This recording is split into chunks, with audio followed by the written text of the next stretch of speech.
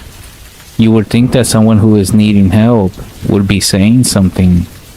I began to think that whoever it was must have thought that nobody was home and moved on. I took a few more steps towards my door and waited. I was just about to turn around and head back to bed when 3 more knocks sounded against my door. When I heard this, I took a step back. My internal alarms were echoing in my head. I didn't know who it could be. I knew that any normal person wouldn't just be silently standing outside in the cold and knocking at random intervals. I clutched my shotgun in my hand and I walked over to the only window overlooking my front yard area. I tried my best to crane my neck to see towards the front door. Even though it was dark outside, the clear moonlight sky provided just enough light for me to see. There was nothing standing in front of my door. I scanned around the area to see if there were any signs of anybody walking around, and there were none. I rubbed my tired eyes and began walking back to bed. About halfway to my bedroom, 3 more knocks echoed. This time, they were much harder than before, as if whoever was on the other side was beginning to strike the door with force. Hearing this made me spin on my heels with my shotgun at the ready. Another 3 knocks. I could feel my hands starting to tremble as I stared with wide eyes. I wasn't sure who was outside my door, and I wasn't sure what to do. The next impact forcefully struck my door open. I stared in disbelief. It was tall, taller than my door frame. It raised a skinny hand with bony fingers and gripped the inside of the door. Kneeling down, it lowered its head to my level. The first thing I noticed were the eyes. They were big, like those aliens that you see everywhere. Its cheeks tapered its face to a pointed chin. It didn't seem to have a mouth. Well, as far as I could tell, it was now crouching in my door frame and trying to come inside the cabin. I could feel my hands beginning to stiffen up. They gripped the shotgun tighter and tighter until it went off. The sudden noise sent a ringing in my ears. A brief flash of light filled the room, followed closely by the smoke from the blast. When the smoke cleared, that thing that had been standing in my doorway was nowhere to be seen. What I could see, however, was my truck sitting a few yards away. I stepped towards my door. I peeked my head out and looked around. There was no sign of whatever that thing was. Seeing the opportunity before me, I darted across the uneven ground and jumped into my truck. I started the truck up, and when the headlights came on, I could see it. It was standing on the roof of my cabin. It looked like some eerie statue at first. I quickly put my truck in reverse and turned around. I pulled onto the trail and floored the gas pedal. My truck started to bounce and rattle as I drove. Eventually, I came onto the main road, nearly crashing in the process. I drove towards the gas station, which thankfully stays open late. I dashed inside and demanded to use the phone. A teenager by the name of Jason, whom I met a few months before, gave me a look of panic confusion. He handed me the phone, and I quickly dialed 911. It took the police nearly an hour to reach me. After spending another 30 minutes explaining to them that someone had tried to break into my cabin, we finally went there to investigate. I left my truck nearby as the officers examined the surrounding area with flashlights. After a few moments, they told me there was no sign of anyone or anything in my cabin or nearby. They told me they would file a report and to call them if anything happens. I said thank you, and they left. Once they did, I ran inside, grabbed a few of my essentials, and headed out myself. I stayed the night at my parents' house about an hour away. They were both equally surprised to find me sleeping on their couch when they got up. I explained to them that somebody had tried to break into my cabin, and they both shared looks of concern. The next day, I went back to the cabin to look around more closely. I didn't find much out of place, just the door and some holes in the wood for my shotgun. I always thought that living the simple life would be much more enjoyable than the life in the city, but as I stared at the massive, elongated footprints pressed into the mud that led off into the woods, I'm starting to think that working at an office isn't so bad after all.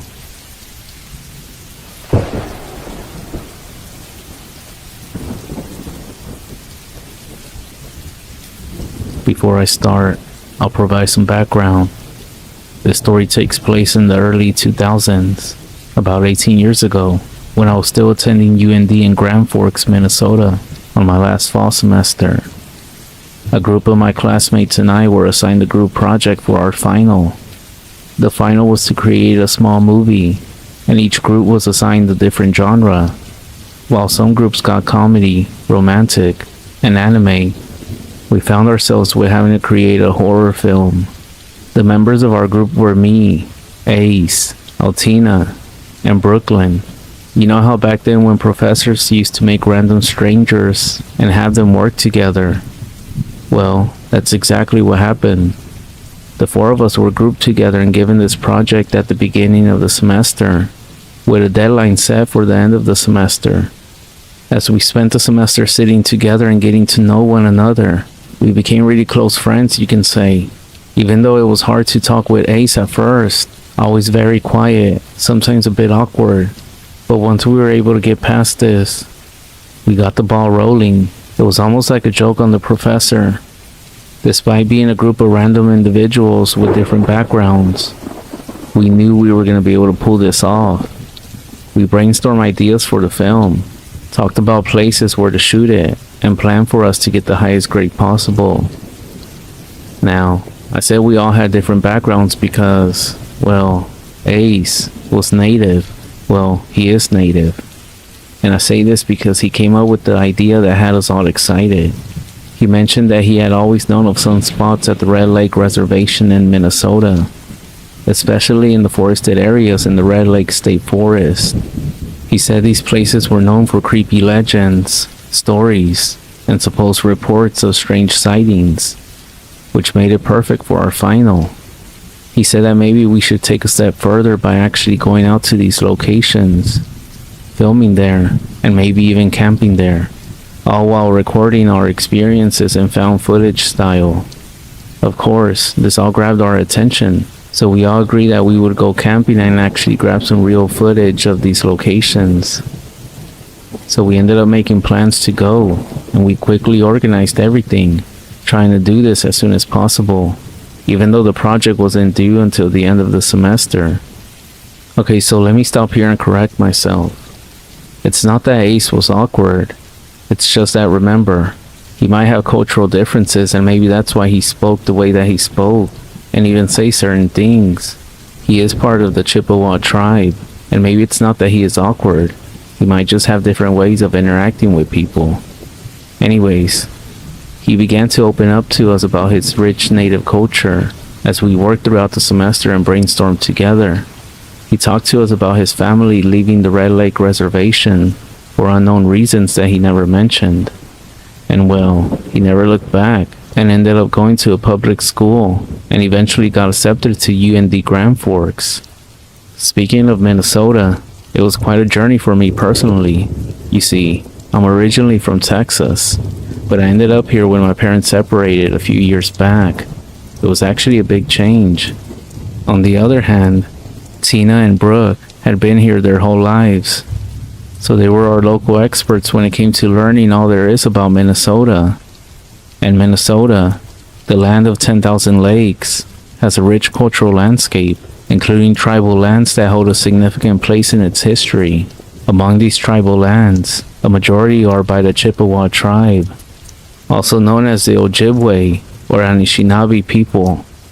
One of the most tribal lands within the state is the Red Lake Reservation. This res stands out not only for its natural beauty, but also for it being strict prohibited against outsiders. The day had finally arrived, and we all agreed to embark on my truck, the same truck that actually faithfully followed me all the way from Texas. I began the trip by picking up Tina and Brooke.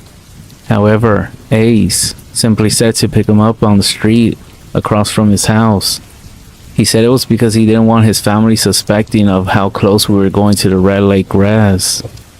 So when we all got there, it was actually kind of funny. He looked like a hitchhiker with a single bag in hand. With Ace on board, we hit the road with Ace guiding us and telling us which way to go. As I was driving, I couldn't help but be curious about Ace and his connection to the res. So I leaned over and asked, "Ace, so what's the deal about this Red Lake res? Why don't they allow outsiders?"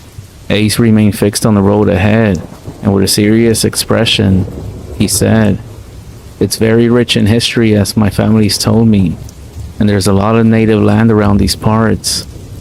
The Red Lake Res is one of the oldest and most isolated reservations in Minnesota. It's actually been closed off to outsiders for a long time. And also, there are stories, legends even, about things that happen in the res, even in the woods around the res itself." Brooke, sitting in the passenger seat behind us, turned to Ace and said, "Hey Ace, what kind of things are we talking about here? I mean, are they just scary campfire stories, or is there something more to them?" I quickly interrupted and said, "Hey, get this on video. I can already see it. The beginning of the film. 4 buddies traveling through an isolated road to go camping." Tina quickly grabbed the camcorder and just started recording as we spoke. Ace then told Brooke, "Some are just stories, just to scare kids at night and to have them behave good. But there's more. Well, actually, let me just say that there have been reports of strange sightings, unexplained sounds, and even strange things in these woods. My family always told me these stories, that people out in the woods would see things that they can't explain." Tina, who had been quietly listening from the backseat recording, interrupted by saying, "You mean like flesh pedestrians? Do you have any personal stories or experiences about them?" I could hear Brooke wanting to laugh. "It's flesh pedestrians, dummy."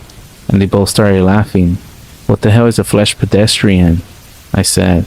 Brooke stopped laughing and said, "Oh, she actually means like skinwalkers, the supposed witches that shapeshift and hunt you down. But that's actually down there in Arizona, in the Navajo res. But everyone calls them by names. Some people even call them foreskin walkers." As soon as she said that, we all started laughing except Ace. And Ace, in a serious tone, said, "There are some things that shouldn't be joked about, as I was told growing up. But let's just say that sometimes these woods have a way of making you question what's real and what's not." Tina then said, "Alrighty then. Sorry, Chief Ace." We continue laughing as we continue our driving towards Red Lake State Forest. And after driving for about 30 minutes into the area, we came across a sign indicating a camping site with an arrow pointing to the left. However, Ace said that we should continue straight ahead. He mentioned knowing some less populated spots a few more miles down the road. And to be honest, that's exactly what we were hoping for, in order to create a distraction-free and scary setting for our movie. After about 30 minutes, Ace said to slow down and pull into a small open space coming up ahead. He told us he was very familiar with the area as the res is right next to the forest, and him and his friends as kids used to sneak away from the res for days. As we parked, I turned the ignition off and said, "Well, is everyone ready?" Brooke, looking at the surroundings, asked if this was an actual camping site. I looked at Ace. However, he quickly said that this was not our intended destination. He said that there should be clearings up ahead, about 5 minutes further into the area, that should be suitable for camping and filming. Of course, those 5 minutes felt like 15 minutes. When we finally arrived at a clearing, Brooke, looking around, said, are we sure we can actually camp out here? This place looks a bit abandoned, doesn't it?" "It does seem a bit eerie. I mean, what do you expect from an isolated camping ground?" said Tina. "Well, that's true," Brooke agreed. "But let's just make sure we stay together. This place kind of gives me the creeps." I asked Ace to tell us more about the reservation, and he said, "Well, growing up, not many outsiders know about these woods. It's said to be one of the oldest parts of the res, even though we're not in the res itself. A lot of native people say that these woods belong to them. That's why it's untouched by modern development. But it also has a bunch of stories, strange occurrences, stories of spirits and unexplained things. Some of the elders in the res always warned us of wandering away too far into the woods, because apparently witches lived out here." "Witches?" I said. Brooke then interrupted and said, "He means skinwalkers. They just don't use that word because of their beliefs. Isn't that right, Ace?" Ace then nodded and said, "You are correct. My people always said that simply by thinking of them, saying their name. There are forces out there who are listening to see who calls on them." Tina then told Ace, "But isn't that what you're doing right now?" Ace then responded and said that they always go get blessings by his elders when they come to visit. So he is basically non-existent to these things. We all started unpacking, which included food, tents, camping gear, and of course, some liquor. After everything was settled with the surrounding area, we decided to explore around the woods a bit for our project. The concept of our film was to create a cliché found footage style film, similar to the Blair Witch Project, with Ace and me playing the lead characters. Tina and Brooke took charge of operating the camera and the tripods and making appearances here and there. Now that I look back, can't deny it was a bit cheesy, but it turned out to be a lot of fun. After what seemed like a few hours of shooting, Ace suggested that we head back to campsite, as it was going to get dark pretty soon and we didn't want to get lost. He said it gets dark quote-unquote sooner out here in the deep woods because the trees cover the sun a lot more. Now, this is when shit first started, and maybe at this point we should have just left, but we didn't. I guess because we didn't see it like such a big deal. When we got back to our campsite, we noticed that some of our stuff had been moved around and some of our supplies had disappeared. It left us feeling uneasy about the situation, but Ace helped us calm down by suggesting that it was most likely a deer or some birds. So we brushed it off and we started a campfire, and we all sat around talking to each other about plans after graduation. As the night progressed and we started talking more, I reached into my pocket, hoping that my weed wasn't missing, that I had brought with me. With a smirk, I pulled it out and held it up for everyone to see. See? Never leave your stash behind. Even though some sort of animal had gone through our stuff, I'm glad the weed was still with me. This right here is the cure for all things. It'll make this camping experience even more unforgettable. So let me just say that there are a few things I always carry in my pocket. My stash, my keys, my wallet, and well, back then cell phones weren't as common as they are now. So I didn't carry a cell phone with me the way I do now. Ace responded, "Man, I'm in. Let's see what you got here. It better not be no cheap sticks and twigs." I looked at Tina and Brooke.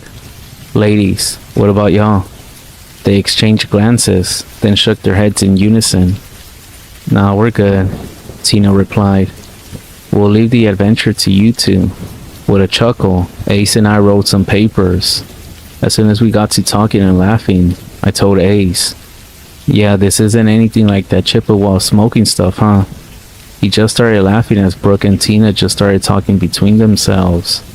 After a few more minutes of joking and laughing and making fun of Tina's Crocs, a foul smell, resembling a mix of rotten milk and vomit, came with such an intensity that was almost unbearable. Brooke couldn't help but say, "Which one of you farted? It smells like burnt shit." We all started laughing, attributing the smell to the effects of being both stoned and drunk. However, the laughing quickly died down when we all heard a rustling in the bushes behind our tents. Panic set in as Ace grabbed a knife, stood up, and carefully walked over and scanned the tree line, ready for whatever might be out there. As we sat there in our somewhat different states of either drunk or being high, Tina, in her drunkenness, said, "Way to go, Chief Ace." We all started laughing as she attempted to lighten the mood, but Ace didn't say anything, and the humor quickly faded as we continued to listen to the rustling in the bushes, unsure what was out there moving, and with Ace just standing there. After what felt like 5 minutes, maybe because of how high I was, Ace came back and leaned in. "You know," he began, "sometimes a dead animal nearby can bring foul smells like that. Maybe it's just some wildlife scavenging nearby." Well, shit. Literally, shit. What kind of animal out there is playing a prank on us by shitting near us? We all started laughing, and after a few more hours, we decided to call it a night and crawled into our tents. Throughout the night, I woke up to the sound of crunching of leaves around me, like if somebody was walking around the tent, and the steps got closer to my tent, and that's when I heard Ace, "I can see you, even in the dark." I'm not sure why, but those words creeped me out, so I told him to shut the fuck up and to stop trying to scare me and to go back to sleep. He simply walked away to the right side of my tent, which is where his was at. The next morning, we woke up with slight hangovers and feeling dehydrated. It was cloudy, unlike the sunny day before. I crawled out of my tent, and Ace was sitting in the camp chair at the edge of the fire, poking the ashes with a stick. Lost in thought, I walked over to him. "Ace, you almost had me last night, dude. I'm not gonna lie, you kinda freaked me out a little bit." But he just stayed quiet, and when I approached him to ask him if he was alright, he looked up and said he was fine. He asked if I wanted to go exploring into the woods, and I asked why. "Yeah, he's weird," I thought in my head. He simply replied by saying just curious, and even though I found it weird, I agreed. We decided not to wake Tina and Brooke, since they both admitted they are both cranky when disturbed from their sleep. Of course, we gotta start the morning right. We rolled some joints and disappeared into the woods, high as fuck. Exploring nature was fun, joking and laughing along the way, even though Ace was on the quiet side and a bit awkward sometimes. Him being drunk or high was like being a normal person. We reached the top of a hill, sat down, and chilled for a bit. Overlooking part of the woods, I took some pictures with my quick snap camera because the scenery was beautiful. Ace then asked me if I heard the screeches and sounds last night. I hadn't, but he described them as being pretty loud. I brushed it off as maybe a fox or something, but something did catch my eye. He seemed creeped out, and I'm not sure if it was his awkwardness, him feeling the effects of the weed, or something, but it was strange to see him like this. When I asked him if that's why he was so quiet in the morning, he confirmed it, and said he felt strange about it. Man, fuck that. Are you joking or are you being serious? I said. All this crazy shit that's been going on has me on edge.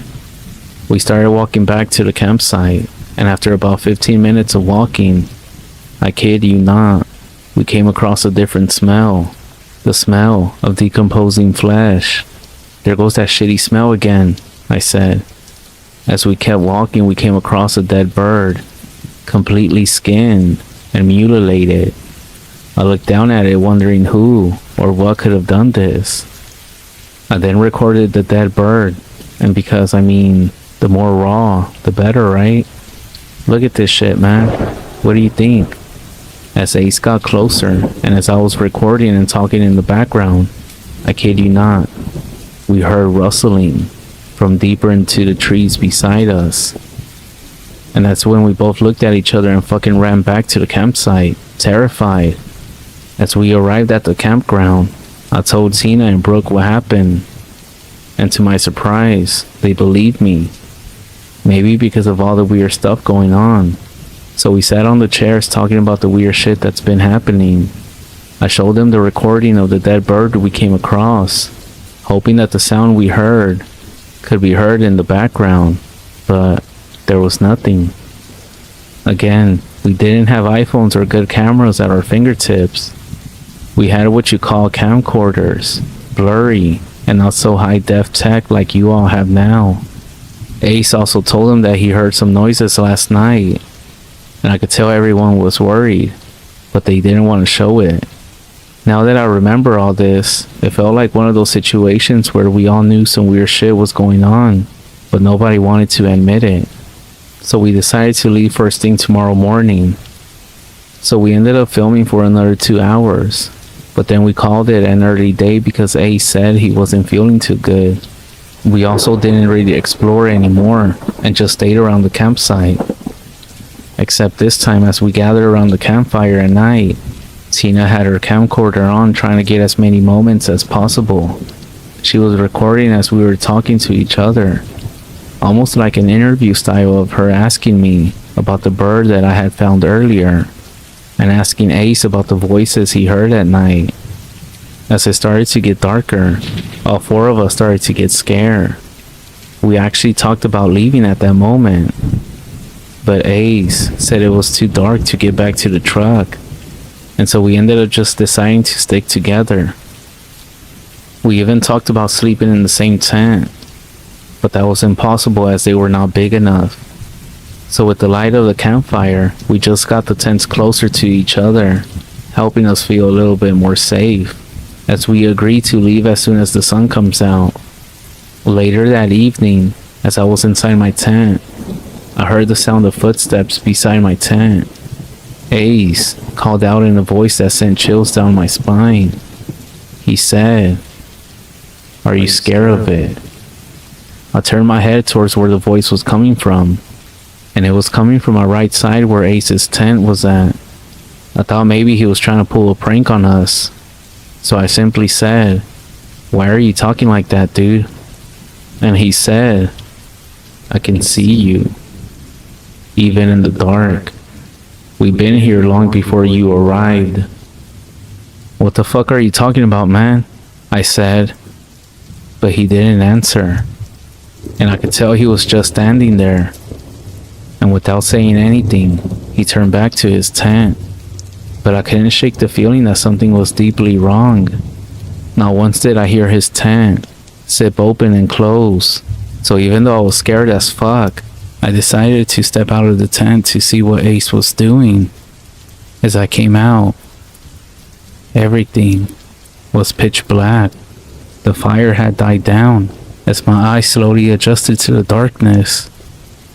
I took about 2 or 3 steps towards Ace's tent, when suddenly I felt a cold hand clamped down on my shoulder, sending shivers down my spine. My heart started pounding in my chest as I turned around expecting to see someone standing behind me. But there was nobody. Just empty darkness. Creeped the fuck out. I hurried towards Ace's tent. My eyes starting to see more in the dark. I reached out to shake the fabric of his tent, urging him to come out. Get out, Ace. My voice with urgency, as at this point I was desperately freaking out. Ace, Brooke, Tina, get up. A few seconds passed and they started stumbling out of their tents. I wasted no time in telling them, we need to get the fuck out of here now. There's something out here. We have to leave. Tina and Brooke were just standing there looking at me confused, with Ace asking me what's going on. There's somebody out here, man. They were walking around our tents a few minutes ago, saying some things. That's when Brooke asked me if I was drinking. I almost flipped out. But then, a silence fell over the forest. No crickets chirped. There was no wind blowing through the trees. It was as if nature itself was holding its breath, waiting for something to happen. And this caught everybody's attention. Complete silence. That's when Ace said, let's go, right now. And Ace just started walking towards the tree line. It might be too dark, but I'm pretty sure it's straight this way. At this point, we just started speed walking, and we left every single thing behind. The cameras, the tripods, our belongings, the tents, the chairs, everything.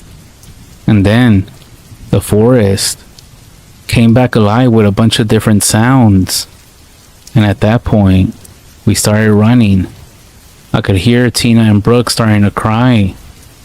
I know we weren't that far away from the truck, but God, it felt forever.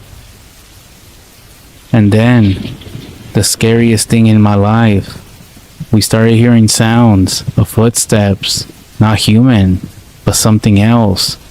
The sound of a bunch of different footsteps running alongside all of us, like the sound of dogs racing beside us.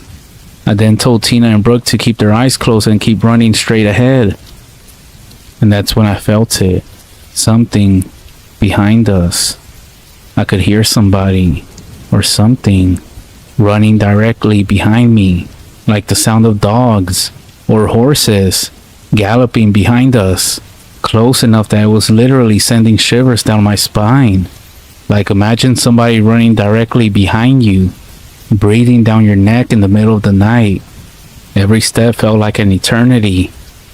I was for sure that at any moment I was going to be overtaken by whatever was behind me.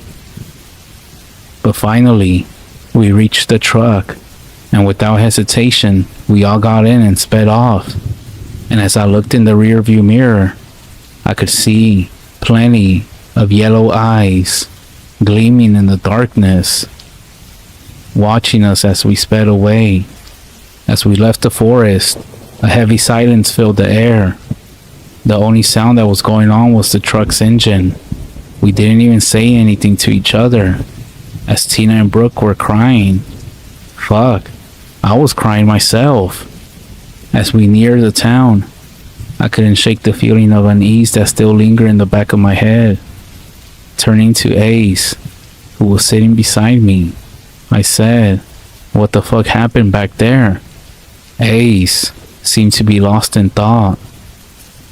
After about a minute, he spoke, and the only thing he said was, "We need to get a cleansing from a medicine man.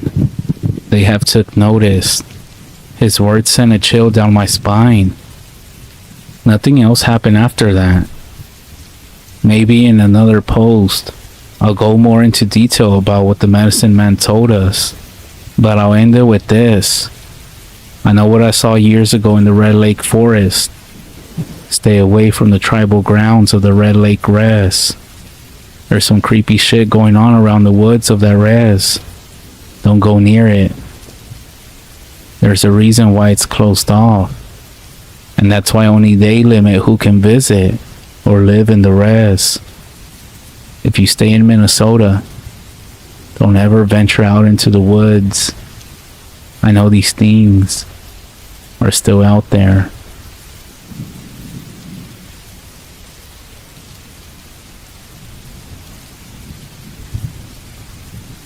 So I have a story to tell, and I'm not sure if you all will believe me, but I have learned to not talk about skinwalkers, which in my defense, I'm not exactly talking about them. I'm just giving you all a warning. So I'll get straight to the point. Me and a group of friends decided to go camping at the Kaibab National Forest in Arizona. We were gathered around the campfire, talking about various topics, and of course, being right next to the Navajo Nation.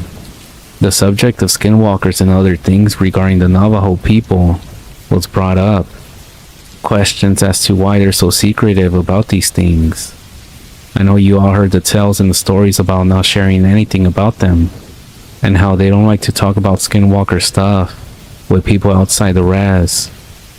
Anyways, we were surrounded by a dense forest, and looking at the stars above us, everything was so beautiful. As we started drinking and smoking, and the night deepened, my friend Cliff excused himself to step into the woods to go take a leak. And well, I know most guys know, but if you're a lady reading this, it doesn't take long to use the bathroom for us men.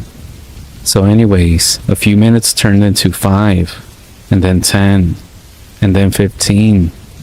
And it wasn't like him to be gone for so long. I mean, I know alcohol makes you go to the bathroom a lot, and we're not really into pulling pranks into each other. So armed with a flashlight, I ventured into the trees, the same direction that I saw Cliff go. As I was walking, I was also calling for him. I walked for about 2 or 3 minutes into the trees, and there was nothing. It was only silence. There were no noises from anything, no insects, nothing. Then, I heard it. His voice. I knew it was him. I followed the sound and I started shouting for him. I thought he might have been hurt or something. So I kept calling out to him, and I kept hearing his voice. Over here. Finally, I stumbled into a clearing where I saw Cliff standing still, just looking up at the stars above him. "Hey, check this out, man," Cliff mentioned, motioning and pointing to the sky. "What the hell are you doing, Cliff?" I approached, with my flashlight aimed at his back. As I was coming out the tree line to him, that's when I felt something on my shoulder from behind. I jumped, and that's when I saw Cliff. Confusion set in. I shined my flashlight to the other person who I thought was Cliff, but when I looked at him, he was facing us. It was undeniably humanoid, but horribly wrong. Its eyes, unblinking, it reflected the light without any sign of life. Its mouth was wide open, and as the beam of light hit its face, its movements became erratic, jerking towards us at a slow speed. Stumbling but trying to walk like a human would, panic surged through me and Cliff. We turned and fled through the darkness, driven by fear. We didn't stop to look back until we reached the safety of our campsite. We started shouting to the other two before we even got there. As we got to them, we started screaming that we gotta go. And so I don't even know if we packed up everything, but we got the fuck out of there. I have no idea what the hell that was. But after that encounter, we decided to never go camping again. Me and my friends have talked about what we possibly encountered that night, and we done research, and we all came to the conclusion that it must have been a skinwalker. So let this be the last time I ever mention this word itself. I don't mess with skinwalkers anymore. I don't talk about them. I know they might be trending right now with TikTok, but be careful. There's a reason the Navajo people don't talk about these things. Anyways, that's pretty much it. Like I said, you might not believe me, but that I'll leave up to you.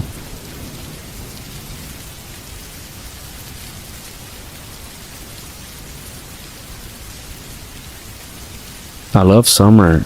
It's my favorite time of the year. I know some people prefer a different season. And those other ones are great too. But for me, there's just something relaxing about a warm summer day. Almost every year or so, a few of my friends and I have a little get together. We all take some time off from work and plan some sort of event. Last year was Eric's world famous barbecue party. Everything was great until Eric set a stack of paper plates on fire, and those blew into the various table covers we had arranged. We managed to curtail the fires before they had time to spread any further, but that didn't stop the fire department from showing up anyway. The year before that, Jimmy invited us over to his house for a pool party. He has a very nice in-ground pool, but none of us actually swam in it. We mostly just hung around his minibar, just drinking and chatting away.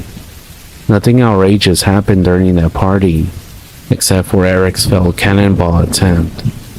I could go on and on about all the events we experienced in the past, but I'm here to talk about what happened during my event last month. Like I mentioned previously, we had all taken some time off work, and it was my turn to decide what we would all do.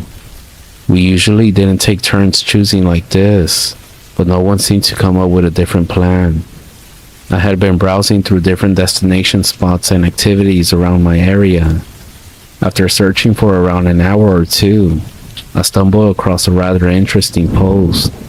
Someone was renting out a lake house about an hour's drive north. Looking through the photos and glancing over the price, I knew right away this is what I wanted to do. I called the place and I got it rented out for the weekend. The woman on the phone sounded very excited about me renting the property. After finalizing everything, I called everyone else and told them my plan. They were all almost as excited as the woman. Eric wanted to bring his grill with him so he could barbecue one day, and Jimmy brought some fishing gear so we could lounge by the lake. Our other friend Peter tagged along with us as well. He isn't a very outdoors type of person, but he still offered to come with us. We each arrived at the lake house about mid-afternoon. The sun wasn't quite setting yet, which was good as it gave us a bit of time to survey the area and inspect the house itself. The house was much larger than I expected for the price I paid to rent it. It seemed like I had gotten a really good deal. It was between the massive lake and the crowded woods behind it. Only a solitary dirt trail cuts through the tree line, leading to and from the house itself. Eric was already unloading his grill not 5 minutes after he arrived, while Jimmy, Peter, and I entered the house. The inside of the house was very rustic, but I knew this much from the photos. Different types of mounted animals on the high walls. The living room area was quite large. It looked almost like a recreation hall. A wooden staircase wrapped along one edge, leading up to multiple bedrooms. An expansive kitchen took up the other half of the bottom floor, as well as a decent-sized bathroom.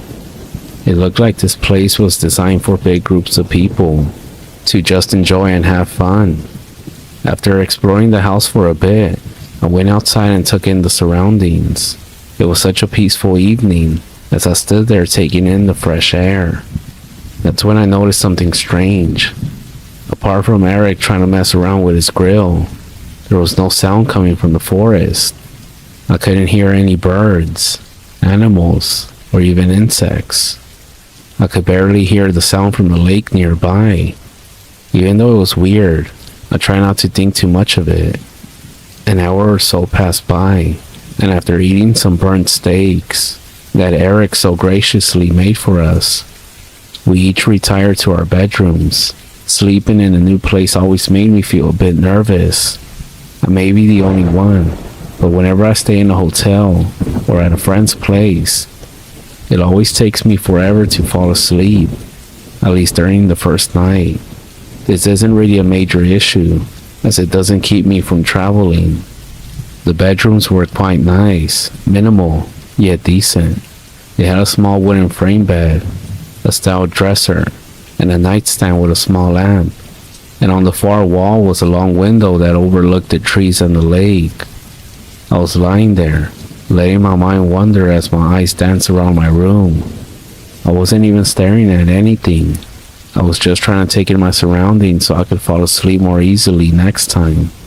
Minutes slowly ticked by, and I started to feel my eyelids close before a faint of movement out of the corner of my eye caused me to open them once again. I couldn't be sure, but I thought for a split second I saw someone standing outside my window. But that couldn't be possible, as the bedrooms were on the second floor, and it was a straight drop down to the dirt below.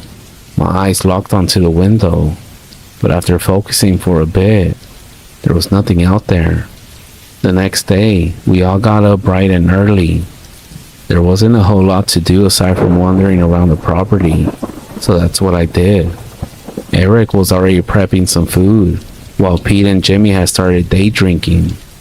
I stood outside the wooden porch with a cup of coffee, looking out to the tree line nearby. I once again let my eyes drift around as I sipped my coffee, and once again, there wasn't any sound, which I still thought was strange. I wonder why it was so quiet in the woods, a place that is often filled with the sounds of life. As my eyes drifted, I spotted a bit of movement in the distance. It looked like something large, moving quickly through the trees. I thought it might have been a bear, but before I could adjust my gaze, whatever it was had disappeared further into the trees. The rest of the day was uneventful. We spent most of the time down near the lake, drinking and fishing. Eric had made us some burgers, which actually weren't terrible, and before we knew it, the sun had faded. We all went to our bedrooms for the night, and I didn't have much trouble falling asleep this time around. 10 minutes after I had drifted off, I was startled awake by the sounds of screaming.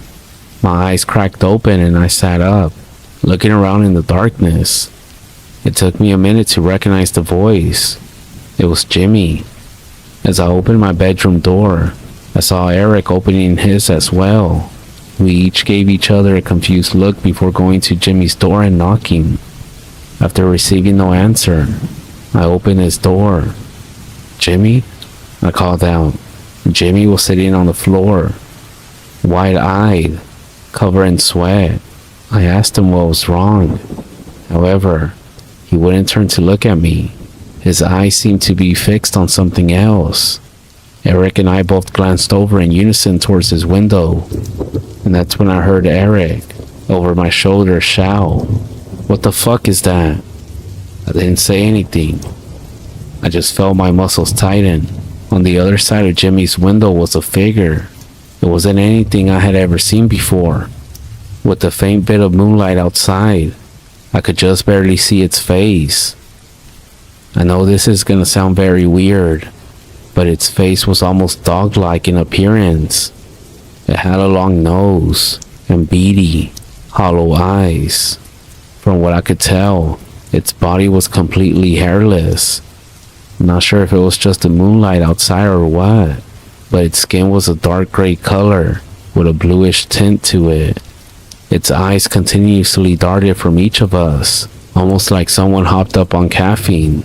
It was creepy how jittery this thing was. It felt like an eternity for all of us sitting there, watching this thing watch us. Then, it started to descend from the window. Jimmy and Eric didn't move a muscle, yet for some reason, I felt drawn to the window. I peered outside and I saw it. Despite its massive size, it crawled down the side of the house like a spider. It crawled on all fours as it made its way to the ground below. Its hands were strangely human in appearance, but its hind legs were those of an animal, like a dog or maybe a wolf.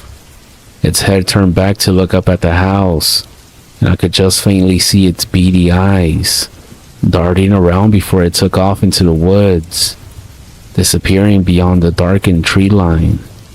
Eric, Jimmy, and I all sat there, staring at each other for a few moments before Peter came stumbling into the room, asking what the hell was going on. None of us said anything, but we all did end up sleeping in the same bedroom for the rest of the evening. The following day, as we all packed up to leave, I couldn't help but stare at the strange footprints in the dirt, leading off into the forest. What made me nervous wasn't the fact that these footprints confirmed that what we saw that night was real, but there were at least 10 more identical yet separate tracks, leading off in various directions. It's been close to a month since that, and I've been trying my best to forget about the whole event. I still have no idea what that thing was, but I doubt I'll be renting any more houses by a forest.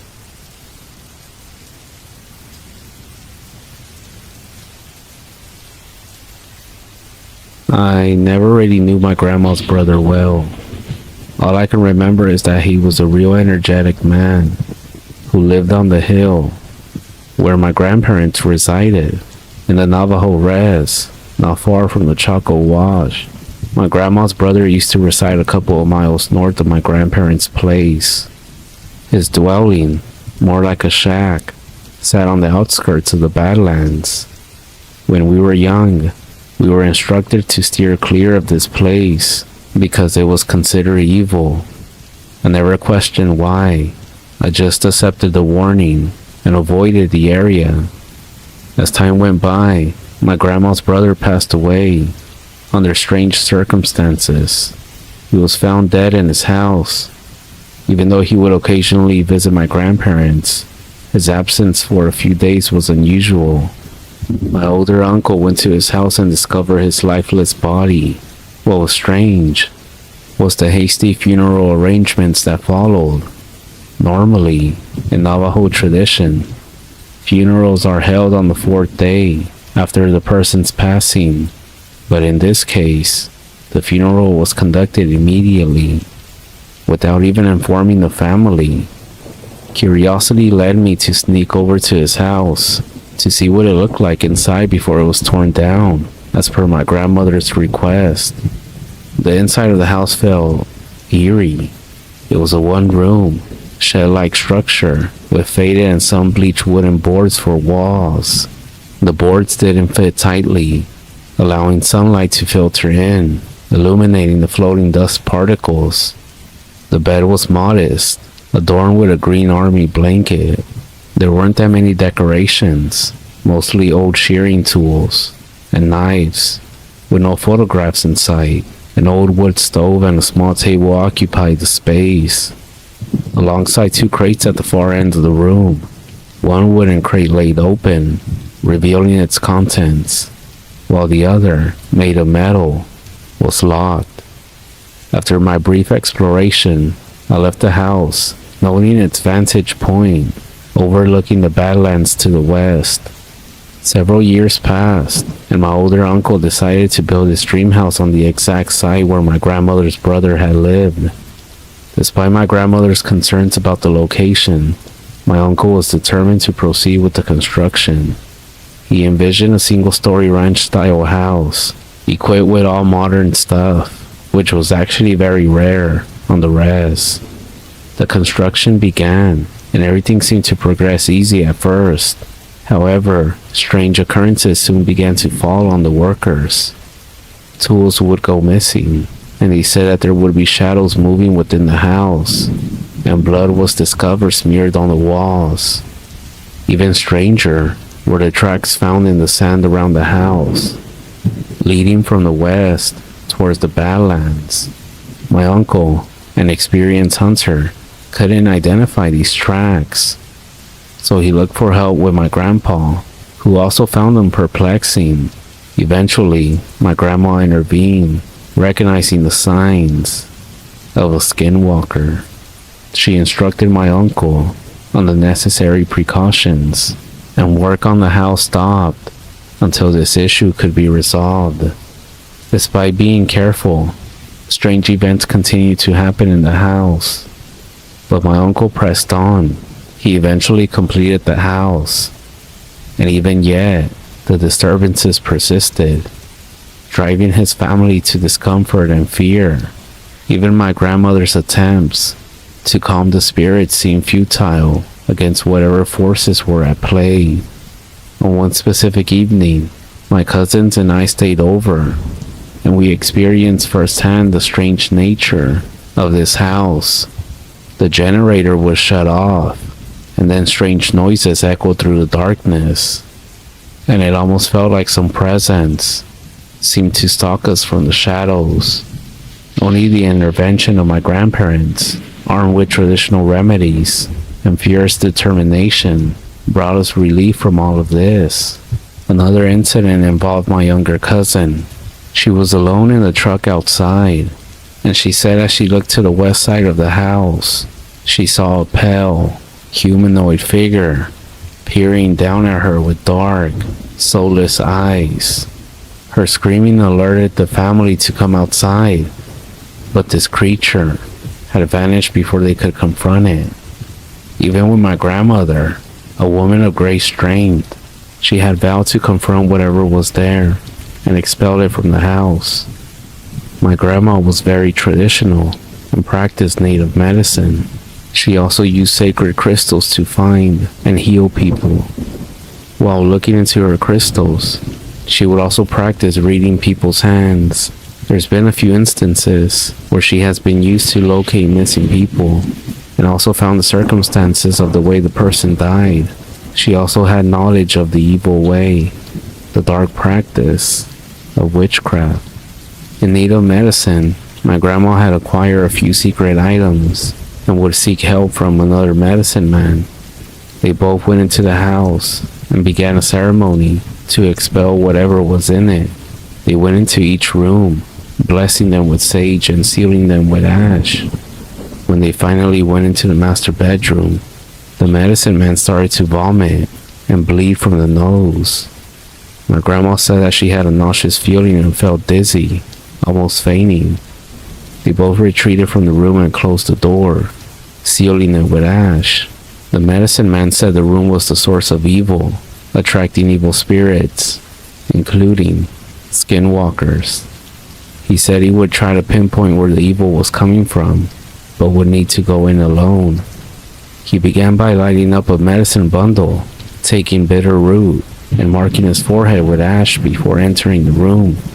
He described the room as very cold, feeling the presence of numerous spirits in the closet. Upon opening the closet, he saw a black mist on the floor, swirling like the eye of a black hurricane. He began the ceremony to close the portal, but was met with resistance. The medicine man heard a voice from the swirling mass, telling him that only the one who summoned the evil could close the portal. However, he continued the ceremony, and the mass started to diminish and eventually disappeared.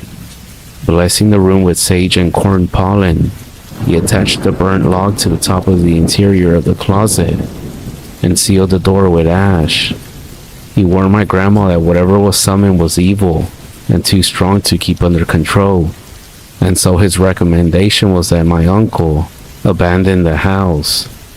Despite the warnings, my aunt, her boyfriend, and their 3-year-old son moved into the house, believing it to be a perfectly good place to save money on rent payments. However, they soon encountered paranormal experiences.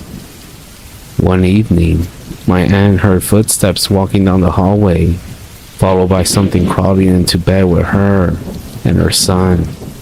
Whatever it was, quickly got out of bed, threw off the covers, and stepped on her boyfriend's neck, causing him to choke for air. They then decided to leave the house immediately, leaving their belongings behind. Later, my younger uncle Max and his friend Leo decided to spend the night at the house to investigate. While they were there, they experienced a terrifying encounter with different spirits, including that of a little girl and a faceless figure, making them flee the house in fear. Even after these encounters, the house has remained vacant, with strange occurrences continuing to happen, such as lights turning on despite the lack of electricity. Despite the warnings and strange events, the house stands abandoned, with its curtains drawing open. as if someone is still inside, watching.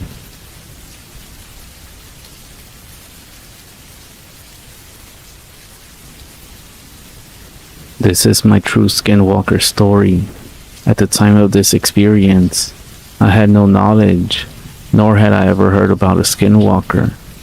I was 19 years old, and I lived in Phoenix, Arizona, with my parents while attending community college.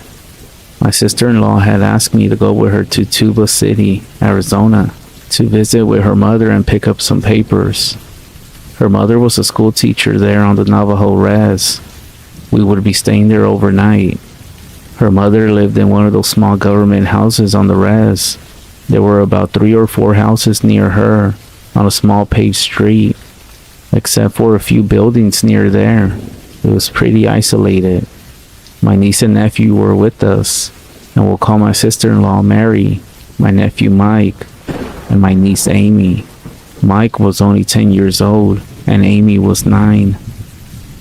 It was early evening when we arrived in Tuba City. We had stopped at a fast food restaurant on the way to pick up dinner to go. After arriving at the house, we all laid together at a small kitchen table. We talked and visited a while before going into the small living room to watch TV. There wasn't a lot to do there, so Mary and I decided we would take a night drive and explore around the res. I know what you're thinking. It's a very bad idea, or a stupid idea. We drove around for about an hour and a half. Surprisingly, nothing weird happened. We were just laughing, talking, and listening to music as we drove up and down the dirt roads. After a while, we decided to head back. When arriving back home, we stayed up a little bit later, and then we decided it was time to go to bed. I slept in a small back bedroom on a twin bed next to a window with blinds. My nephew Mike slept on the floor in a sleeping bag in the same room. Mary and Amy were in the other room down the hallway. During the night, I was awakened by some strange, scratching noises outside the window by my bed. It sounded like something was making long, slow clawing sounds down the window, like when someone runs their nails down a chalkboard. I am a light sleeper, so this of course woke me up. I whispered out loud to my nephew Mike to wake up, asking him if he was hearing the same thing I was. Mike was sleepy and groggy, being awakened from a deep slumber, so he seemed confused at first. I asked him again if he had heard the scratching noise, but he didn't answer. He was just out of it. He then laid back down and was out like a light. I was perplexed and a little scared. I thought to myself maybe it was just a stray cat or dog, but I couldn't figure it out. I did, however, have no indication to look out that window, so I just lay there listening. After a few minutes, the clawing stopped. I must have fallen asleep because the next thing I knew, it was morning. I mentioned this at the kitchen table during breakfast, but no one seemed very interested. We left later that afternoon, and I never even thought about it again. 6 months later, I was attending one of my college courses. The teacher was lecturing us about different legends and stories of the Navajo people. He touched on the stories of evil medicine men, or witches, that are called skinwalkers. He began telling us that they are very dangerous and harmful. They have the ability to turn into or disguise themselves as any animal.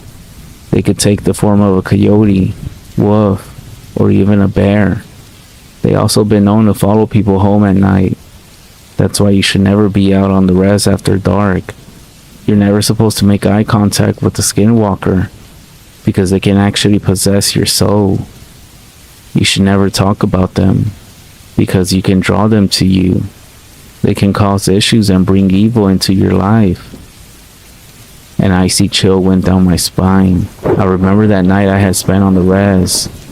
I wonder if a skinwalker had followed Mary and me home that night after our drive. The realization that a skinwalker had targeted us fills me with fear. I think of this often, and I'm so glad I didn't look out the window that night. I'm also haunted by the fact that there was just a very thin pane of glass separating me from such an evil thing. And now, I guess I know why no one in the family wanted to talk about it.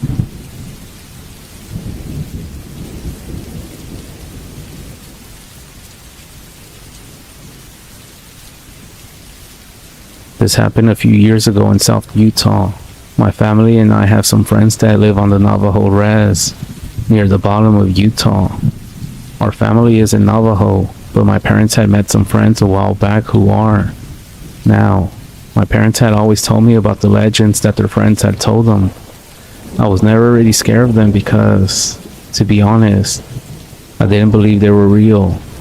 Well, we had talked to our friend Joey about coming down to the res and camping with him for a few days. He was on board with the idea, and we made plans to drive from Salt Lake City down to the campsite, which was about 10 miles into the res. It was a pretty normal road trip most of the way, and we stopped by a few towns to take pictures and eat. But we had decided that we were going to make it to the campsite in one day. We had been driving from 6 in the morning to 3 in the morning, and we were all tired as hell. I had been sleeping in the back while my father drove and was talking to my mother. My parents started to wake me up because they said we were about to pass the welcome sign to the Navajo Nation. I looked out the window and waited a few minutes before I could see the sign, and kept my eyes on it until we passed. I remember watching the sign, waiting to feel the bump in the road where the pavement changes. As we passed, the back of the sign came into view, and I looked over the backseat to watch the sign until it was out of sight. But when I turned around to look at it, I saw something standing behind it. It looked like a deer, standing on its hind legs, but it looked broken. The entire form of the deer looked wrong, and I could see that it was staring at us. And I stared at it for a few seconds while it was still illuminated by our backlights.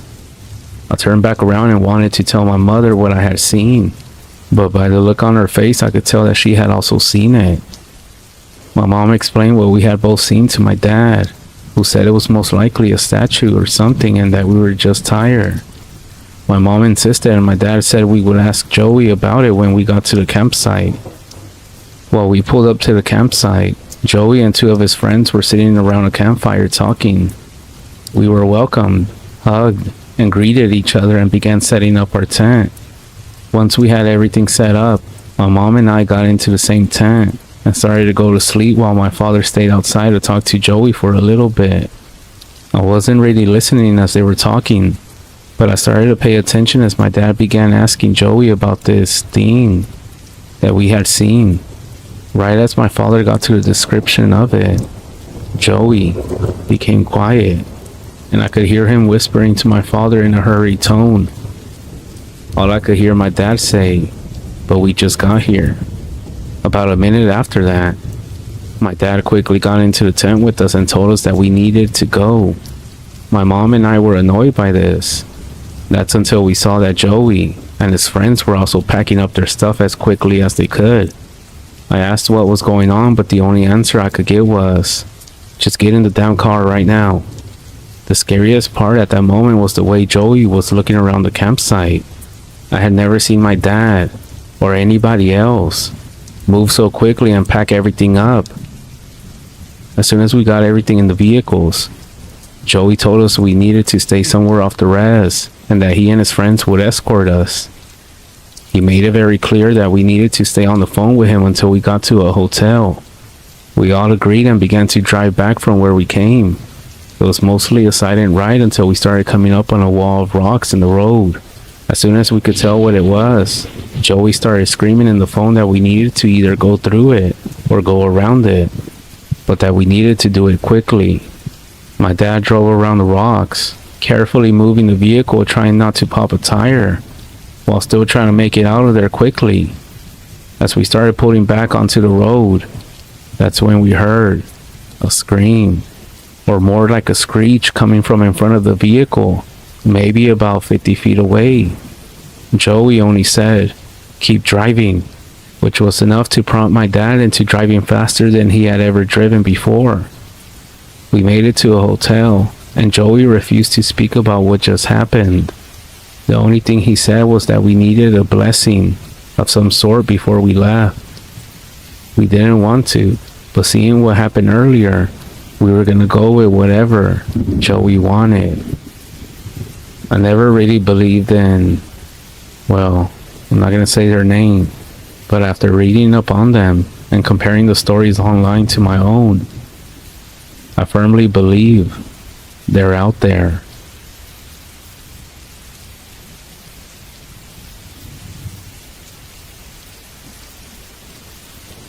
About 3 weeks ago, I drove my son out to a national park for a little weekend camping trip.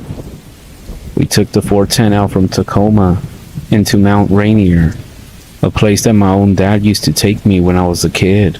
I wanted my son, David, who's 2.5, to find the same joy in the wilderness that I had, but I'm quite convinced that he will be terrified of the forest for the rest of his life.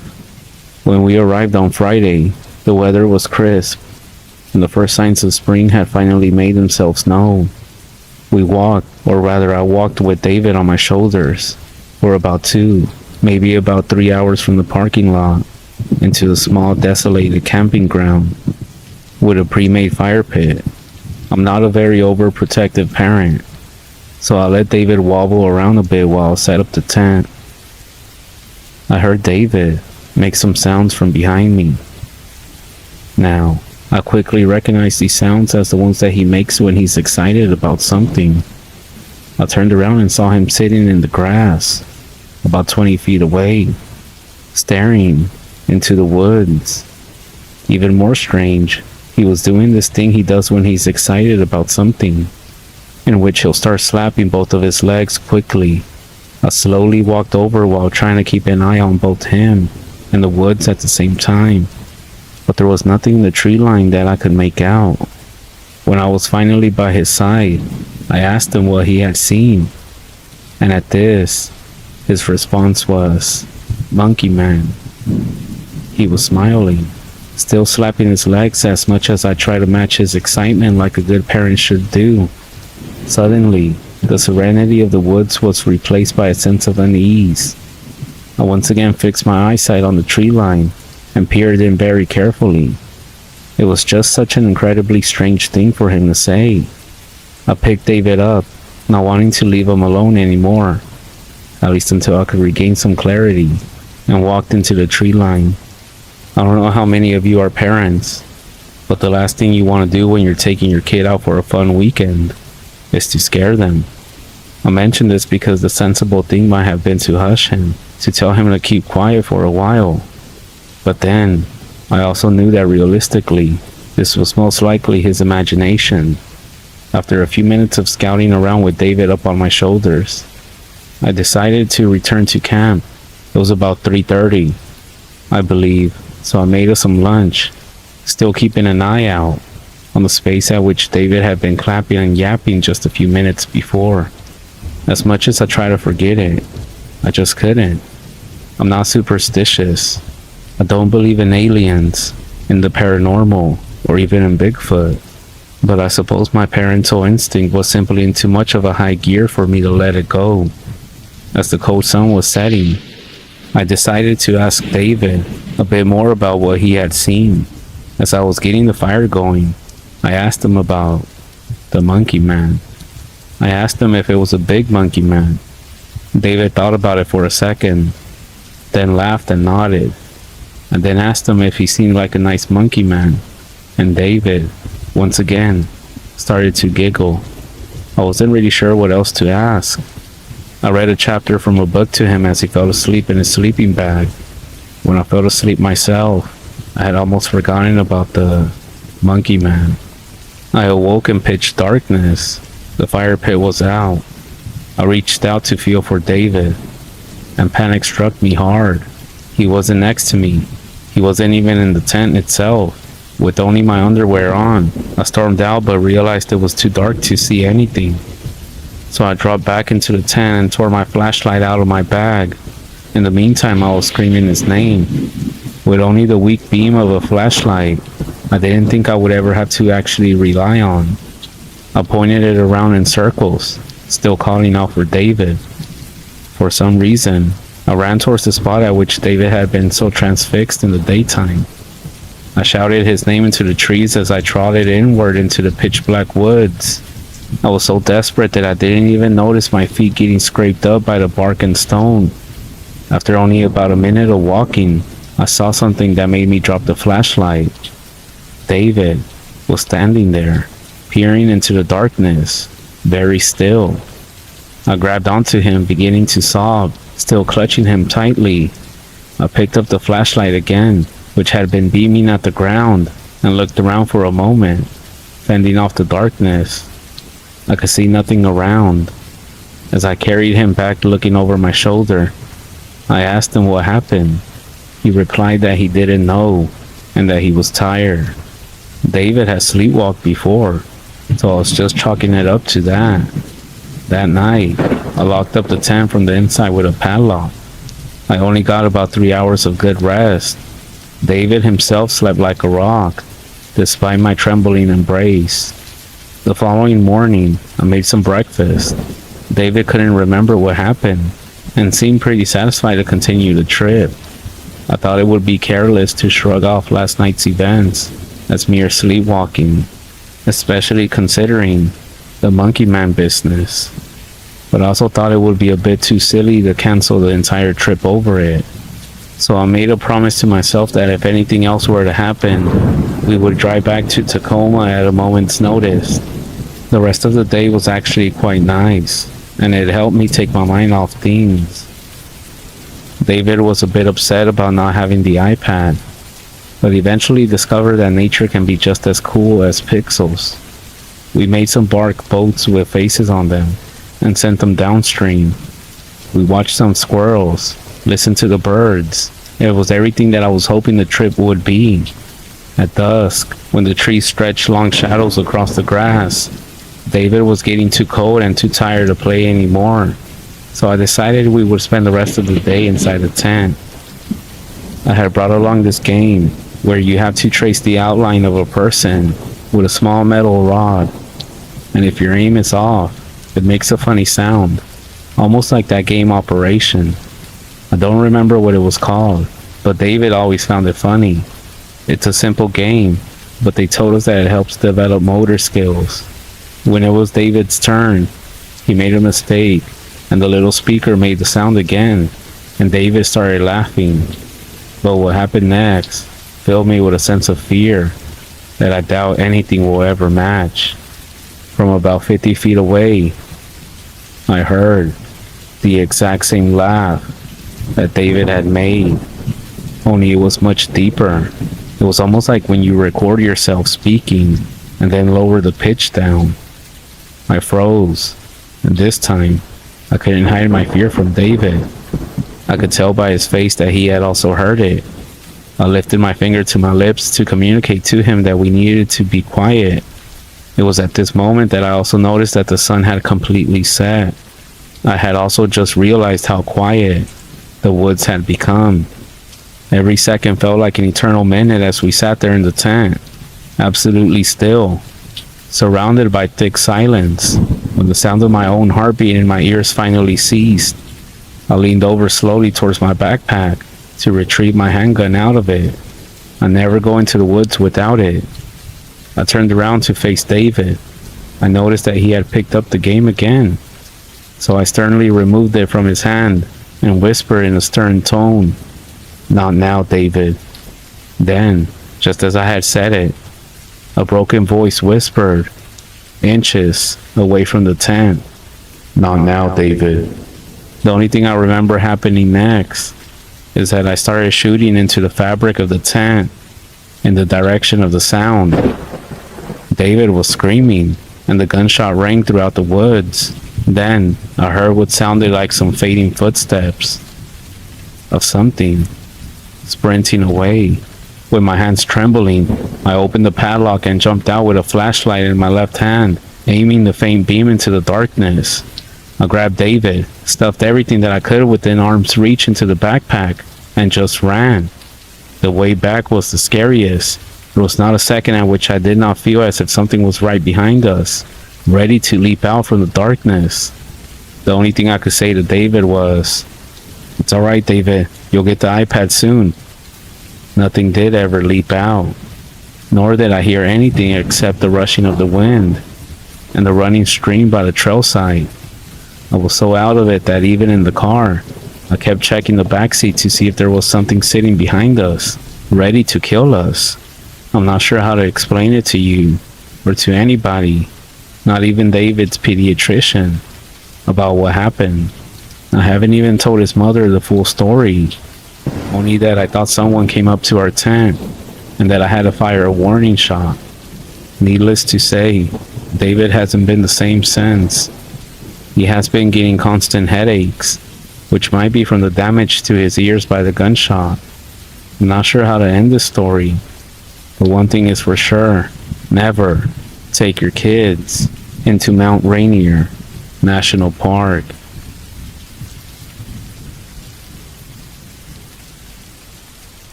Some people would call me a professional outdoorsman. I spend a lot of time out in the wilderness, fishing, hiking, camping, but best of all, hunting. I love to go hunting, ever since I was a kid, even though I have my father to blame for that. While other children were out riding bikes or having sleepovers, I was clutching a rifle next to my father to stay warm in the cold mornings. My father and I spent almost every fall together up there on the mountain. He would teach me about the various wildlife and all the different types of plants, which ones were safe and which ones weren't. He also taught me how to track and how to maintain firearms. I remember the first time I saw my first buck. He stood there between two rows of trees, only 50 meters away from me. I leveled my rifle at him, looked him square in the eye, and squeezed the trigger. I missed, and the deer ran off into the woods to live another day. I felt defeated that day, but my father, even though he was strict, was very understanding of my shortcomings. He told me even the best hunters in the world miss. That made me feel better, at least a little bit. The years seemed to fly by, and I had hunted nearly every type of game in those mountains. Even though I was having fun, I never let a kill go to waste. I would always bring back what I killed to stock my freezer for the following months. After high school, I got a job working as a camp supervisor on the mountain. It wasn't anything amazing. Mostly, I would just sit there and read magazines all day, sometimes having to tell a group of frat guys to keep the noise down, or reminding the scatterbrained father to keep an eye on the campfire. Like I said, it was pretty boring stuff, but I did get to be closer to nature almost non-stop. And not to mention, the campgrounds closed at the start of the fall hunting season and reopened the following year. I had just packed up my truck and said goodbye to my mom. I did this every single year, and yet my mother would always tell me how much she worries about me. My father, on the other hand, would always tell me not to come home unless I bagged something bigger than my truck. The following morning, I woke up an hour or so before dawn, got in my truck, and drove to the mountain. I had my own personal spot I would park my truck at, which was a narrow path that ended about halfway up the mountain. I hopped out, grabbed my gear, my rifle, and took a deep breath before walking into the woods. Around 20 minutes of walking, the sun had just started to creep over the horizon, its rays igniting the sky above me. That was always one of my favorite parts about being outdoors so early. I continued my hike through the terrain, over logs, and through the dense brush. It wasn't long after I arrived at a clearing. I figured this was a good place as any to set up camp for the night. Whenever I go hunting, I stay out for a few days at a time, just to give me more opportunities. I had quickly set up a small one-man tent and created a small fire pit.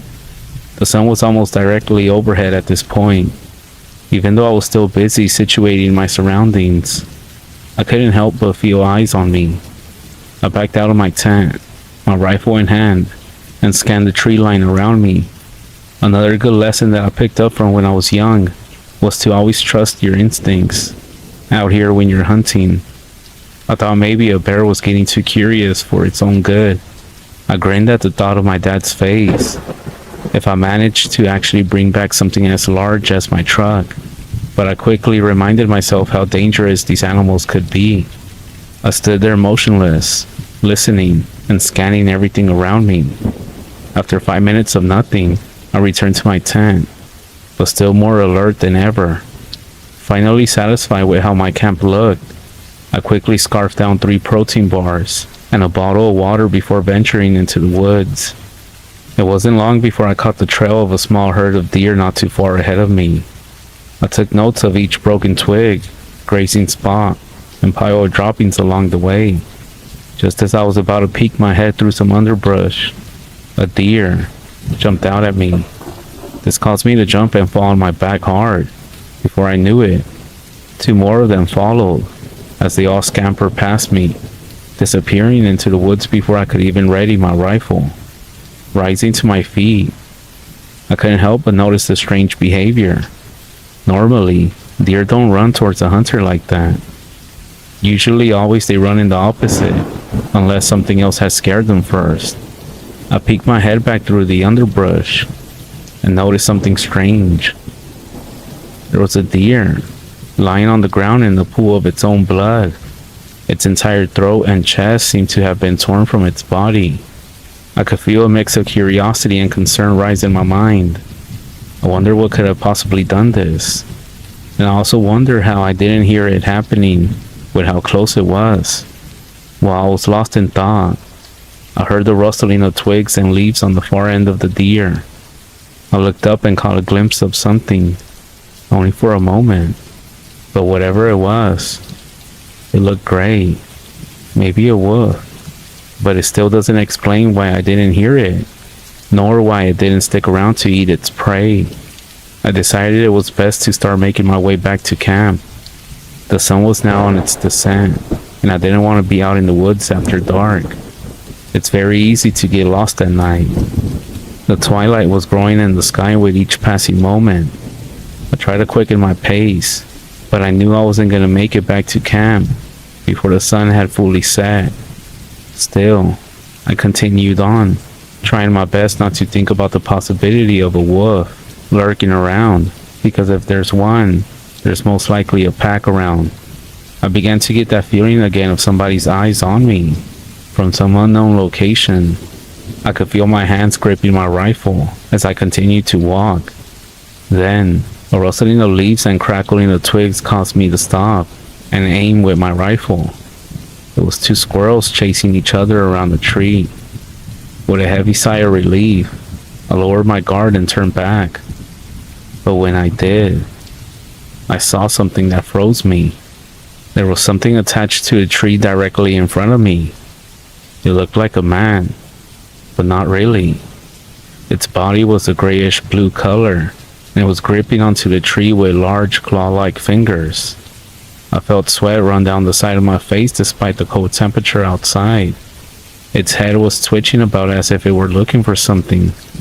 Slowly, I raised my rifle towards it, but when I did this, it caused the creature to stop twitching its head and look directly at me. Its eyes seemed to reflect the light from some unknown source. They shimmered lightly in the dusk. I wasn't sure what I was actually looking at, but my instinct told me that it wasn't friendly. I steadied my breath, lined up the shot, and fired. The gunshot echoed through the forest as birds and other creatures scurried away from the sound. The bullet hit the creature, and when it did, a new sound replaced the gunshot. The creature let out a shriek. I chambered another round, not wanting to take a chance. Yet when I did, the creature was gone. I scanned the trees and the nearby ground, but there was no sign of it. I know I had hit it, but I wasn't about to stick around to make sure. I continued my journey back to camp, but when I got there, I found my entire campsite completely ransacked. My tent was shredded, and all my supplies had been scattered about. Just then, I heard something behind me. I slowly turned and was only a few feet away from this creature that I had just shot. It was on all fours, crawling, still twitching its head as it moved. I could see it much more clearly now, even with the light missing from the sky. The skin on its mouth looked torn, and its jaw was hanging loosely, as it was breathing silently. Its eyes were completely white, almost as if it were blind. I shifted my body slightly to face the creature, and when I did, it stopped crawling. Its milky eyes were looking directly into mine, and in a split second, I pulled my rifle up and fired, but that didn't do anything to stop it. It leaped through the air and knocked me down. Its large claw-like fingers were scraping at me while its mouth, filled with razor-sharp teeth, snapped in my face. I was trying my hardest to keep it from biting me by holding it back with the body of my rifle. But this thing was strong. I rocked from one side to the other and used the momentum to throw the creature off of me. It scrambled to its feet, but I was faster this time. I took a quick breath and squeezed the trigger, catching the creature in the head. It wheezed and fell back. That's when I got up and began running towards my truck. I looked back only once, and when I did, of course, I saw no sign of the creature I had just shot. Panic set in as I jumped over logs and tore my clothing on branches. I was just praying that I was going the correct way the entire time. As I was running, I started to feel more and more eyes on me, as if the entire mountain was now aware of my presence. I went around a small hill and almost screamed when I saw my truck. I got into it and drove out of there. When I made it home, my mother was happy, and my father was concerned at all my cuts and wounds. I told him that a bear had attacked me and that I had narrowly made it back. I couldn't bring myself to tell them what I really saw up there. Weeks went by, and I couldn't shake what I had experienced. I doubt I ever will. I have since quit my job at the campgrounds and have started looking for jobs closer to town. I have hunted everything up on that mountain, but that night was the first time that something had hunted me. I don't think I'm ever gonna go back to that mountain. And if you plan on going into the wilderness, be careful. A wolf or a bear aren't the only things lurking within the trees.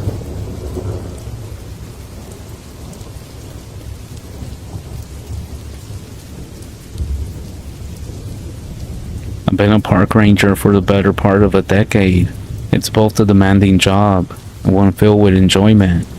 I'm sure some people out there don't care too much about the great outdoors, but I do. I remember back when I was a kid, I would spend countless summers begging my parents to take me camping at the park. My mother wasn't too thrilled with the idea, but my father would still take me, even if she wasn't up to it. My dad and I would spend almost every summer out in the woods, hiking and fishing. It was the age-old cliche of father-son bonding time, but I suppose it's a cliche for a reason, right? I never grew tired of it, even as I grew up. Eventually, I learned that you could make a living working in a place like this. At the time, I had very little concept of park rangers and what they do. To me as a kid, I just thought that they were police officers with funny hats. Don't tell anyone, but I still kind of think that. After high school, I went to college, and during my last 2 years, I was lucky enough to get a job as an intern at a park not too far from the school. I would mostly do errands, but often the rangers would take me out on ride-alongs. We would drive around in a pickup truck and just enjoy the scenery. Sometimes, they would have to tell a couple of people to hit the bricks, but other than that, everything else was a breeze. After finishing college, I applied to become a ranger myself, and was lucky enough to be selected. It's a highly competitive market, so being chosen was huge for me. My very first day on the job, I'll never forget it, mostly because everyone I worked with never let me forget it. I was walking out of the ranger lookout. I guess I wasn't paying attention, and I missed a step. I tumbled down the stairs, spilling my coffee all over me. I swear the laughing could be heard for miles.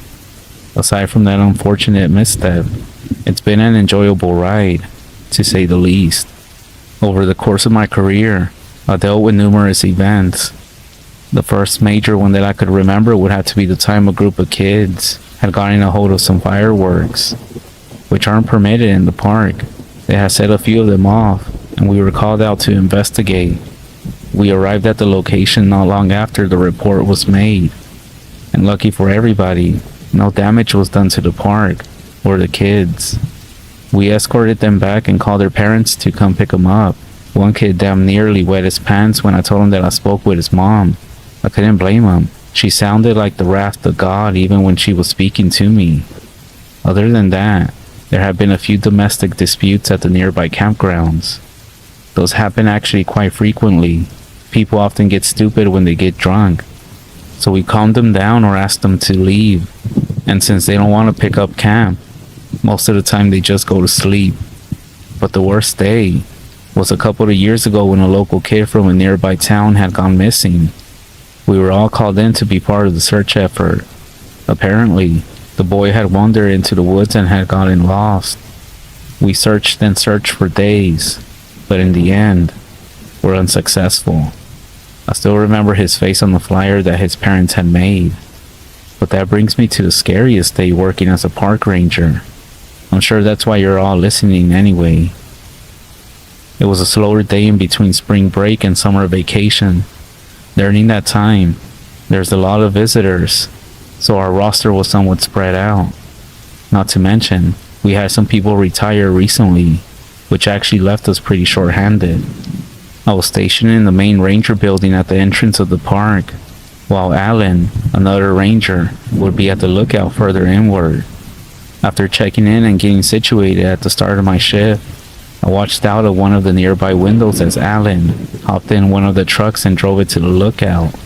I waited around 10 minutes before getting on the radio and telling him that one of his taillights was out.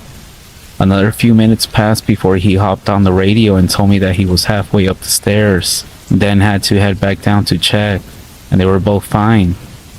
I laughed through the receiver, and I could hear him already pulling a prank on me. The day progressed and I did a few patrols in the mornings, just to take some time to enjoy my surroundings. The nearby lake was glistening with the morning sun. Along the trail, I saw two hikers who returned a friendly wave as I drove by. I stopped by the campgrounds to see if we had any new campers. I was surprised to find it empty. Regardless of the time of year, there's at least one die-hard outdoors person staying here, but not this time. I didn't pay it much mind. After all, it was less work for me. Once noon rolled around, a massive cloud seemed to appear out of nowhere. They didn't look to be storm clouds, but were thick enough to block out the sun's rays. I dreaded having to drive around in the rain, so I hoped the weather would be okay. Nighttime was fast approaching as the overcast sun descended. I radioed to Alan to see if everything was fine, and he reported nothing out of the ordinary. The park after sunset was very beautiful. The stars that normally fill the night sky are a sight to behold, and the sounds of the nocturnal forest coming to life as a sound is something I'll never forget. About an hour after sunset, Alan got on the radio. "Hey, John," Alan said. "What's up?" I replied.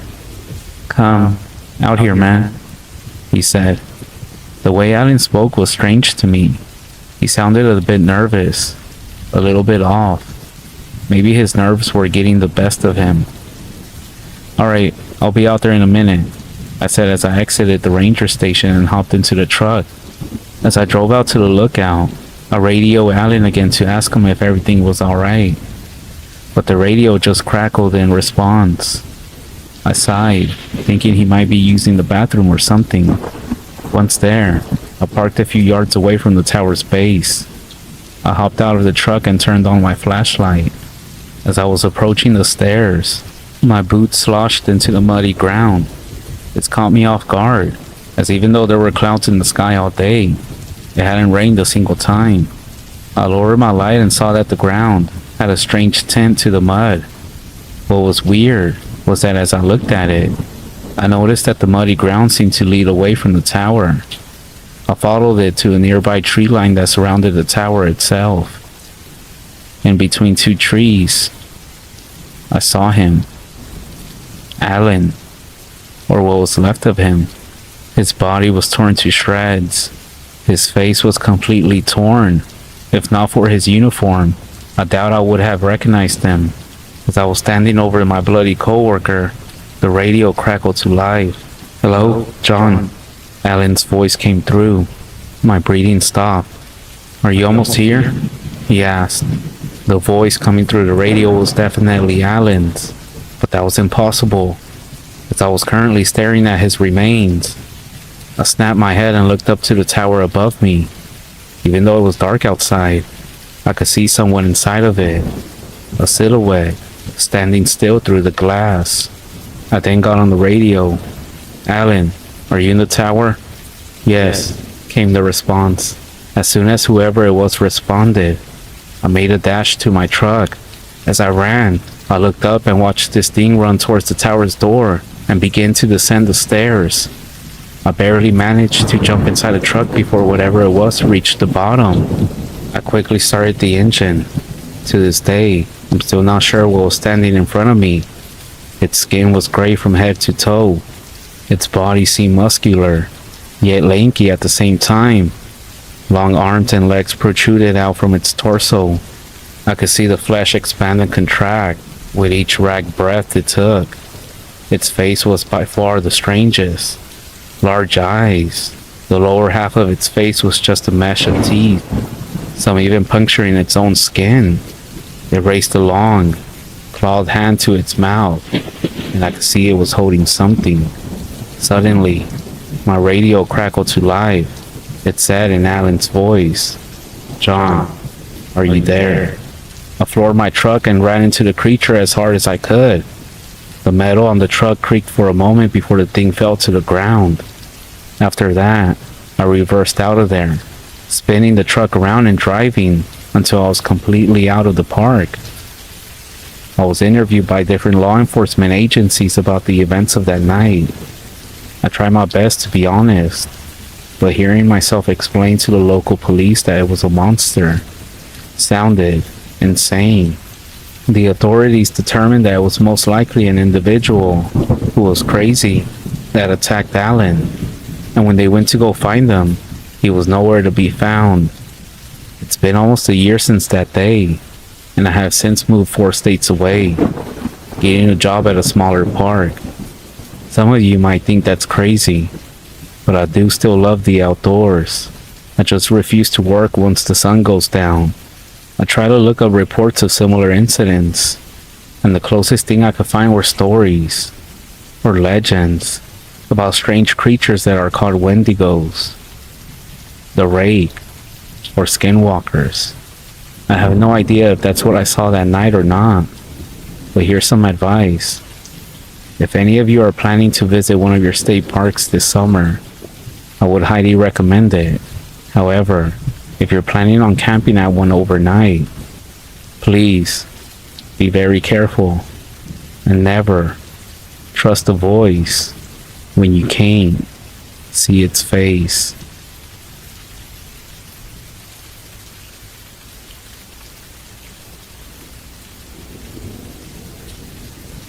I was introduced to the world of woodworking at a young age. Of course, by my own father, a master of his craft. As a young boy, I watched my father's skilled hands transform rough timbers of wood into works of art, each piece bearing the imprint of his passion and expertise. Together, we would spend countless hours in the workshop surrounded by the tools of our trade and inspired by the possibilities that lay within each piece of wood. From the simple joys of carving a small piece of wood into something artistic, into wood carving big designs. My dad passed away a few years later and had left his workshop for me. My mom told me that my dad always had a passion for me to follow in his footsteps. Decades went by, and I grew up working on side projects as a hobby, selling them on Craigslist, Marketplace, Etsy, and even building custom stuff for the community. There was nothing like being in a workshop and building something from scratch with your own bare hands. I received a request from a local library that they had old furniture they were trying to restore and set up for viewing. I went over and looked at the furniture they wanted me to bring to life, and I knew I could do it. I was just missing some detailed shaper tools that had finally given up on me. I found some replacements, but they weren't going to get here until a month later. I knew I couldn't wait this long. I asked a friend of mine if he knew anyone who had access to some of the tools that I needed. He said he knows a guy from work that would be happy to help. And apparently, he was interested in the same stuff that I was. But he did warn me that he's a little bit off. One morning, I drove my friend to work, so he introduced me to the guy. He seems pretty distant and withdrawn from all the others. He shakes my hand, and we end up talking a little bit. He does seem really interested in the woodwork that I was doing, and we talked about different projects and such for a little while, talking about things we learned and the tools that we used. The guy warms up after a bit, and I ask him if it would be alright if I checked out some of his stuff. He kind of agrees, but it's one of those responses when somebody is trying to come up with an excuse, but they just can't. He tells me to swing by that night. He says we can talk over a few beers. That sounds good to me, but later that night, I get a call. It's the guy. He sounds very shaken up. He says things are crazy at home, and right now it's in a good time. There is a lot of noise in the background, and so he says that he will call me when things calm down. He didn't call me the next day, nor the day after. It's not until I was ready to return the tool that I had borrowed that he calls one afternoon. He says that things have settled down for now, and that he wants me to bring over some of my own work as well, to compare and all that stuff. He gives me his address and I say sure, and I start to head over. I quickly noticed that this guy lives in the middle of nowhere. I had to call him up a few times just to find the house, because there was nothing but narrow backcountry dirt roads. The house was at the end of a very long driveway, and you go from dirt trails to beautiful acres of land. The driveway is littered with trees, and his house is actually pretty nice. As I come up the driveway, something strikes me as strange about the trees that I'm passing up. They all have faces carved into them, facing the driveway, twisted, painful looking expressions. I didn't think too much of it, because sometimes I make morbid stuff myself. And in fact, I was quite impressed. I mean, I have all types of scary stuff in my house. However, the amount of detail was staggering. Looking out into the tree line of the property, every tree had a painted face looking into the house, almost like the woods were watching you wherever you were. This kind of creeped me out. Looking out was like seeing 100 or so white faces, just crying out in pain, kind of like they wanted your attention. I knock on the door. The guy answers with a beer in hand. He's actually much friendlier than before. He helps me carry some of my stuff in and shows me around. He seems pretty cool. I begin to notice that each room has one of those down faces hanging above the door frame. The more I saw them, the more I began to feel creeped out. Not only was I in the middle of nowhere, but something just felt off. Up close, the faces were more detailed than I had imagined. I asked him what his focus on the faces were for, and the guy kind of tensed up and dodged my question. Upon entering the workshop, which was super sweet by the way, he seemed to have an interest besides creepy faces.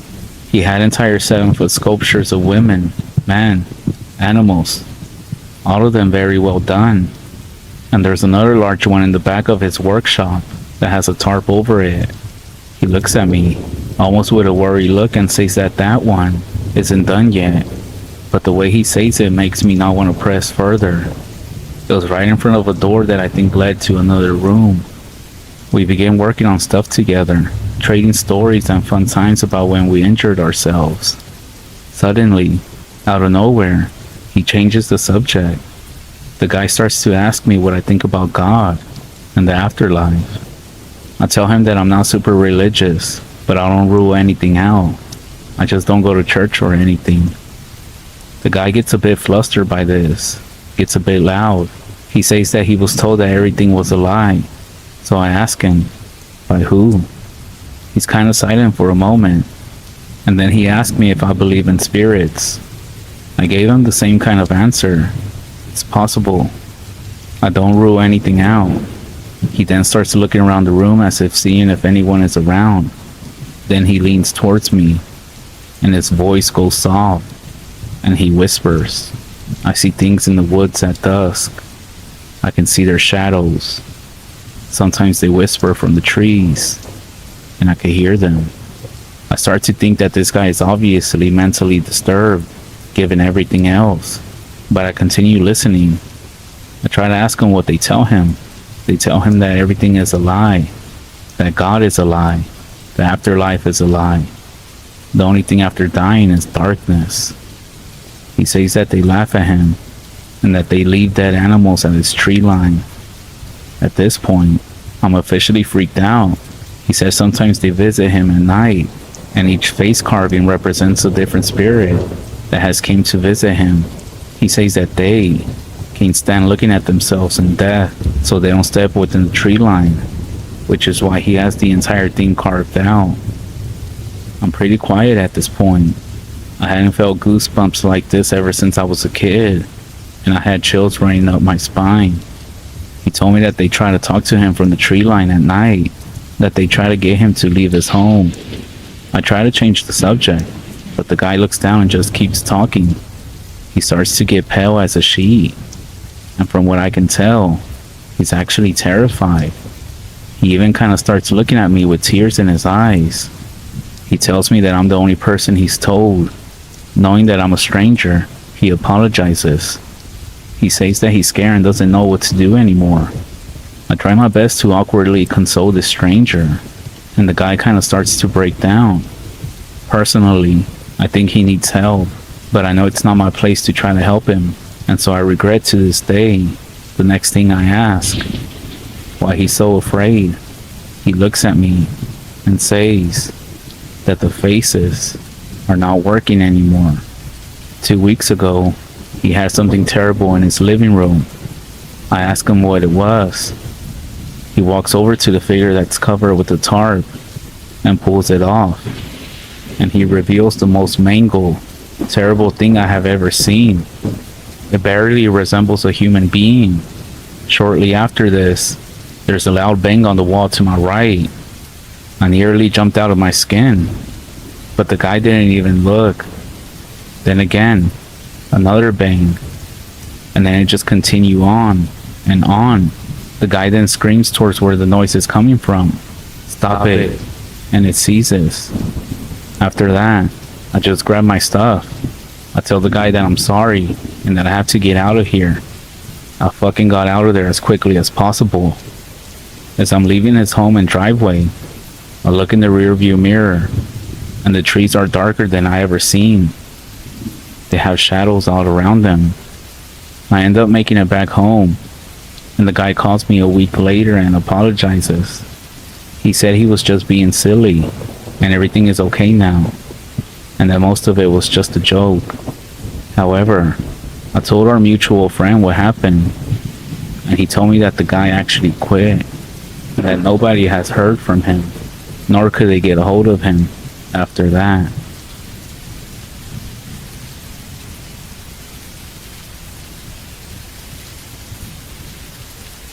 This is something that happened to me a few decades ago. It's been such a long time, but I like to share this experience with everybody who likes to go hiking or walking or camping in the Appalachian Trail. Way back when I was in my mid-20s, in the late 1980s, I used to be hardcore into hiking and camping, but given that my home state of Rhode Island is like the size of a postage stamp, I exhausted a lot of the more local campgrounds pretty quickly and began to long for something a little bit more on the wild side. I heard a lot of great things about the Appalachian Trail. Hiking it was a badge of honor for a lot of people who shared my passion for the outdoors. My uncle on my dad's side had hiked the whole thing over the course of a summer back in the 50s, and he would never shut up about it whenever he would see me.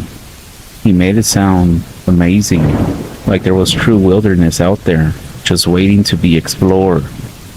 So I made up my mind to mimic the journey that my uncle took over one summer.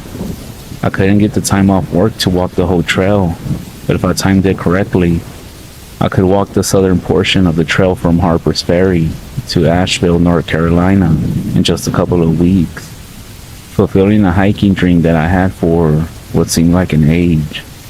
Then, in the summer of 1989, I traveled down to Harper's Ferry by bus and by train with all my hiking and camping gear on my back.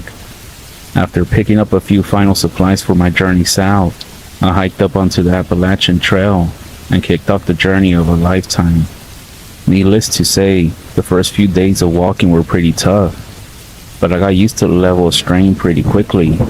I'm telling you, I've never been as hungry or tired as I was on those first few nights up in Appalachia.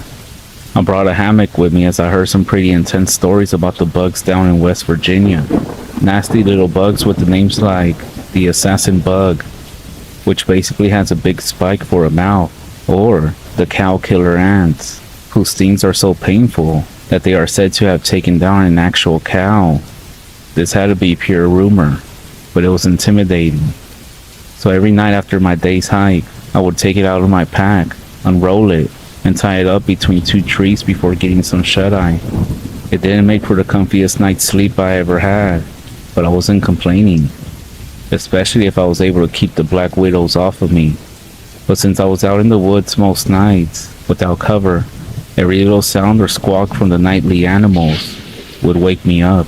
It was irritating, sure, but it was part of being out there, bonding with nature, you can say. So this one night, I wake up pretty sure that I heard something rustling in the leaves close by. I shifted my hammock, peering over my shoulder, and then I felt my blood run cold as I saw this big dark shape looming over me. I froze for a second, feeling my eyes adjust to the darkness, and I could tell that it was a person just standing there, staring at me. In one fluid motion, I rolled out of my hammock and hit the ground, running, bolting off into the trees. I didn't care who it was standing over me. Whoever does that kind of creepy shit did not have the best intentions, and I wasn't about to stick around to make small talk. I ran a safe distance into the woods, caught my breath, circled around, and then I started to sneak back towards my camp. My intention was to make sure it was clear before gathering up my stuff and moving on to a safer spot. I took it slowly, scanning the darkness for any sign of the shadowy figure, eventually finding my way back to camp, only to discover it was completely untouched, with all my gear still in the same spots. I had this horrible feeling in my gut that whoever had been standing over me just backed off to watch from a distance and was gonna wait for me to come back and get my stuff before trying to ambush me.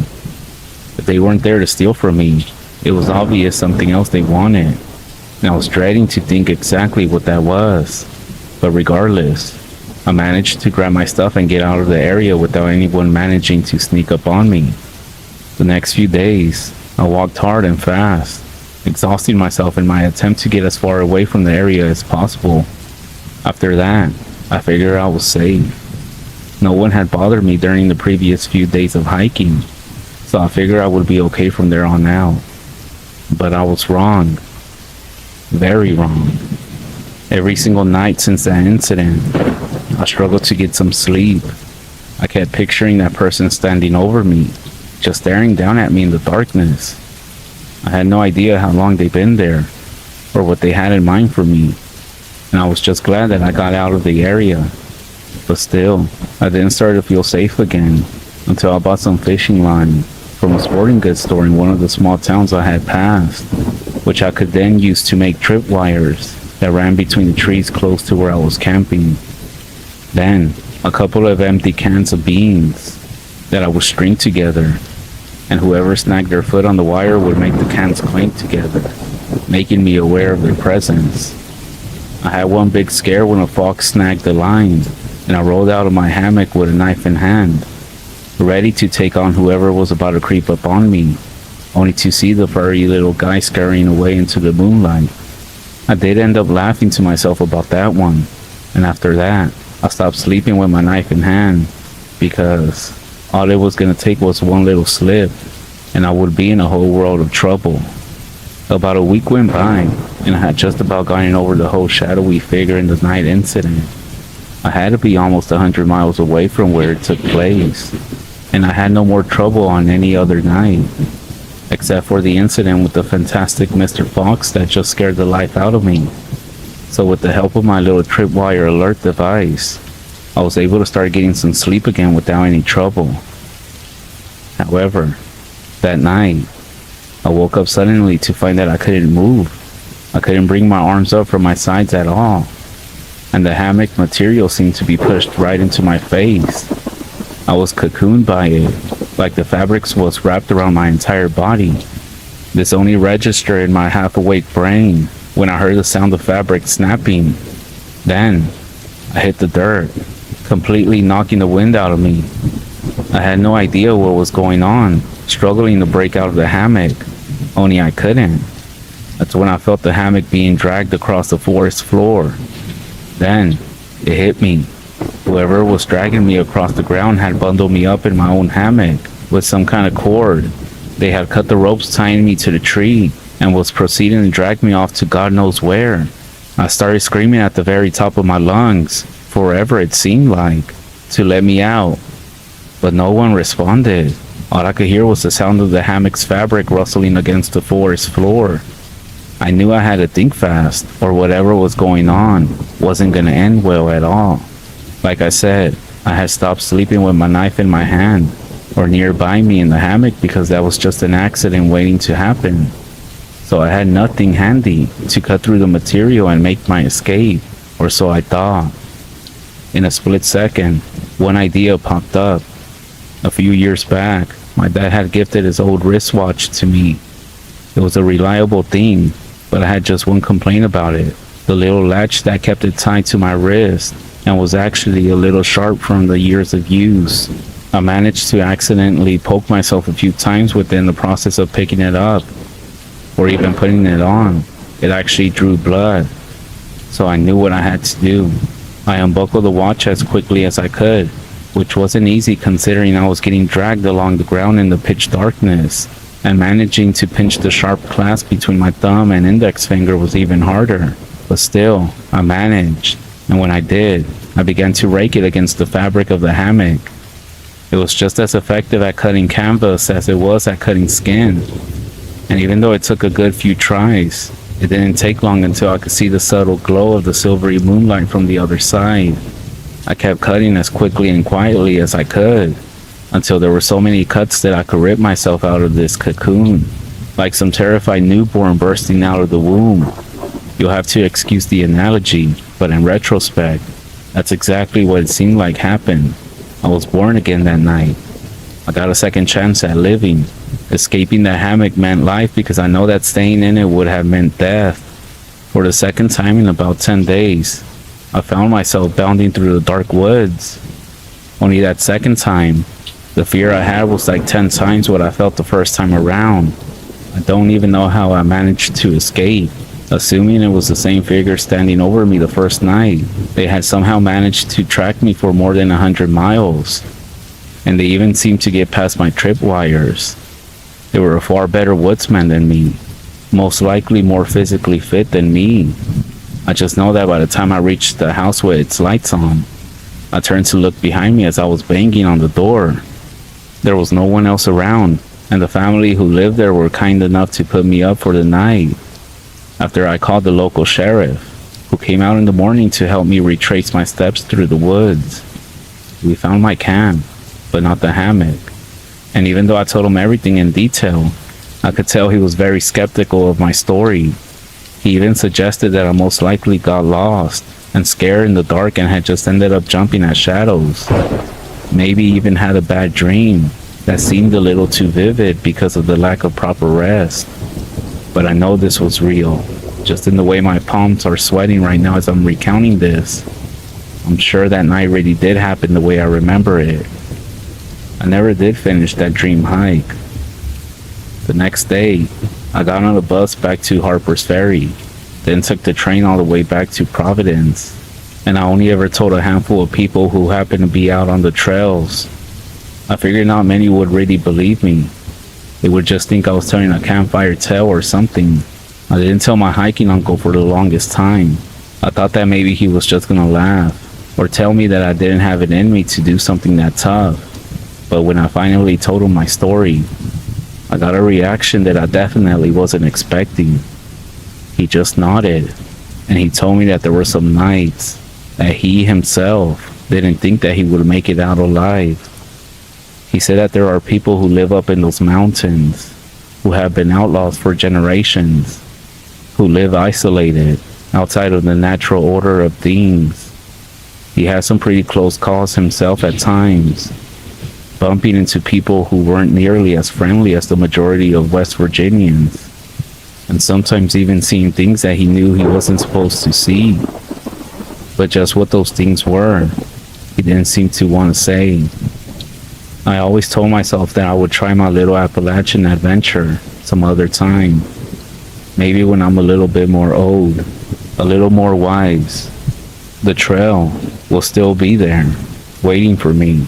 But then again, so will whoever try to drag me off that night.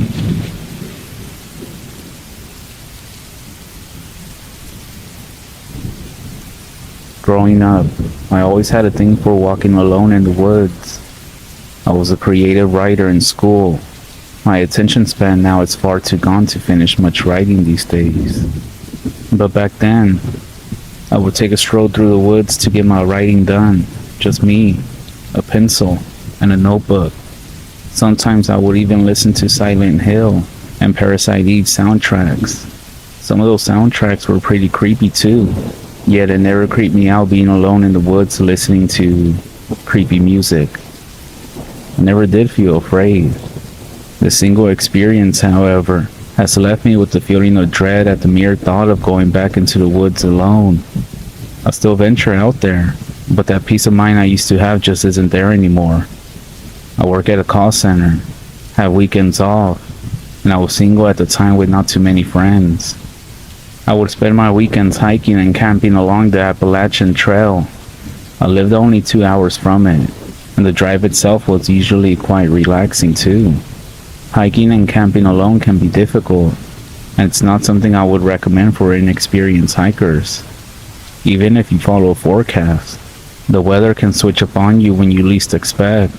The rare large animal encounter can happen, and sometimes you can put yourself in a very dangerous situation when you got no one with you. I sprained my ankle once on a trail in the nearby mountains. I was miles deep, and having gone in alone, I had to trek back, limping all the way. Not a fun experience at all. On a cloudy Saturday morning, I woke up early and ventured forward to the Appalachian Trail. After a couple of hours of a drive, I finally arrived. No rain at all just yet. Even though the sky would remain overcast for my journey, I had planned on a one-night camping trip, not going too deep. I had some plans the following day for my sister's baby shower, and I didn't plan on missing it. The hiking was fairly smooth. The air that day was just the right pressure and not too humid. It was an especially comfortable hike. I never would have expected what was going to transpire.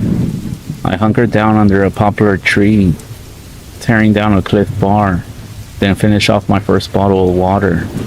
I looked around as I enjoyed my meal, trying to remember the names of the numerous different trees and shrubs around me. Then I thought about a meeting I would have to come in early for on Tuesday. It was around then that I saw something that made my heart skip a beat. I saw a human figure at the top of a dead tree about 20 yards to my right. It was small. I could very clearly make out a small coat, pants, shoes, and hair. What in the world? I wondered. My heart raced as I picked myself up and ran over towards the tree. Surely I wasn't seeing a child stuck at the very tip top of a tree in the Appalachian Trail, right? It was the most bizarre thing. I definitely panicked, to be honest. If this child fell from that height, they could be hurt. If they weren't already, that is. I mean, the figure wasn't moving at all except for their clothes blowing in the wind. "Hey, you okay?" I called up. No response, and there was no movement. I gulped, my heart sinking a little further. You might be thinking I should have called for help then, but I had a habit of leaving my phone in the car. I don't like looking at my screen too often, so on short hikes I like to leave it behind. I was only going to be out overnight, so I thought I wouldn't need it. I made a quick decision and I began to climb. I was in decent shape, sure, but I hadn't climbed a tree since I was 12 or 13? Lucky for me, this tree was nearly perfect for climbing branches all in the right places. It was only recently dead too, so none of it felt brittle yet. I had to stop several times, but eventually, exhausted, I made it close enough to the figure to reach out and touch their shoe. I poked the bottom of one of their shoes, trying to get their attention or get a response. The shoe fell the moment my finger touched it. Underneath, there was no sock, no foot. I looked closer at the rest of the figure. There was no person inside the clothes. The coat and pants were empty, and the hair, well, that was especially weird. I reached up, nearly losing my hold on the tree, and inside the hood of the coat was in fact very real human hair, long and straight like it belonged to a young girl. But the strand I pulled wasn't attached to anything. I could see flakes of skin on the end of the strands, as if the hair had been yanked from someone's head. I felt vomit rising from my stomach before I could react further. And then I heard something below me. Footsteps, slow and heavy. Then there was a whisper, just a bit louder than the wind itself. The voice sounded feminine, but somehow it sounded closer to me, as if the speaker was on a nearby branch. Come down. It came again suddenly after about 10 minutes of silence. I was at my limit. Then I tried resting myself on the branch below me, but it was too thin, forcing me to press my feet and legs onto it to keep my back steady against the trunk. There was no position in which I could rest. I had to get down. Come down. Again, I heard the whisper. The footsteps came again too. They seemed to be just below me at the bottom of the tree. But when I looked, I saw no one. I climbed down to the next branch with my legs still wobbling. I was confident I could jump down without being hurt. I inhaled. I remember thinking, just go, and jumping at the same time. I hit the ground with both of my knees popping, but I knew I was fine, and I started running as quickly as I could down the trail the way I came. I didn't even look back. I have no idea how I was even allowed to leave. Whatever I had encountered out there felt so evil, but I ran until I saw another person whose expression was one of confusion. I smiled and just continued past them. Back at my car, I called the ranger station with my phone, which had been waiting for me in the glove compartment. I reported what I found and where I found it. I couldn't help but think that maybe I should have ran instead of climbing that tree. But the idea of this poor child falling from it while I was gone, trying to find them help, was just eating at me. Now, knowing there was no child, I felt as if I had been baited. Some part of me was telling me something had laid a trap for me. Then again, why was I allowed to leave? That was the last of it. I never heard back from anyone about this encounter. I never even heard of a similar experience. And I see no news reports about a missing child. In the end, a fear of the woods now lingers with me, and I'll be staying far away from the Appalachian Trail for the time being.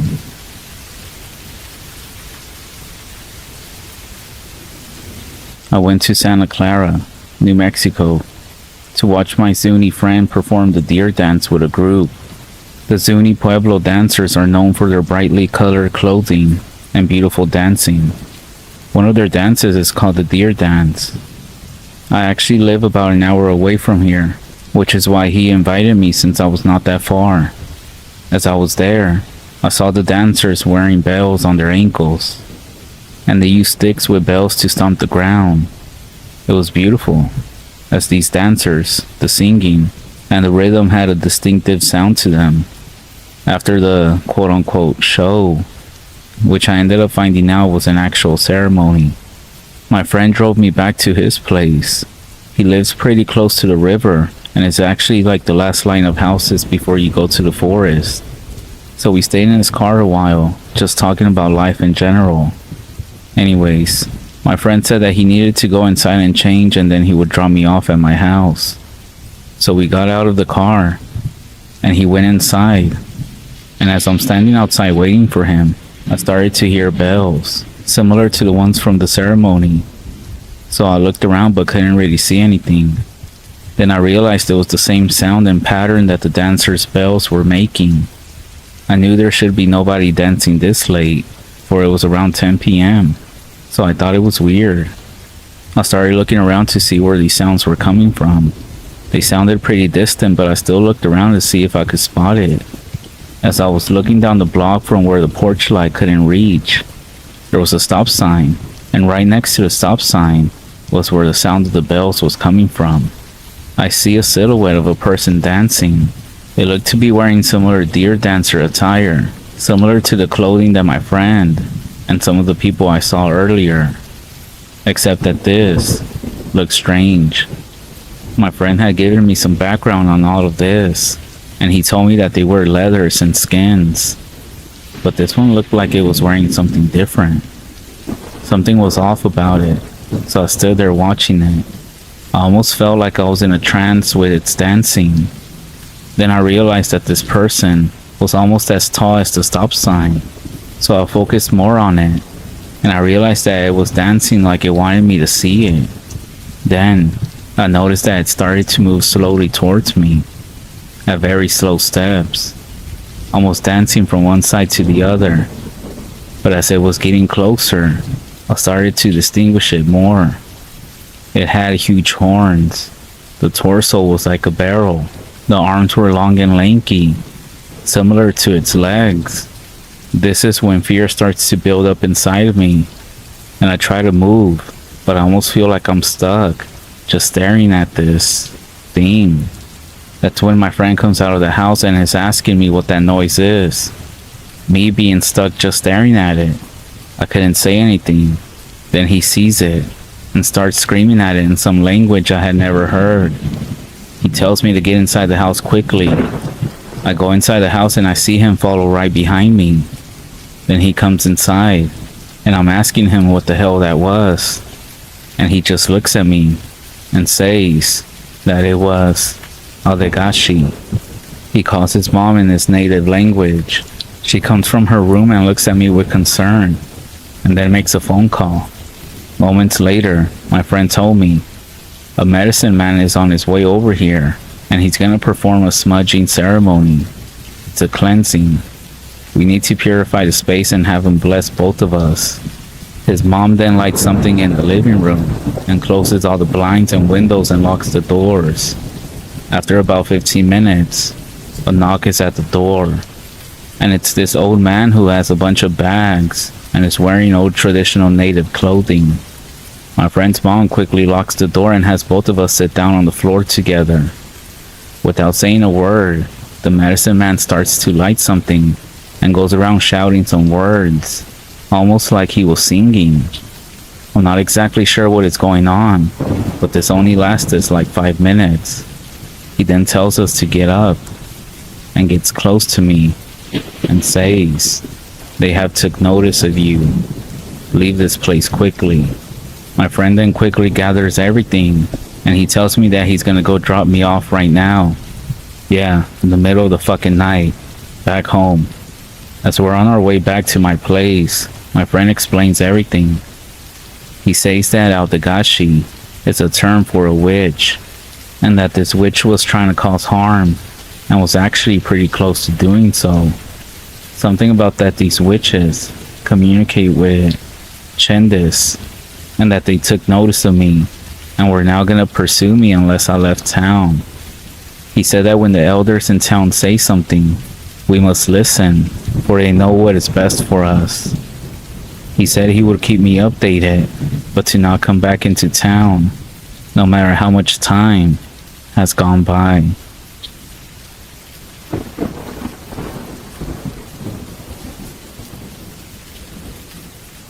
In the summer of 2015, I was going on a fishing trip with my dad and 3 friends, Peter, Andrew, and Jason. We live in North Indiana, so we ended up going to Lake Patoka Marina.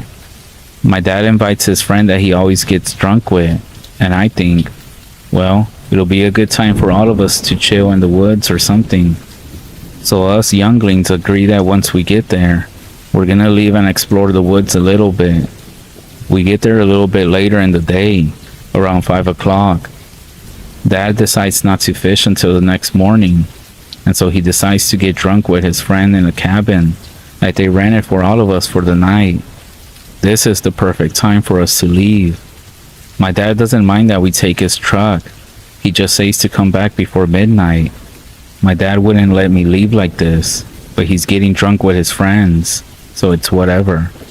We drive around some random roads, and eventually, we get to road 231.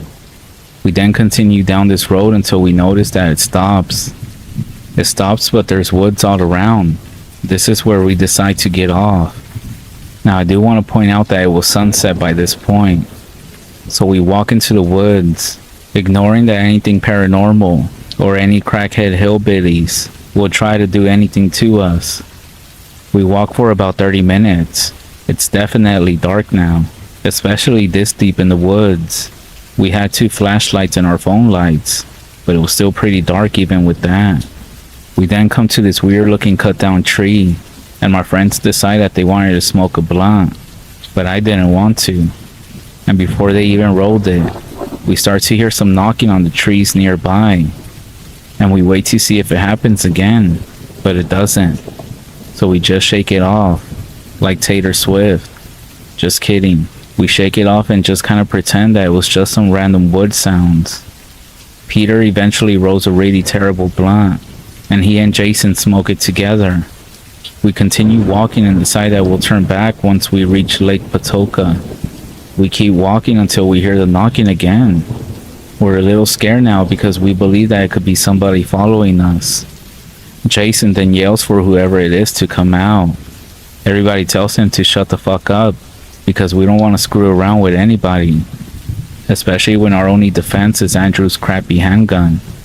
So we keep walking, and now we're definitely aware that these knocking on the trees are not just random noises now, as they start to get louder. Jason just keeps looking back and saying random stuff every time there's a knock. He would say, "Bet you won't come out and face us," stuff like that. We stop after we hear something in the bushes next to us, and we start to hear branches breaking as well. We stand there for about 5 minutes, waiting for something awful to happen. Eventually, we decide that it could have been a raccoon, maybe a small animal, so we keep walking slowly. Then, all of a sudden, we start to hear footsteps, almost like there's a big dog walking around us. At this point, all of us are terrified. We start to speed walk now, as we don't want to run in case whatever it is comes out of nowhere and just jumps at us. We finally start to think like normal humans, and we decide to stop, and we all agree to go back instead.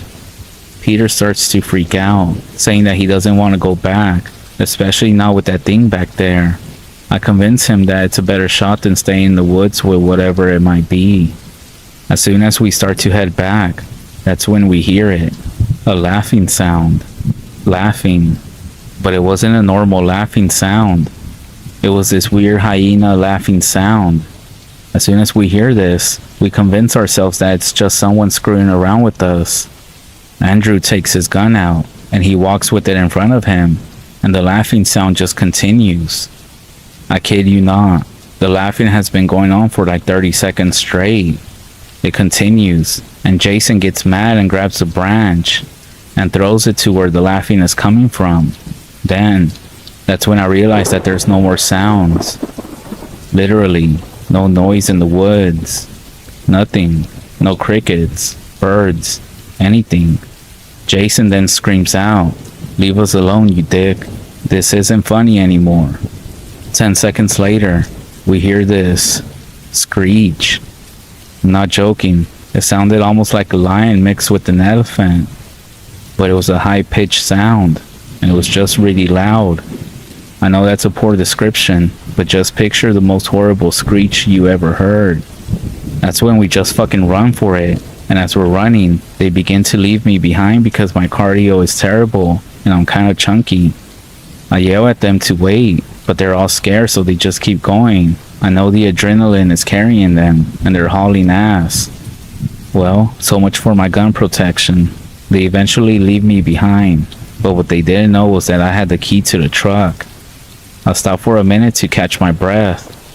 That's when I hear something running behind me. It still sounds like a big fucking dog, but for some reason I couldn't move. It's almost like if I was just standing there, ready to accept that whatever it was going to kill me. I just stare, and that's when I see this weird human-like person running on all fours, straight at me. I couldn't move. I couldn't speak. This thing was so fucking fast. That's when I got shoved. I turn around, and it's Andrew. He sees this thing coming as well, and he has a look of fear on his face, and he pulls me to run. We run for like 5 minutes, and I have no idea how this thing didn't catch up to us. And I also don't know how my fat ass did it, but I did. We just jogged and came across Jason and Peter. We're all together now, and we didn't hear the thing behind us anymore. But we were still not taking any chances. We speed walk and then just jog back. We hear the hyena laughing sound again. We start to run, but the damn woods just never seemed to end. Even though we didn't think that we were that deep in the woods, the hyena sounds turn into just a scream. Then we hear the screech again at the tail end, but this time we basically break it because we hear the screech twice and the laughing sound at the same time. That's when I realized that this thing can make those noises, or there's more than one out there. We eventually get to a tree that was broken down, and we turned around.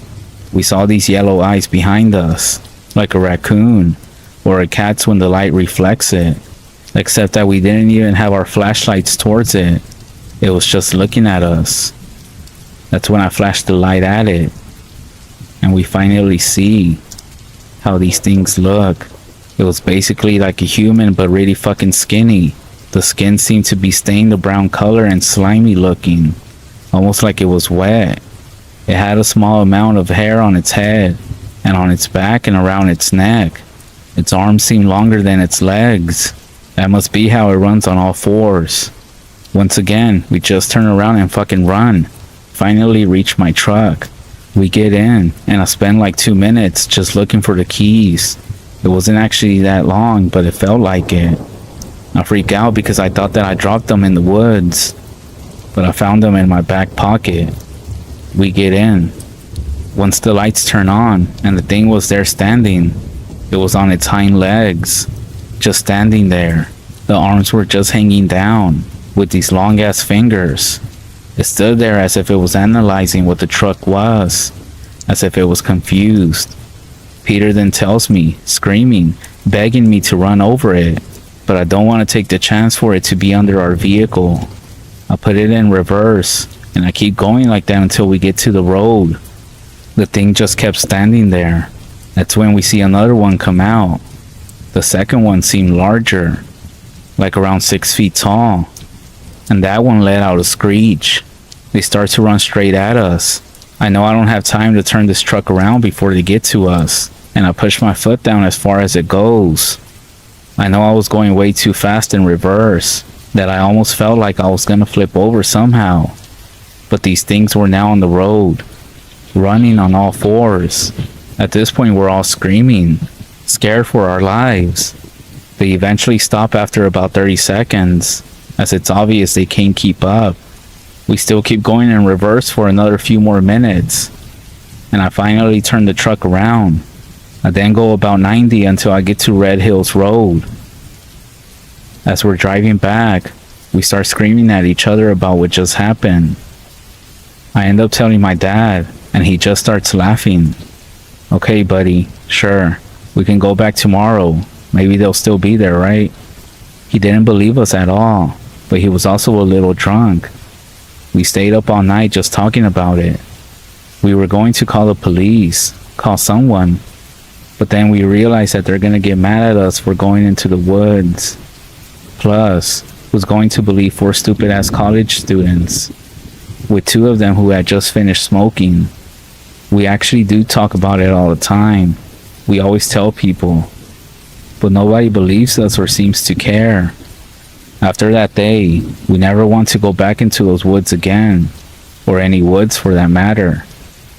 Nothing else happened after that. Except that I had this nightmare not too long ago.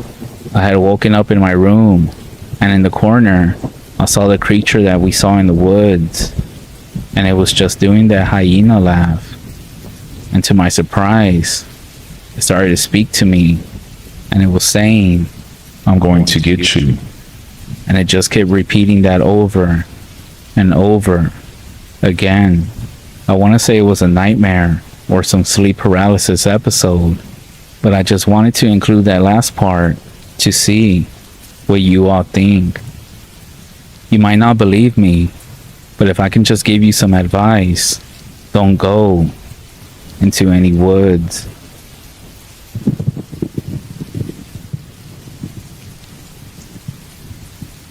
My story took place several years ago when we lived on the res in Arizona. My entire family had gotten together for my mom's birthday at my grandmother's house, out in the sticks in the middle of nowhere. I didn't have any brothers or sisters, so my cousins were my siblings, and I decided to spend the night with them at my grandmother's house. Her dog started barking like crazy. I was half asleep in the living room with my 2 cousins on the floor, as by this time we were tired from playing and being out all day. No one was getting up to check, but I don't blame them because it was pitch black outside. But I could tell that the dogs were running back and forth, chasing something. I got curious, so I turned the outside light on and stepped out the front door to see what was going on. Suddenly, something jumped from the tree onto the side of my grandmother's house, and it started crawling all around the house. It was hard to make out, but it looked like a small man crawling around like a lizard. This thing was fast too, and the dogs were just going crazy. I ran into the house screaming and terrified that there was some sort of creature outside. The noises were horrible, and it sounded like there was more than one. I also heard some squeaking sounds that got real loud. My uncle came to the living room and woke everyone up and gathered all of us in one room. He put some big wall-like panels on the windows and told us under no circumstances. As me and my cousins gathered together, that's when we heard them, and they could be heard walking around.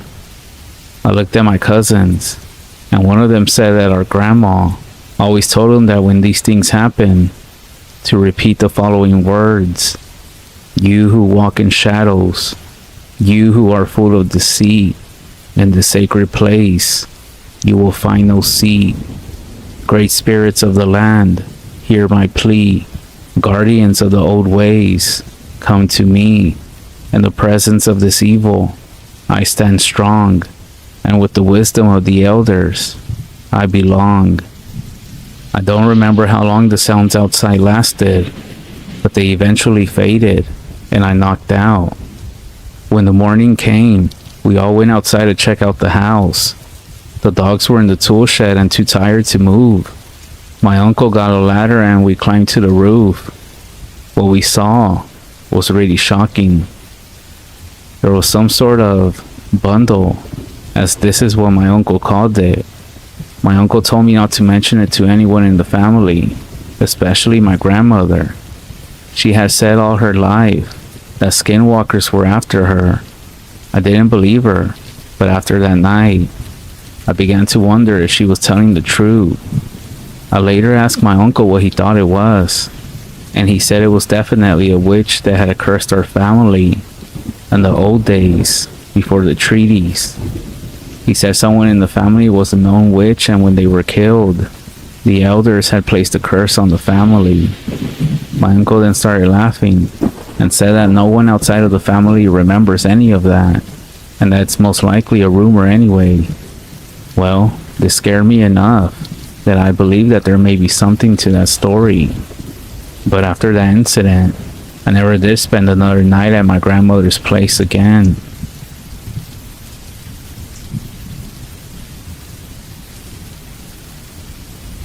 We never spoken about this event, not even among ourselves after it happened.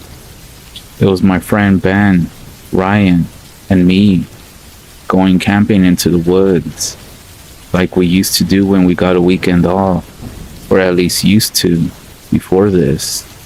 In general, we try to go to new places. There was this one forest situated about 2 hours away from our city that we had been told about. We had been putting it off for a while because it was said to be dangerous, packed with wild animals that could attack campers pretty often. Ben, in his usual part of trying to be a badass, said that he would take a shotgun and that we would be safe. Ryan was a bit of a wimp, but he agreed. So we drove there as soon as we had a free weekend. We got there by mid-afternoon or so. After we set up our camp and the night was beginning to set in, we decided to go for a walk. I mean, you know how we as men are. We like to venture out, almost hoping we encounter something, but yet at the same time hoping we don't. Hopefully that makes sense. So we secured our stuff, and Ben took his shotgun in case any animals approached us, and we started following a small path that got deeper into the wood. Walks in the dark like this used to always relax me, but this time, I was starting to feel uneasy. Something felt weird, like a sense of danger. I mean, we are out here in the woods alone at night. After about half an hour of walking and just not finding anything of interest, we started to hear what sounded like strange noises. It sounded like footsteps of several big creatures closing in on us. But to this day, I swear I could also hear soft whispers beneath the noises. I was feeling like a corner animal. In total panic, Ryan says, "What the fuck are those noises?" And so he just starts running the path that we had came from, and I end up following right behind him. Ryan, of course, was the fastest, and Ben was behind us, and he starts screaming to keep running back to the campsite. Now, call me dumb, but I somehow lost sight of Ryan as we were running. I mean, he was running fast as fuck, and maybe in one of the trails he got way ahead. I couldn't even see his flashlight in the distance, but I kept on running. I didn't care where I was going. At some point as I was running, I came across an old cabin that looked like it had suffered a fire and was boarded up, and so I knew I had ran back towards a different path. I slowed down and noticed that the door seemed half open. Then I heard Ryan calling from inside. Terrified at first, I froze there. I was a little doubtful at first for some reason. I bolted into the cabin and closed the door. I lifted my flashlight to look around, and there was Ryan. I pointed the light to his eyes, but he didn't seem to react to it. In fact, he seemed pretty calm, which was actually strange for him, especially in the circumstance. And all he said was, "Let's stay here for now." In a neutral tone of voice, those things out there could be dangerous. Now, I was worried about Ben, but I remember that worst case scenario, he had a shotgun ready if anything attacked him. I took a deep breath and started looking around the room. There were a few chairs that were lying on the floor. In one corner of the room, there was a pile of sticks with a bunch of stones all around them. I then asked Ryan what the heck this place is, and he just looks at me, and all of a sudden, two loud bangs. Ben's shotgun had gone off twice. I stood there paralyzed, as every other sound in the forest also stopped. I glanced briefly at Ryan, and he was just staring at me, completely quiet. I was about to say something when something started banging on the door. Ryan quickly grabbed my shoulder and said, "Don't open the door. It could be one of those things." I started walking towards the door, but he insisted, "Don't do it. They're going to kill us." This was really weird, but I was afraid it could be Ben, who had just shot one of the wild animals, and most likely saw us come inside the cabin to shelter. I grabbed onto the metal door handle, took a deep breath, and as Ryan was still talking behind me, I opened the door. A cold chill ran down my spine. Standing there in front of me was Ryan. It didn't sink in at first. He started saying, "I was waiting for you at the tree line and saw you come in here, so I came to hide with you instead. Did you also hear Ben's shotgun go off? I think we need to find him and just get the fuck out of here." I tried to mumble something, but at this point I didn't know what to do. I slowly turned around, pointing my flashlight all over the room. I was by myself. When the light reached the corner of the room, I realized that what I had been looking at earlier was a pile of bones, and around them, forming a circle, were a bunch of skulls. They looked like human skulls too, but I didn't stick around enough to really examine them. I told Ryan, "Let's get the fuck out of here right now," and we ran as fast as we could. We found Ben near the campsite, and when he saw us, he became pale and didn't say a word. We got in my truck and drove the hell away from there, leaving everything behind. On the way back, there was a long silence. I asked Ben what he was shooting at, and he said, "Some things came from the trees and they attacked me. They came up from behind, and I shot them down." "Ben, what were they?" And he said, "It was you guys. I thought I killed both of you back there." After that, nobody spoke a word for the rest of the trip. After we got home, Ben just stopped talking to us, and he moved away. This was strange. Ben was one of our best friends, and we just never saw him again.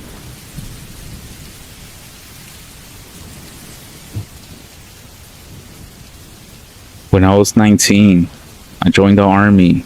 This was in Singapore, so I had to serve a total of 2 years. I went through basic training. Everything was fine. I found out I was selected to be a seniorly after that. So I went to school for about 2 months, which is in another army camp across the country. The building that we were staying in was a few decades old, but not too bad. It actually looked clean enough. Anyways, there were a lot of facilities, dorms for sleeping in, toilets, showers, and stuff like that. There was a small corner in the ground floor for people to smoke as well. The first few weeks were very uneventful. We slept in single beds, 6 in a row facing each other. But from the third week on, things began to happen. Small things, but it was hard to ignore them. I slept in a bed that was in the middle of the bunk, and I was facing the open windows. Our bunk was on the 4th floor, and there was a tree outside, so it never got super bright. So for some nights, I would lie down and go to sleep, but just before drifting off to sleep, I would feel my bed almost shake. It was just enough to wake me up, but there was nothing when I woke up, or there would be a random noise, a fractured sound, to wake me up. Imagine someone saying something unintelligible to you out of the blue. I just brushed it off as me being too tired, but as it continued to happen every other day, it was getting hard to ignore. Also, it meant that I was sleeping poorly. I would later find out that I wasn't the only one, but everyone had their own experience. People just didn't want to share such things at first. I'm gonna list some of the more major happenings. The first one, I woke up in the dark. I looked at my watch and it was around 1 a.m. I was about to go back to sleep, but then I heard 2 people talking. I was thinking it was my fellow bunkmates. I sat up to have a better look. There was some faint moonlight coming in from outside, so I could make out the different shapes. Everyone that I saw was clearly asleep in their beds. The muttering of the 2 voices went on. The more I tried to listen to what they were saying, the more I just couldn't understand it. They weren't speaking English or any other foreign language that I knew. There was a bunch of gibberish noises, but there were 2 distinct ones. Terrified, I just slipped back down into my bed. The second thing happened on another night. I woke up again, but this time around 11:30. The room was quiet. Everyone was sleeping. Then I heard the sound of shuffling, the sound of flip-flops on bare concrete floor. It clearly originated from the room, but nobody was walking. The sound traveled from one end of the room to the other. It was exactly as somebody was pacing the room, but I couldn't see them. When it reached the end of the room, there would be a short pause. Then it would start coming back again in the other direction. Determined to know that it wasn't just me, I rolled down to the side and reached across to tug my friend, who was sleeping on his bed. He was annoyed and surprised to be woken up naturally, but I did whisper to him, "Do you hear those noises?" He didn't understand what I was talking about at first, but by the very faint light, I saw his eyes widen in the dark. He could hear it too. I then told him, "Who is that?" And he said, "I don't know. There doesn't seem to be anybody." After a while, he shook his head and put his finger up to his mouth, telling me to be quiet. He turned around and wrapped his blanket over him. It was clear that he didn't want to think too much about it. The other thing that happened was when my bed was shaking. Another small miscellaneous occurrence is that all these minor things continue every other day. The timing of them gradually increased over the next few weeks. One time, there was a loud sound that took everyone by surprise. We were chatting and laughing normally, and suddenly, it came and shut everyone up. It was the sound of metal panes slamming shut, but nothing was moving. The windows were fine. Another time, the door to the room started to rattle, as if somebody was trying to open it from the other side. Thinking it was our sergeants playing a prank on us, we opened the door, but we were just looking down an empty hall. We were only greeted by a tunnel of darkness. There would also be loud stomping sounds coming from above, even though the floor above us was totally locked off and empty at that time. There started to be gossip, of course. Bringing up the issue to our sergeants was either met with denial or deflection, but it was clear from their eyes we weren't the first batch of trainees to experience something, and I wasn't the only one affected in my bunk. A few guys had it worse. People started moving out to sleep in spare beds and other rooms, or even with other trainee batches, even though it wasn't allowed. I continued to stay, thinking that I could live with it, if only a few more weeks until I graduated. I woke up in the middle of the night. I wanted to reach out to check the time, but I couldn't move. I was sleeping on my side, and there was an empty space on my bed. I realized I was having sleep paralysis, so I didn't panic. I couldn't move, but I could see the room just fine. I could see everybody was sleeping. The windows were open. The leaves of the trees were moving. And so I told myself to just breathe and maybe I could wake up naturally. Over the next few minutes, I was able to regain my movements and actually wake up to check the time. And as I was doing this, sitting up in my bed, I see something at the corner of my eye. Something that shouldn't be there. Something moved in the far corner. I tried squinting at it, and I saw something tall, very skinny and black. It looked almost exactly like a stick figure that a kid would draw with a marker.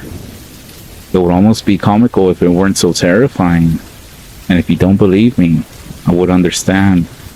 It started to move across the room, striding slowly in a broken and stiff way, like a bad animation that was missing keyframes. It walked or limped across the room. My fear was starting to build up. I tried to comprehend what I was looking at. I wanted to say something, to do something, but I couldn't. Reaching my bed, it turned around to look at me. The face was round and didn't have any facial features, except for 2 dots, 4 eyes, and a long wide mouth that pulled up into a smile. It sat down in the empty space on my bed and reached out with one of its arms. It had too many fingers. I couldn't even count them. They were dried, wrinkly fingers, and reached down and touched the soles of my bare feet. I could feel each finger. With a massive effort, I broke out of whatever spell this thing had me under. I started screaming, and I saw that this thing looked angry. And with all the commotion of people getting up and turning on the lights, I saw it laugh. And then, there was nothing. At this point, I was sweating. I know what I saw, and I could still feel the physical sensation of it. I moved out to another bunk the next day. I had enough. My mental health was suffering. Out of the 12 of us that were there, I was the fifth guy to move. There was only 3 weeks left in our training, but I didn't want to sleep there anymore. I couldn't. This incident legit turned me from half a skeptic into, this creepy ass shit is way too much for me. I'm getting the fuck out of here. It can't be rationalized. I just don't want to be around some creepy ass shit again. It's very mentally draining on your body, especially to have physical training in the day, and then you can't even get a good night's sleep later on. I even started to doubt my judgment of reality. It's totally not fun at all, especially when you encounter such things like this in real life.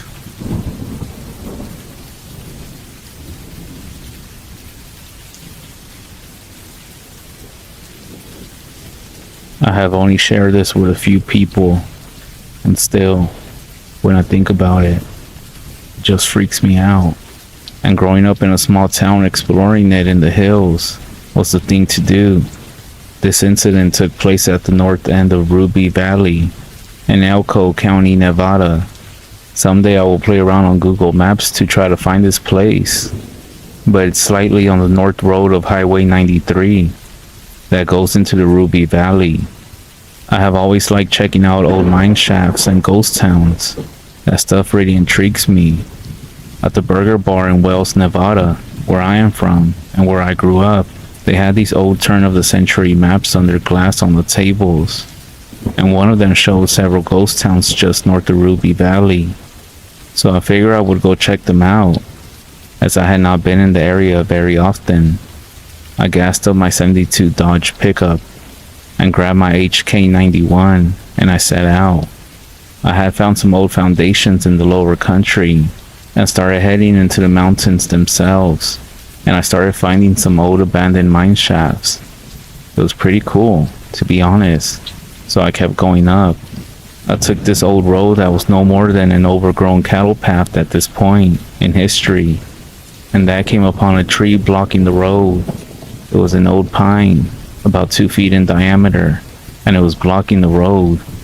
After this tree and the road continued straight for about 200 yards, and then it hooked right before coming back again 180 degrees. I parked my truck in front of the tree, and I started to set out on foot. I grabbed my HK with one 20-round magazine in the rifle, and I put a 20-round mag in my back left pocket.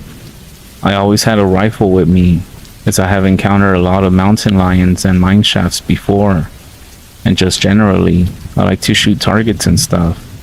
So I get up on the ridge lines and I'm shooting at this big boulder from a couple hundred yards away. As soon as I climbed down over the fallen tree, I had this really creepy feeling as if somebody was watching me.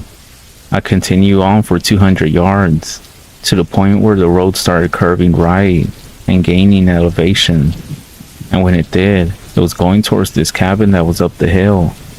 At this point, I realized that not only did I feel like somebody was watching me, it was also really quiet. This was in June or so. School had just got out. Everywhere you went, you could hear those old cicadas. Not out here. It seemed like as soon as I crossed the fallen tree, the mountains became silent. No bugs or birds. Nothing. Just deafening silence. As I came up to the turn, there was this big rock. The thing had to be about 15 feet in diameter.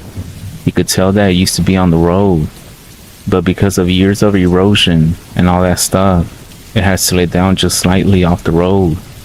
It seemed to be red limestone, I think, or something like that. It stood out since they are not quite that common in this area. I looked at the rock, and you could tell that there were some carvings in it at some point in time. But again, because of weathering, whatever was carved in it had been worn off. I kept walking up the road. I was really creeped out, but I really wanted to check out that old cabin up there, as it was pretty obvious that no one had been there in a long time. At this point, I was maybe 3 hours off road to get to this point. Eventually, I did get up to the cabin. As far as abandoned houses and cabins in Nevada go, this one was actually in pretty good shape. All of the glass on the windows was still intact. and there was some evidence of curtains behind the windows. By this point, there was something in the back of my mind telling me that I should keep on going. I went into the cabin, and that's where I started to get the feeling that something was off again. Most cabins you find out in the middle of nowhere in Nevada are empty. There's nothing really left in them. Maybe a bit of broken chairs and couches and stuff. But this one was completely furnished. Time had taken its toll, but everything was still there. What was left of an old mattress and some bedding was still there as well. There were plates and other cookware throughout the house, along with these tattered clothing and personal artifacts such as a chest and faded pictures. And what really creeped me out was at the dinner table. It was still set for people. Dinner plates, glasses, and silverware. This was the first cabin that I have ever found that was in this condition. It was as if whoever resided here had just got up and left and chose to leave everything behind. I felt like I shouldn't be in the cabin, and I went outside to see if I could find a mine shaft or anything else. Once I was out the door, I decided to chamber around into my HK. The sound of me rocking around echoed throughout the canyon and broke the eerie silence. As little of a thing as it was, this actually helped calm my nerves down a bit. And now, directly behind the cabin, was a well. It was still intact. As I got closer, it sounded like there was some noise coming from it, like a slight breeze rustling through it or something. When I got about 30 feet of this, I started to smell something, and it smelled pretty bad, putrid almost. And I figured there was definitely some animal that had died in the well. The smell of something decaying was heavy in the air with this other scent that I couldn't identify that tore my nostrils. I didn't want to get any closer to the well, and I started leaning towards the left where I could see the opening to a mine shaft up on the hill. The closer I got to it, I could feel the breeze coming out of it. This is not really uncommon if you explore mine shafts before, as the breeze could be coming in from another opening in the mine. But the thing was, it was perfectly calm. As far as I could see, there were no trees moving or any signs of the wind. The closer I got to the opening of the mine shaft, the more of a feeling of that dread and being watched I got. I got within 15 feet of the shaft when the smell hit me again. That same smell of decay, but it was much stronger than the well. Right then, all of my spidey senses started going off. I knew it was time to get out of there. I started turning left to book it out of there when I saw a dark shadow moving in the opening of the mine shaft. Whatever it was, it appeared to be crouched down to fit into the mine shaft, as most that I have seen are about 8 to 10 foot ceilings. At first I thought it was a mountain lion, but then I remember how big these mine shafts were. My mind raced trying to process and think of what the hell this was. It was too big to be a black bear, which are also rare in northeastern Nevada. I nearly froze with panic, and it slowly kept coming towards the opening of the mine shaft. It was maybe within 10 feet of the opening, and the light was starting to show just whatever this was. It was covered, from head to toe, in grayish brown fur. Then, it screamed at me. It was unlike anything I ever heard in my entire life. My ears were ringing. I flipped into panic mode and I did what any good person would do. I started shooting at it. I pulled up my HK, placed the front blade on what appeared to be its center of mass, and ripped off 5 rounds as fast as I could. If you ever shot a big game with a large caliber rifle, you know the sound when you connect with something. I had 4 solid hits and 1 round that went just a little too high. Then it made the scream even louder than it had before in pain. At this time, I started hearing more and separate screams coming from all over the well and from the hills above the mine shaft. That's when I started running down the hill as fast as I could. And the tree line above the road, about 75 to 125 yards, I could see fast movement.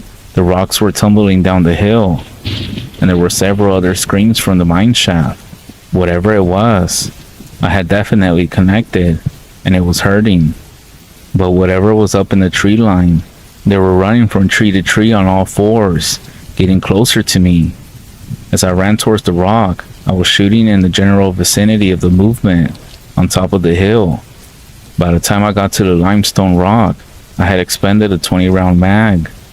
I ripped it out and put my spare mag in and chamber around, and I started running towards the fallen tree, about 200 yards away by now. I kept looking back, and whatever they were staying in the trees.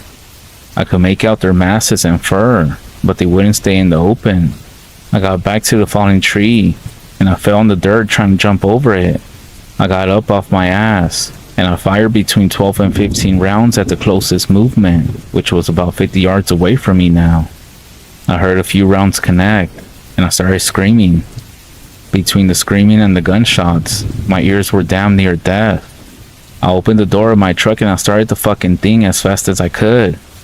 Backing up to turn around, I damn near put my truck down in the canyon, and as I started to leave on the road that I had came in, that's when I finally got to look at one of them. It was crouched over with its front feet on the tree. It was covering head to toe in grayish brownish fur, and had long slender fingers with claws tipping them off. The back of it was hunched over, and the face was slender, almost looking like that of a badger but with more sunken eyes. It was shaking its head back and forth, and it sounded like he was attempting to yell at me again, or speak, or something. It was the scariest scream ever. But with the noise of my truck, I could not make out just what the hell it was, or what the hell it was trying to do, or say. I averaged about 50 to 60 miles per hour on a shitty dirt road that I had done 15 on the way up, but I didn't slow down until I got back to the pavement. By now, I was so shaken that I had to stop and collect myself. I got back to town, and I was in a bit of shock. My dad was basically an expert in the Ruby Mountains for about 20 years. He asked me how my trip went. He could tell I was startled and asked where I had been. I told him that I had been north of Ruby Valley, and he got quiet and asked if I had seen a cabin with a fallen tree over the road. I told him yes. He looked me in the eyes and told me that it's somewhere that I should never, ever go again, especially by myself. He wouldn't speak about it after that, and to honor that, I have never been back there. It's part of the reason why I live in the west side of Nevada now. But in the back of my mind, there was something telling me that I should go back. And maybe one day, I will go back. This was back in 2001, before camera phones. I was too broke to afford a digital camera, so I want to go back with the camera. Maybe a GoPro on my helmet, and with several friends that have rifles. Just something about there, even with the shit that I experienced, is actually drawing me back. One day I will go back. I'll draw a sketch. My drawing skills are really shitty, so this is just gonna be a rough sketch. And I did try researching it, but this was a few years ago. I was asking some old timers, and one of them told me a story about the rubies. I'll say it really quickly. During the 40s and 50s, the US Army was operating out of the Wendover Air Base. Every now and then, during fucked up weather, a B-25, B-17, or a B-29 would smack the rubies because of poor visibility. Some of the local ranchers got recruited to help the military go up to a crash site during the winter to recover the bodies. The rancher that I was talking to told me that it took them around 3 days to get up to where this crash was. He said that when they got to the wreckage, all of the crew members were laid out side by side, next to each other, in a clearing in the wreckage. Many of them were missing arms and legs, and it was obvious that all of them died on impact somehow. Keep in mind that this was about 10,000 feet above sea level, and the bodies were laying next to each other.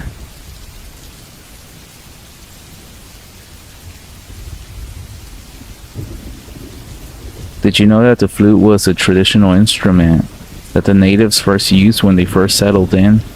It's said that the skinwalker uses the flute to communicate with the spirits in other planes or dimensions.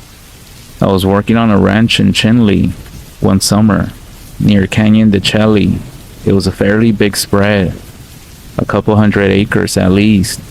We had been having problems with coyotes getting into the sheep pens at night.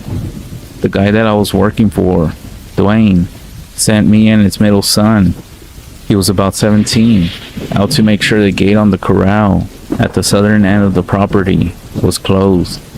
The younger boy, he was maybe 11, wanted to come with us as well, so we let him jump in the back of the Jeep. It was after dark. The drive out there was a good 10 or 15 minutes. Dwayne's kid was behind the wheel. I was sitting in the passenger seat, my head back and my eyes half closed, just enjoying the cool night air and the quietness. When we got there, Dwayne's kid, his name was Jay, sent his little brother, Aaron, out to check the gate. It was only 20 or so yards off the road and to the far side of some posts with chicken wire. My eyes were still kind of closed when I heard some whistling, but it wasn't like a person. It was more like the sound of a flute, the reed kind with the holes punched through it. It was a simple tune, but it was deep. That's when out of nowhere, Jay starts yelling for Aaron to get back in the Jeep. And it's like he's not kidding. Just the way he was yelling, basically screaming at him, caused me to jump up, and it had my heart racing, as if something bad was about to happen. He kept asking me, his voice in near panic, "Do you hear that?" Sounds like some kind of flute," I said. Just at that moment, Aaron launches himself into the back of the Jeep, his eyes wide open and looking as if he is ready to cry. Jay turns the key, and practically before the engine turns on, he's got his weight on the gas pedal like he's afraid it's going to push back. The wheel starts spinning, dirt and pebbles are flying all over the place. No sooner does Jay get us in motion when the sound of this flute is right there, as if whoever is playing it is just there in the dark. But I couldn't see a damn thing. As soon as we get back to the ranch house, the two boys run in and tell Dwayne what happened. The next day he goes into the settlement and comes back with a medicine man. The old guy spends more than half the day going around and blessing every part of the ranch. When he leaves, he tells us to be careful and to not go out alone at night. He said he is sure that there's a skinwalker going around.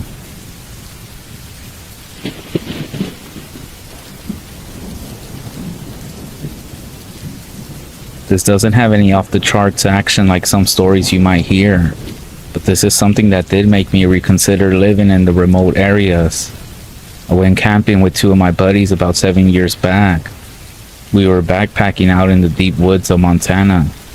Every day we would wake up, hike until about noon, and then find a place to camp for the night, and spend the rest of the daylight hours fishing or shooting cans with a BB gun. All of us actually had real guns, but as you know, ammo isn't cheap, and we wanted them only for emergencies. We had a great first few days. On the fourth day, we must have been about 50 miles from the nearest road. We decided that this would be as far as we go, and tomorrow we would head back the way we came. We were pretty high up on a hill at this point, and we had a lovely view of the landscape. We found what seemed to be the concrete foundation of a long since demolished fire watch station, and decided that it would be the perfect place to camp. We made a fire, and then we went to sleep. It was still pretty early, but we were all tired as hell. Later that night, I woke up to go pee. I walked out to the edge of the concrete platform, and it was basically pitch black outside. The stars were beautiful though. I remember pointing my flashlight down the hill the way we came, because I didn't want to point it at the tents and wake up my friends. The flashlight was pretty weak, one of those real heavy ones with a dark yellow light that only lights up about 30 feet in front of you. I could barely make out what I thought was a deer moving across the path that we took up the hill, but it was too far for my flashlight to really hit it, and there were about a dozen trees in the way, so I only saw a few flashes of it. After a few seconds, I saw that it was actually not a deer. It was a person, and I started to freak out because I assumed it was a ranger that was about to give us hell for having a fire without a permit. Every time I looked back, This person was a couple feet closer to me, and I could hear them taking slow steps whenever I looked down, attempting to control my stream. I didn't realize it at this time how strange it would be for a ranger to be wandering around here without a flashlight at 2 in the morning. But I was tired. I could only still barely make out the rough shape of him within the darkness with my really crappy flashlight. But I finished up my business and then pointed the flashlight back at the person. He wasn't moving towards us anymore. I yelled out to them and asked if they needed something, but I got no response. At this point, my buddies were awake and they came out of their tents to see what was going on. One of them had a much more powerful flashlight than I did, and he pointed it to where I was pointing mine. It lit up the person, and we could see him pretty clearly now. He was tall, but fairly lanky, and about 6.5 feet tall. And something was indeed wrong with this person. They had sideways facial features. They weren't bloody or anything. It's not like he was attacked by a bear and it just rearranged his face, but his eyes were just sideways, and the mouth was also sideways. He was staring directly at us and starting to smile pretty hard, even though I'm not sure if I would actually consider it smiling, because it basically was just baring its teeth at us and maintaining eye contact. It was still pretty far away, maybe about 100 feet, but we could still see its face pretty clearly. Its eyes were wide, open enough for us to see the whites. We were all pretty shocked, obviously, and one of my buddies pointed his gun at him. As soon as this thing saw the gun, it just sort of coughed or gurgled. It sounded kind of like when someone is choking. It turned around but kept looking at us over its shoulder as it moved back the way it came from. It wasn't making any sort of effort to stay hidden, and with the bright light from my buddy, we watched it walk off into the woods for about 10 minutes until we couldn't see it anymore. All of us were freaking out and we quickly packed up our camp and let the fire die down. But that was the scariest part, to be honest. Not seeing this thing first, but packing up the camp basically in the dark, because we couldn't hold our flashlights and look at the woods around us. In the meantime, we heard plenty of noises, and the entire time we felt like this thing was going to sprint out of the darkness. But it never did. We had our rifles out until daylight. Then we hiked faster than I ever hiked, and we got out of the woods. We hiked so fast that we were out by noon. We threw our stuff into the truck and drove 90 miles per hour, checking the mirrors every 10 seconds. We never saw that thing again. Once we were back in town, we all recounted exactly what we had all seen to each other, and our descriptions of this thing's face were all exactly the same. Very wide eyes, sideways features. It never attacked us. The woods didn't fall silent. This thing didn't smell like its flesh was rotting. It was just strange, bizarre. It looked wrong, and it also moved wrong. And the scariest part was when we couldn't see it at all, because we didn't know if it was going to be right next to us. And we didn't need to fire any warning shots, even though we were all thinking about doing it. As soon as it saw the gun, it started backing away. Maybe other people or other campers had fired at it before, and it understood what it was. But that's also scary, because that means it's actually quite intelligent. We were trying for hours to rationalize it, but none of us could really figure out why somebody would be out in the middle of the woods with no flashlight or backpack, stalking some random hikers in the middle of the night. None of us think that was a human, but we also got no explanation. It's basically a campfire story for us at this point. We still go camping here and there, and I had some other weird stuff happen as well, but this is just about this specific case. But nowadays we stick to actual campsites, and we invite more friends than before. Backpacking alone is out of the question for me.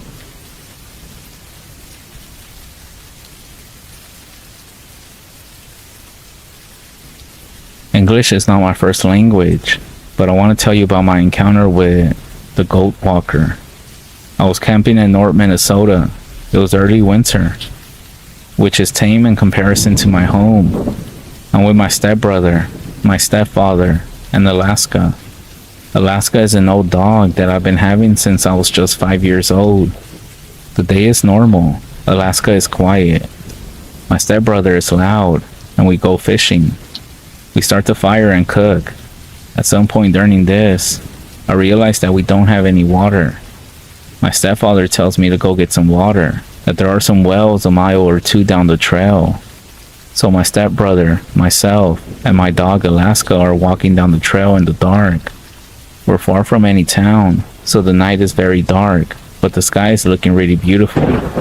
So anyways, my stepbrother is spoiled. We're about 100 meters from the camp, and he starts saying that he's really tired. So I tell him to just go back. He takes the flashlight and storms off. From here, it's just me and Alaska, old friends from home. A few minutes as we continue walking, we start to hear this weird noise. We think it's an animal. It's not abnormal hearing animals in North Minnesota, obviously, but it seemed to be the wrong animal for these woods. It sounded like there was gravel scraping, and my dog is very nervous, which is pretty strange. My dog is strong-minded, so I get kind of worried too.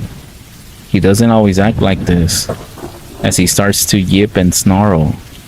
Now I figure this must be a weird animal because the dog knows animals well, and also knows their smells. We're also outdoors a lot, so this makes me a little bit more bothered. The rest of the walk is pretty silent, but Alaska keeps stopping and looking back down the trail. I begin to think that my stepbrother is playing tricks on us, but I'm too impatient to play around. So I finally get to the well, and I'm pumping the old lever, and it's making that creaking sound that they do. But then, in the woods I hear a sound like an injured animal. I'm very uneasy now. My dog is now hiding behind me, and this dog is normally super brave and likes to stand in front and guard me. But this time Alaska is too afraid. So I quickly fill up the jugs and I'm ready to go back. It's very hard to see in the dark because my stepbrother took the flashlight, so all I can use is the light from the sky.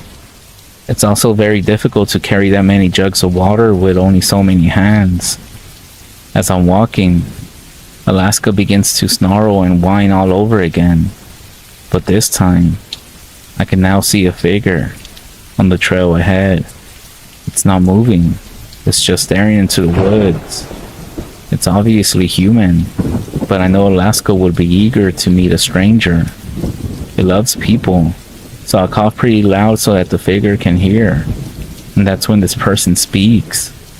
"Oh, you were passing by me earlier, and I didn't see or hear anyone." I stand there for a second, weary because again, I'm sure there was nobody on the trail. I can hear my dog breathing. Then, this weird sound comes from the man. I know this wasn't smart of me, but I decide to ask him where he's staying.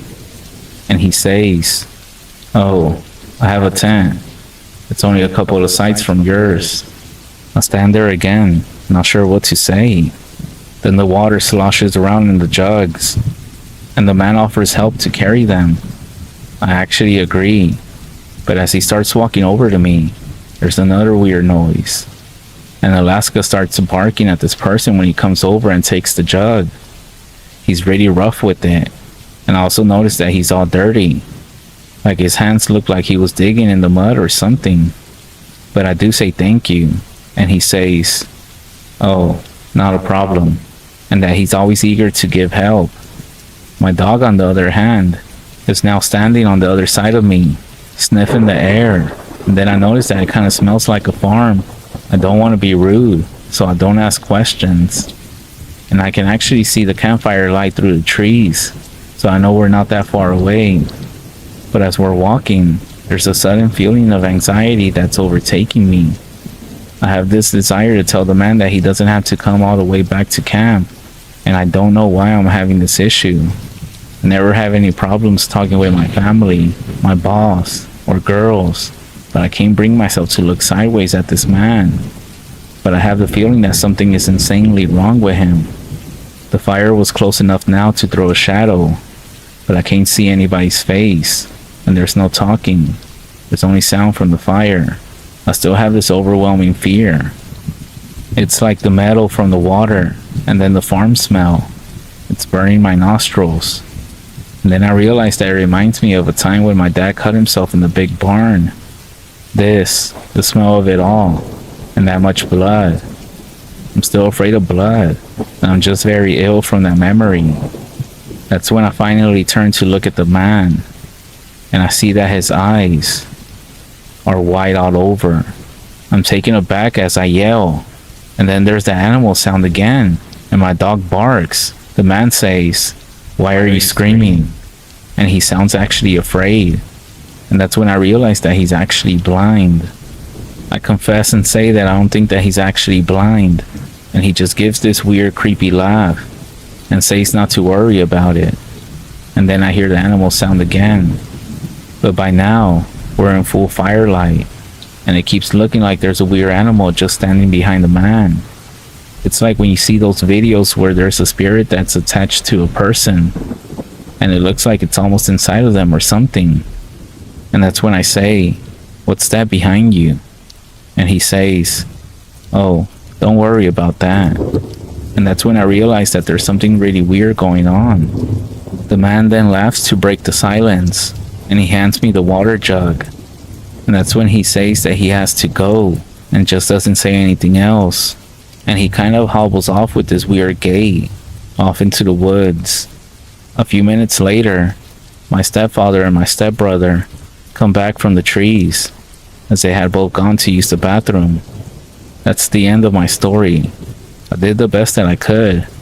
I thought it was worth it. I know the English was very, very bad in it, and I most likely messed up on some words. So I tried to fix it the best I could to get the point across. So I hope you still enjoyed it. I'm not sure who this man was, or even if he was a man. Maybe he was the devil, helping me out.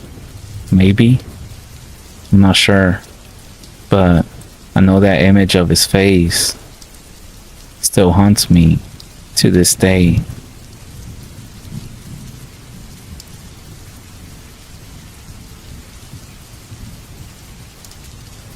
So this is not that scary or weird as some other stuff that you might see or hear. But it happened back around in 2010 when I went to Montana with my dad. I think I was about 13 or 14, around there. Anyways, this is some crazy stuff that happened to me. So we were in the middle of the Rocky Mountains in Montana, to be exact. I was with my dad on a trip cross country.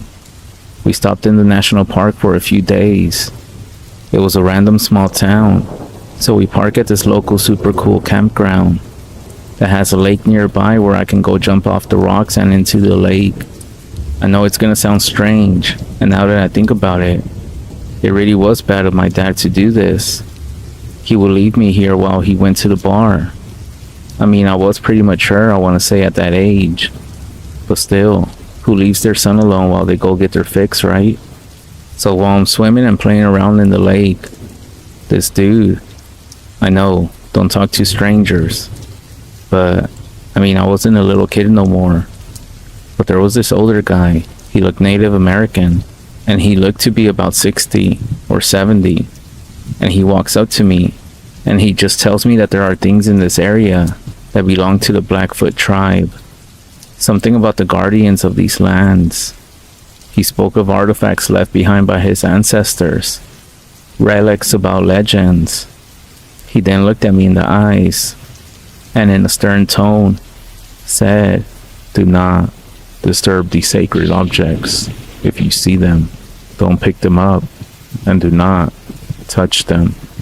There are beads on the ground that show the history, necklaces with the spirits of our ancestors, shoes that walk the roads that we now take, and drawings that capture the history of us.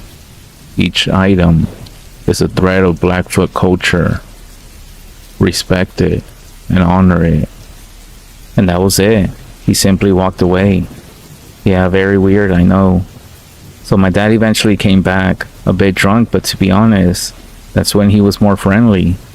So as the days went by, we went hiking a bit. And as we were walking, I came across some black stones that were sticking out of the ground a bit. I picked a few of them up because they look very shiny and polished. I mean, where else do you see totally black meanie rocks? Pebbles almost, right? Anyways, yeah, I fucked up. But let me finish telling you what happened. We got back to the campground and went back inside the RV to sleep. Now at night is when the crazy shit started happening. As I was in bed, I heard this sound. It was like this crying that could be heard from the campground outside, but it didn't sound human whatsoever. It sounded like, I don't know, I can't even describe it. The kind of sounds that make the hair on your neck stand up. I'm not sure what to do, but I get even more scared when I hear footsteps walking up to the RV. I don't quite remember, but whoever is outside is breathing really heavy. It kind of sounds like a bear. Being curious and scared, I look out the window, but I don't see anything. But I know there's somebody outside because you can hear them walking. I can hear them breathing, but there's nothing out there. I end up going back to bed and eventually fall asleep. But the next morning when I wake up, we find out that a fisherman has been found dead around the lake, which is the exact lake we were staying at. I have no idea how he died, but I remember the noises from last night, and I couldn't help but put two and two together. My dad then drove into town outside of this park. We were getting ready to head through the Midwest, and we ended up stopping at this Native American museum. As we walk inside, I noticed it was run by this really old woman. We explored around a bit, and my dad told me to keep my hands inside my pockets at all times. At some point, my dad walks up to the counter to purchase some souvenirs. As I'm looking around, I take my hands out of my pockets, and one of the black rocks I collected while hiking drops out. This woman sees this, and I kid you not, she completely loses her mind. She tells me that I should never pick those up again, and that I don't know what I'm doing, that I have brought a curse upon myself. So me and my dad just look at her crazy, and we're both a little freaked out. So we just kind of walk out. By this point, we're thinking that the whole town is just full of weird people, as my dad continues driving further out. Later on that evening, we stop at a diner. As we walk in, that's when I notice him. That same native man that had talked to me at the lake. He was just standing in the corner of the diner, just staring, creepy as hell. At some point between us walking in and getting our meal, he disappears. Now there was no back door to this diner, and he was gonna have to walk by us in order for him to get out.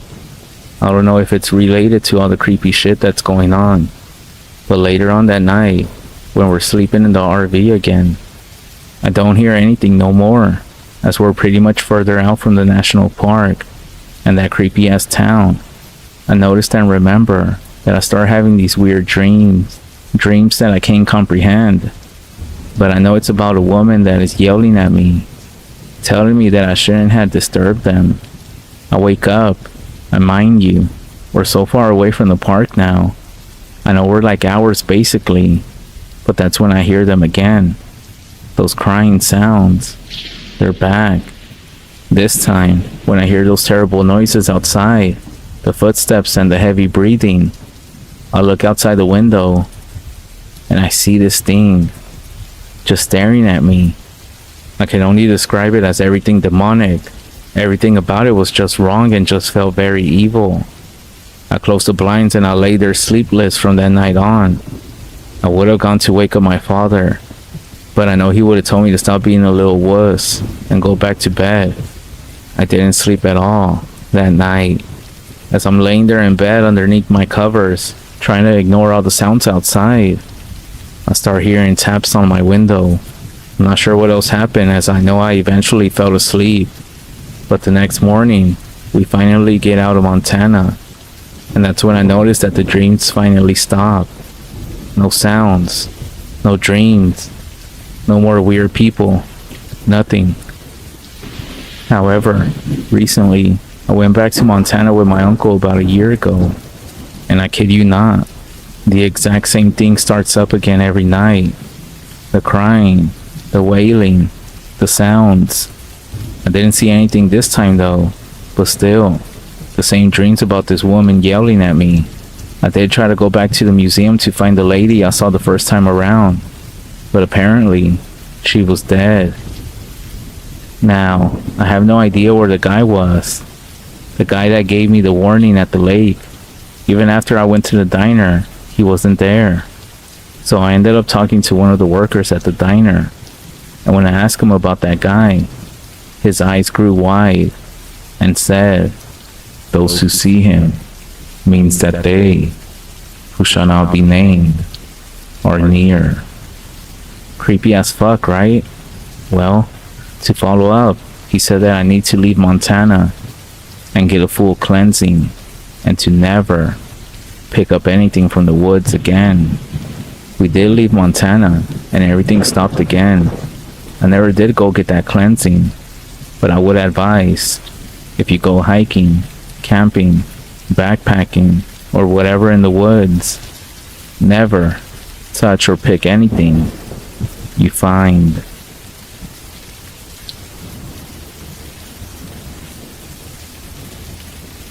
I'm from the First Nations from Canada. On the res, traditional beliefs and legends of the paranormal are still a big part of our community. The paranormal is part of life. We know there's a spirit world, and we know that sometimes these things can come over to our side and maybe even live among us. Anyways, here's the story. It was around the fall of 2011. I was 16 years old, and I was living in the city near the res with my mom. Every weekend, we would go back home to the res to see my dad and my little brother. On Friday, during the drive back home, I got a text from a friend of mine. There was a party that night, and she wanted to know when I would be home so that she could come pick me up. I gave her a time, and she told me she would swing by. My mom and I get home, and as soon as we step inside the house, we see my dad and my cousin sitting at the kitchen table, drinking some beers. They're actually both cops on the res, and beers on a Friday evening means that they had a tough week at work. Normally, the toughest cases to deal with are child abuse, and sometimes other darker things, so a part of me feels sad upon seeing them. They both look very tired and drained, but they're happy to see us.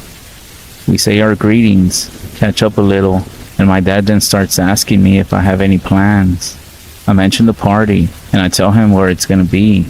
He and my cousin share a weird look. He says, "I don't know if we should say it," while looking at my dad. He laughed, and they decided that I should most likely know what's been going on, since I'll be going to a house that's pretty deep in the woods later that evening. They start with the first strange call that they got on Monday night. An older woman called saying that there were people outside of her house, knocking on all of her windows. But she said that she couldn't see anybody. But there must have been at least 3 people, judging by all the different locations of the knocking. They arrive at the woman's home, inspect all around the house, and even check the woods, but nothing comes up. They tell her that's most likely just some teenagers playing tricks on her, and that there isn't much else they can do besides patrol around the area in case they come back. On Wednesday night, the same woman calls again with the same issue. She said people were knocking on all her windows again. It had rained that day, and there was mud and dirt all around this woman's home. So they figured at the very least they'll find footprints, but they couldn't find anything. This is when I started feeling like something was very off, because there were huge patches of mud everywhere. They thought maybe the woman was just lying for attention, but they told her the same thing they told her a few nights ago. By Thursday night, even though everyone on the res was talking, it turns out that this woman wasn't the only one experiencing the knocking. She was just the only one to call the police. People were linking it to supernatural causes, but my dad was still sure it was just a group of teens pranking people. But then they got another call from the same woman, for the same reason. They rushed over there and were met with the same situation, except this time, the woman's neighbor walked over looking pale as a ghost. He said, "Is this about the knocking?" He was looking very shaky, and they said, Did you see something? He nodded and said, "You guys are gonna think that I'm crazy." He goes on to explain that he just stepped outside for a cigarette on his front porch when he heard the knocking. He looked around and saw something by the old woman's house. There was a black figure standing outside her window, looking inside of her home. He said it looked like a person, but completely made out of shadow, and he could tell it was solid, but there were no features on it. He stared at it completely in shock and watched as the thing knocked a couple of times and then darted around the house, knocking on every single window. He said it moved too fast to be a human. He said it went around the house a few times. Then it ran across the road into the tree line, specifically behind one tree, as though it was hiding. The man was frozen, but he couldn't look away. The black shadow then leaned out from behind a tree and now stared directly at him with yellow eyes that reflected light like those of a cat. And then it smiled, showing small pointed teeth. The guy then said, "Fucking shit in my pants." He tried to joke, but his voice was very much still in shock. My dad didn't know what to make of this, but after checking the old woman and finding her alright, even though she was shaken, he told them they would keep an eye on things and just to put it out of their minds, try not to think about it. So jumping ahead till Friday, by this point, everyone's got their own story. In addition to numerous people experiencing the same knocking, there were also quite a few more sightings, and everyone described the thing exactly the same way. To my dad, one woman was taking her trash bin to the road when she thought she saw someone from the corner of her eye standing near the trees. As she walked back up the driveway to her home, she felt like somebody was watching her. Right before she was about to open the door to go back inside, she looked back and saw the two reflective yellow eyes watching her from the trees. She then said that they were about 5 feet off the ground. Another couple was driving at night and they saw a humanoid figure standing in the middle of the road. As they got closer, they slowed down and it turned around to face them. They saw the figure had the same reflective yellow eyes and the sharp pointed teeth as it smiled at them. They stopped the car, too afraid to get any closer to it until they decided they should just speed past it. The road was very narrow, and the figure was only a few feet away as they drove by it. They said it was maintaining eye contact with them the whole time. My father then asked me if I was still planning on going. What a coincidence. My friends were already pulling into the driveway just as he had finished. So I gave my family hugs and kisses and said goodbye. They told me to be careful, but I wasn't too concerned. Even though a common belief among us native people is that negative energy attracts negative energy. So an evil spirit will be drawn to people with unresolved issues. But if you're someone who is spiritual, self-aware, and basically a good person, that itself can protect you. So I get to the party, and within 20 minutes, the conversation started about all the paranormal experiences that people have been having. I'm really curious about what everyone has to say, because they all have stories that I haven't heard yet. But my friend couldn't hold her alcohol very well. We were 16, after all, and she was crying. And I was trying to make her feel better while listening to everyone's stories.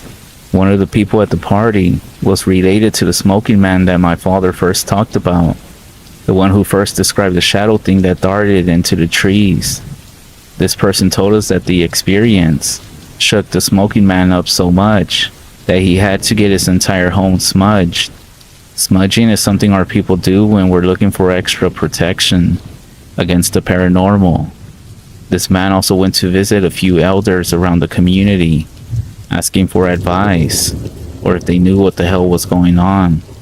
It's commonly said on the res that paranormal experiences don't happen as often as they used to.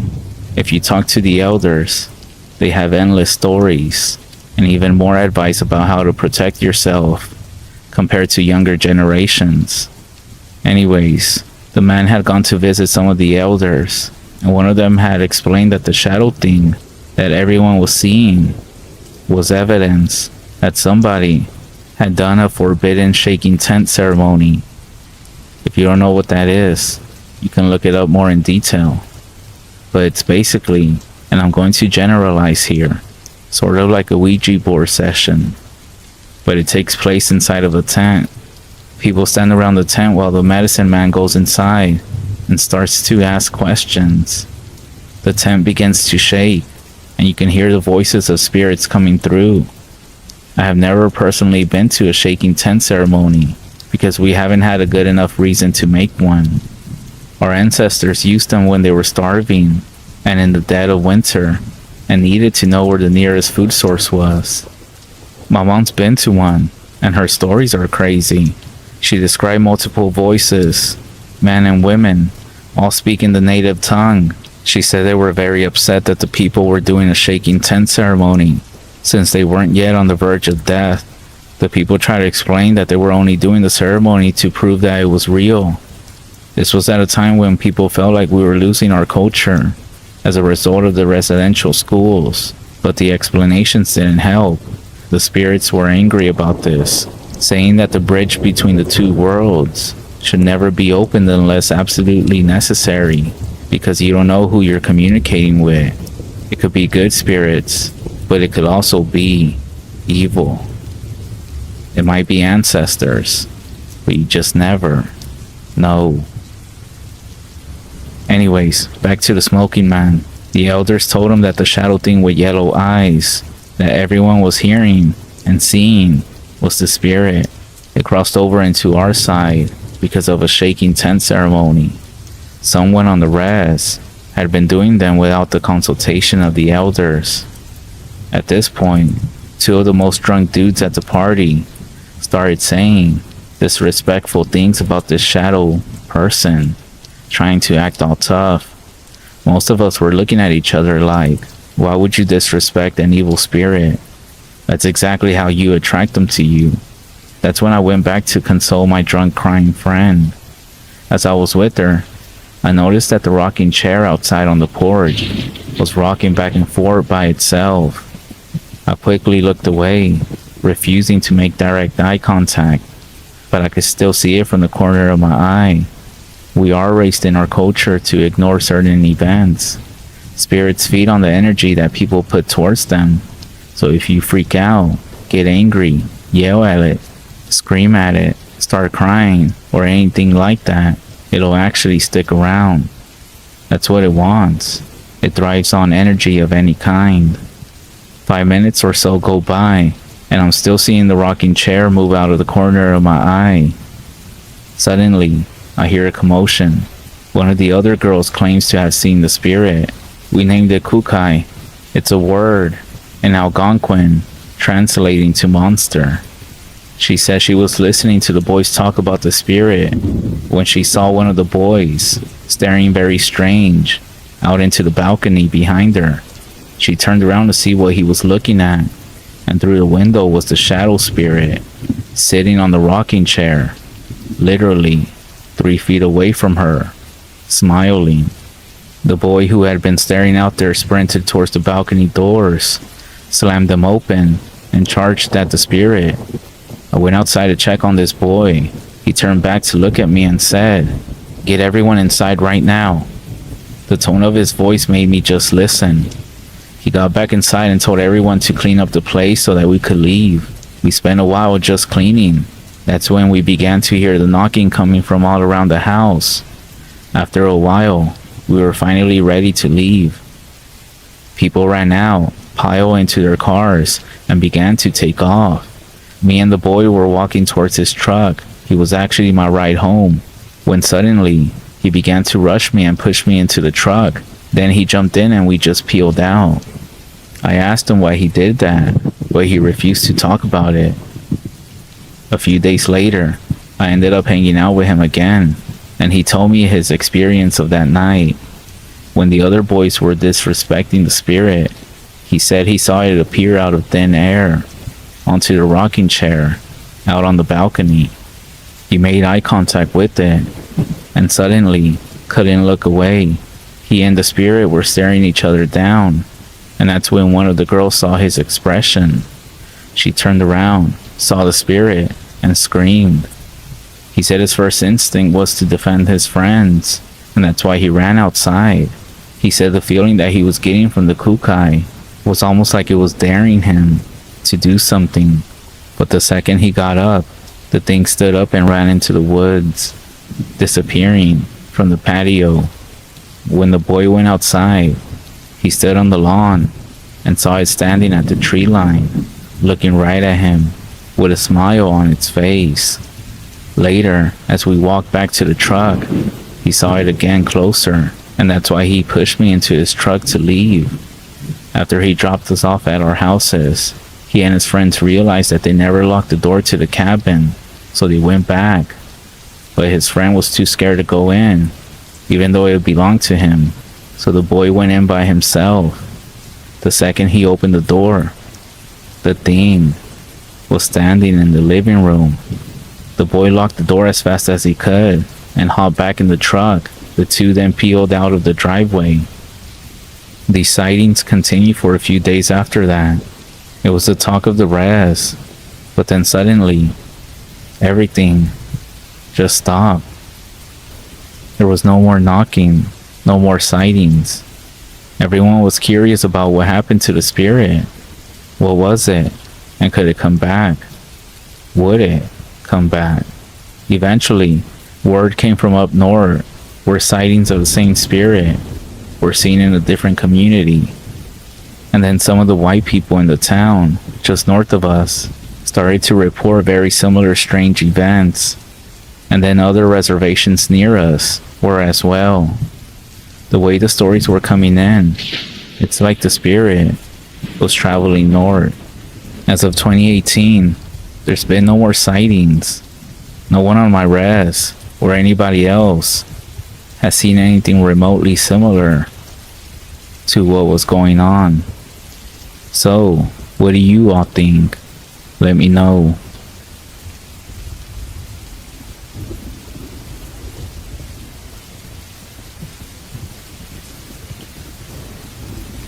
Several years ago, I was studying business at a public college, and I hated my life.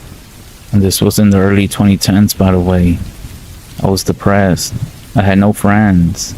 I had nobody. And this was a party school, so you could easily make friends everywhere. I was even close to dropping some classes. I had no job, no prospects of any. All I really had to my name was mostly negative. And during this stage of my life, when I felt that things couldn't get any worse, and I felt that I was at the bottom of the barrel, rock bottom, I ended up losing my last close relative to a car accident. I decided at that point that I had about enough of this shit. I grabbed my gun, a couple of boxes of ammo, some winter clothes, camping supplies, and 3 days worth of food. My plan was to wander off into the St. Joseph National Forest to die. And no, I didn't take a camera with me because I felt that it would just go to waste. After all, I was there to die. It was mid-December. It was very snowy outside. I stopped at Walmart to buy another box of ammo and a few packs of Newport cigarettes. I went to the bathroom there, and I saw this poster near the toilet.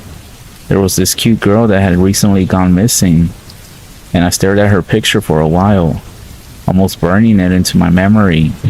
I ended up leaving Walmart still thinking about this girl, and the thoughts were of how I'll never have one of my own, and how I'll never have a family, and all that stuff.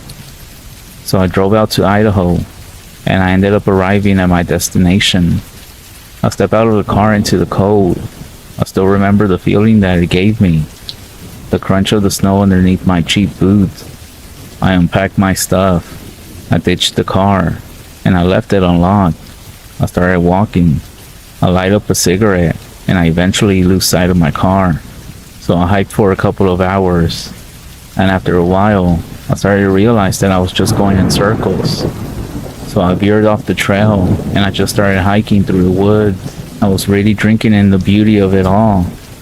It's such a haunting and desolated place in the wintertime. I started running low on cigarettes, and I started to get the feeling that I shouldn't be where I am.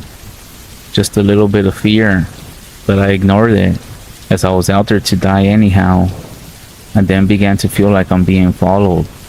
I hear branches break behind me every so often, but I assume it's just snowfall weighing down on the branches until they drop. That's what it could have been, but I still doubt it. I run out of cigarettes shortly before sundown, and I say, "Oh fuck," almost in a loud voice. And I almost felt guilty for breaking the silence. That sort of feeling that you get if you said like a bunch of cuss words in front of your grandma at church. So I set up this empty water bottle. I fire some rounds at it from 50 yards with the motion, and the echoes just rained. And I didn't bring any hearing protection because, I was on a suicide trip. I pulled out a single round and I tucked it into my boot, and I'm thinking that I'm gonna use this one for shooting myself later on. I took the backpack off to do the shooting, and when I went to grab it, I noticed movement in the trees, maybe just 100 yards away, and I noticed it because it was big. Whatever it was really fucking big. I never had good eyesight. That's why the Navy wouldn't take me. So I figured in the moment that it was just a blurry elk. I was standing there staring at it, wondering if there are even any elk in this part of the world. I then started to get this funny feeling. Moving slowly, I went to chamber around in my gun. It got stuck for some reason, and I glanced to see what the problem was. And when I looked up, it was gone. It was almost like it was a ghost. Well, the worst it can do is kill me, right? I mean, that's what I'm here for. So I blow off the whole experience and I quickly forget about it while I'm making my camp. I'm trying to get a fire set up, and trying to find wood is extremely difficult, and it's being a real pain in the ass. So I get frustrated and I have my little hissy fit, and I throw a piece of wood at a fucking tree. After yelling at myself and screaming, "Fuck you," at the trees, I calmed down and I started to make camp. I then stopped to eat because I'm not gonna die of starvation out here, and I'm eating my MRE, and I'm starting to think, wait a second, why does this taste like blood? And then I realized that the air smells like blood, and I think, what the hell is going on here? It's the winter. And then I remember I read about this before, but I tell myself to relax. There's nothing. And then I hear a distorted "fuck you" coming from the trees. It sounded like somebody was talking through an AM radio. I leap to my feet with my gun in my hand. I'm spinning around and around, scanning the trees for any sign of movement. I then hear a branch break at my 9 o'clock, so I spin around and hold my rifle still. There's a fine dusting of snow that starts to collect on my rifle.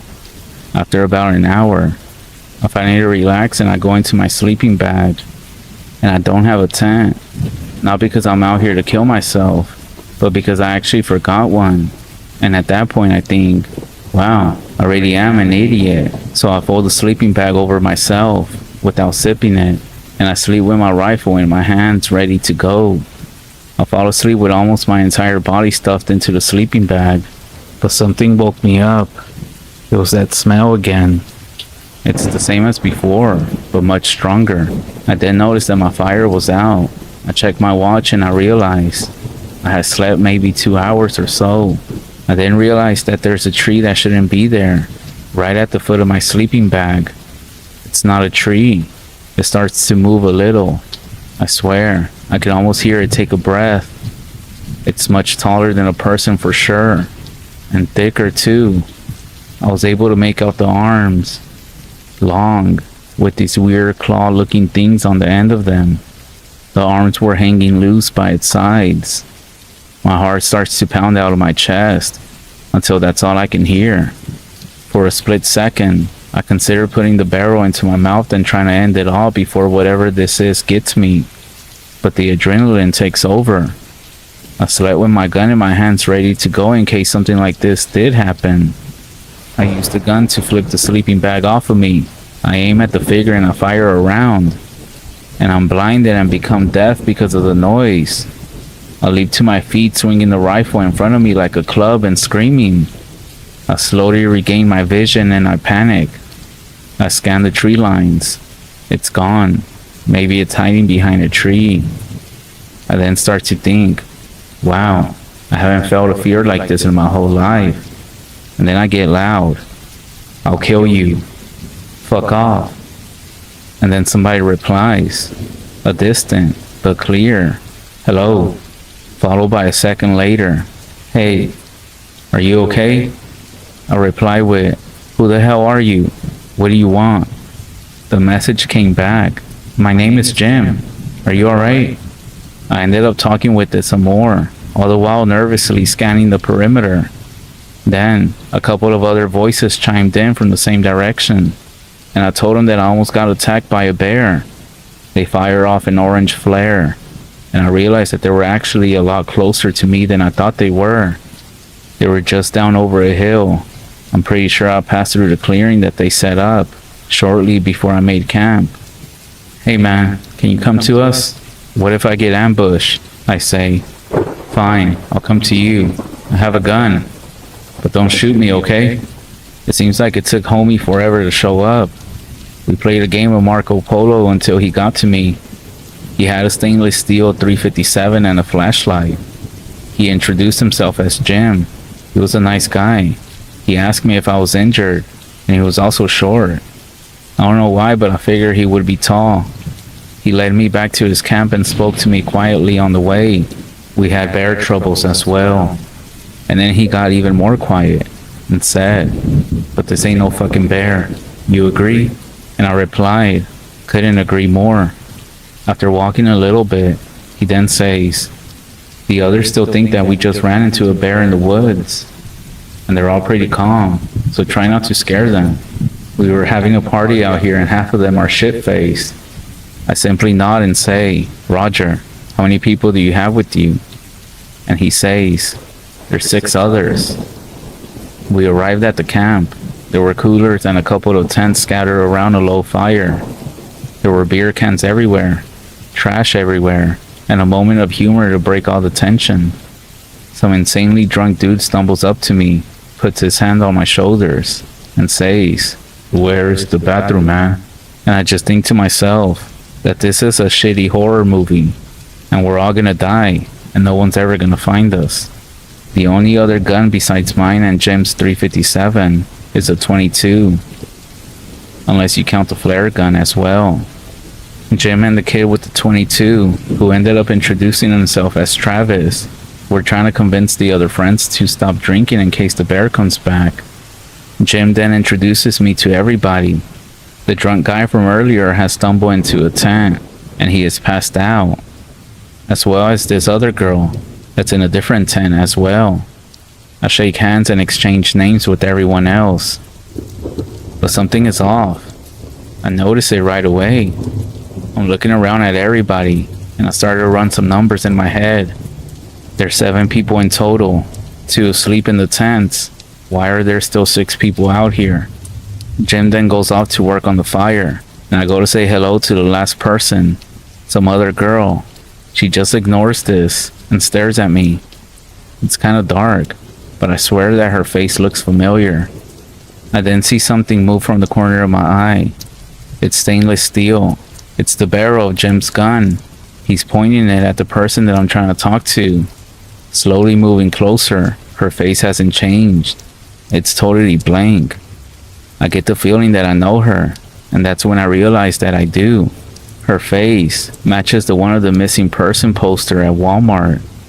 Homie then starts to say something to the effect of, who the fuck are you? And then she wheels around and just goes into a dead sprint into the tree line. In an instant. So fucking fast. People who saw it start yelling, who the fuck was that? What the hell? And then the smell of blood comes back. I check my gun. It's loaded. We then form a perimeter around the campsite. Over time, we make these expeditions to go to the tree line, panicking and gathering as much wood as we can to build a fire as big as we can. Everyone who isn't drunk is clutching something. The 22, the flare gun, machetes, a hatchet, even regular knives. Nobody says a word. We then hear branches breaking off in one direction, and then more breaking in the same direction. And the smell starts to get stronger, and I'm starting to think, fuck, I wish I had my cigarettes right now. The girl with the flare gun sees something and fires a flare into the trees. Underneath my breath, I think, oh great, you wasted one. I then see the silhouette, 15 or so feet from where the flare was lighting everything up. I fire around at it. It hits a tree, and the thing just bolts away. People see it and hear it run to the trees, but it doesn't run from the campsite. We can hear where it just stays around. Branches break, and people see things move around for another hour or so. At some point, the kid with the 22 starts to fire off rounds at almost everything. He then gets screamed at for wasting ammo. This continues. Jim grabs him and shakes him and tells him to knock it off. And I realize now that they look so much alike because they're brothers. As the whole thing unfolds, I start to hear something loud behind me. I look around and fire a shot at the blur that's moving towards the camp. This thing then sprints right through the camp. It grabs the dude and tries to haul him off into the woods. The guy had a machete and started hacking at it, and it let him go. He was curled in a ball screaming. We dragged him back to the fire and calmed him down. But the thing was big. I saw it run with a funny gait, but it was fast. Oversized feet, and it even had antlers. I swear it had some. Someone then says, "Oh fuck, Jimmy, are you okay?" This thing then starts to circle more.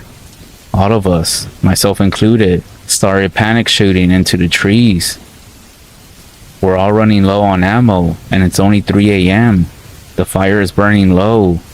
Then, it starts talking to us, mocking us, saying stuff that we already said. A couple of people started crying. I started to fucking lose it myself. This thing charges again right at me. I scream at it. My rifle had a bayonet, and I buried it into its body and pulled the trigger. It tries to swipe at me with a claw, and it just goes over my head. It then pulls back and darts back into the tree line. I chased after it. Gun raced over my head, screaming. I get into the trees and saw it crouching there 6 feet from me. It was dark, but I saw it. I looked into its eyes and just lost it. Every bit of courage left me. I stood there stiff, waiting for it to just kill me. I felt like hopeless prey. A couple of people grabbed me by the shoulders and dragged me back to the fire. I know they didn't even see it, but it was right there.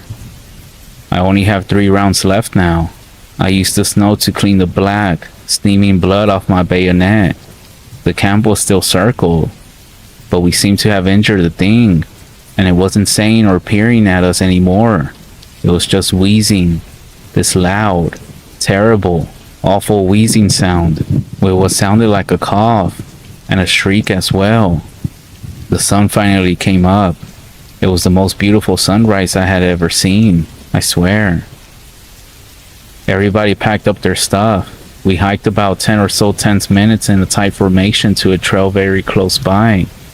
I had no idea that it was there. I followed the trail back to their Pathfinder, and they all jumped in, and I'm stuck, just standing there. I start to remember my mission, why it was that I came there. I looked down at my rifle. I still had 3 rounds. I remember the bullet in my shoe. 4 rounds left. And someone says, "What the fuck are you doing standing there? Get the fuck in the car." I stop and say, sorry, I have unfinished business. And I start to walk back down the trail, back into the woods. I feel the crunch of snow beneath my boots, the ray of sunlight shining down. Then, suddenly, I felt somebody hit me in my head, and I blacked out. They ended up hauling ass out of there, and they swear they saw something big step out from behind a tree and watched them take me and drive away. We all agree that we shouldn't go back there again. A lot of them didn't even want to talk about it for some reason. I never did actually go back for my car. It was a piece of shit anyways. So, yeah, that's the time that I was almost gonna kill myself. But I guess somebody or something out there had other ideas. Life is a journey filled with peaks and valleys, highs and lows. Some struggles we wear them on public, or if you're like me, we sometimes hide them beneath our smiles. I know I've done that plenty of times through difficult seasons, and we all face pressure differently. I know that we all have battles that we're fighting, demons that we might be wrestling with, but we don't gotta face them alone. Sometimes, all it takes is reaching out, talking to those around us. This isn't part of the story, but to anyone who's out there listening, who might be standing on the edge, going through a difficult season, maybe even thinking of a choice that they think they can't come back from, I want you to know this. You're not alone. There is hope. Just reach out. Drop a comment. Send me an email. Call a family member. Call a friend. And maybe just say, I need you to listen. Say what you need to say. Get it off your chest. Sometimes all we need is a listening ear. Mental struggles, anxiety, depression, it's a real thing. Something that really helped me within the last 2 years of losing my father-in-law and my own father as well, and 2 miscarriages, is when somebody told me, look at your hands, and when you're struggling, just tell yourself, I can only control what is in front of me today. I had my darkest season ever last year, full of depression and being anxious, and something that really helped me was simply talking with you all.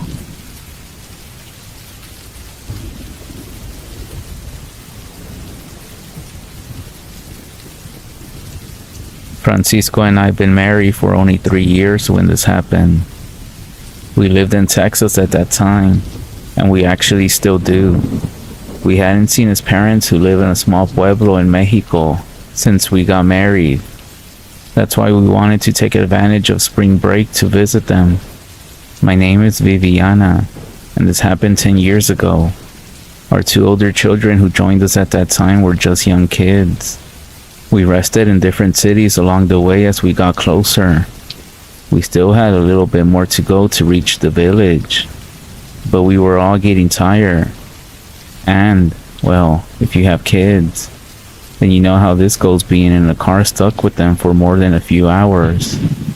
We did end up stopping halfway, and when I woke up that morning, my husband received a call from his family.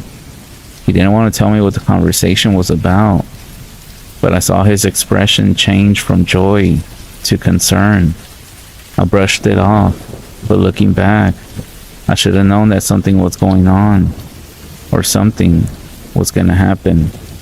As we got closer, I noticed that my husband somehow was starting to get a bit nervous. I asked him if he was alright, because he didn't seem excited like he had been previously. He simply said that he was tired, and he was ready to get there, as we were only about 30 minutes away. However, the situation changed when we saw that the road was blocked. He parked the car. He was deep in thought for a few moments, and then suggested that we go back to a hotel until the road was clear. Now this was very strange. We were almost there. A few extra minutes wouldn't hurt nobody, but it was obvious that he didn't want to take a detour, which was a dirt-filled road that would take us more time to reach his village. Now, in some remote places in Mexico, or getting close to the ranchos, there are no street lights, making it impossible to see beyond the reach of the car headlights.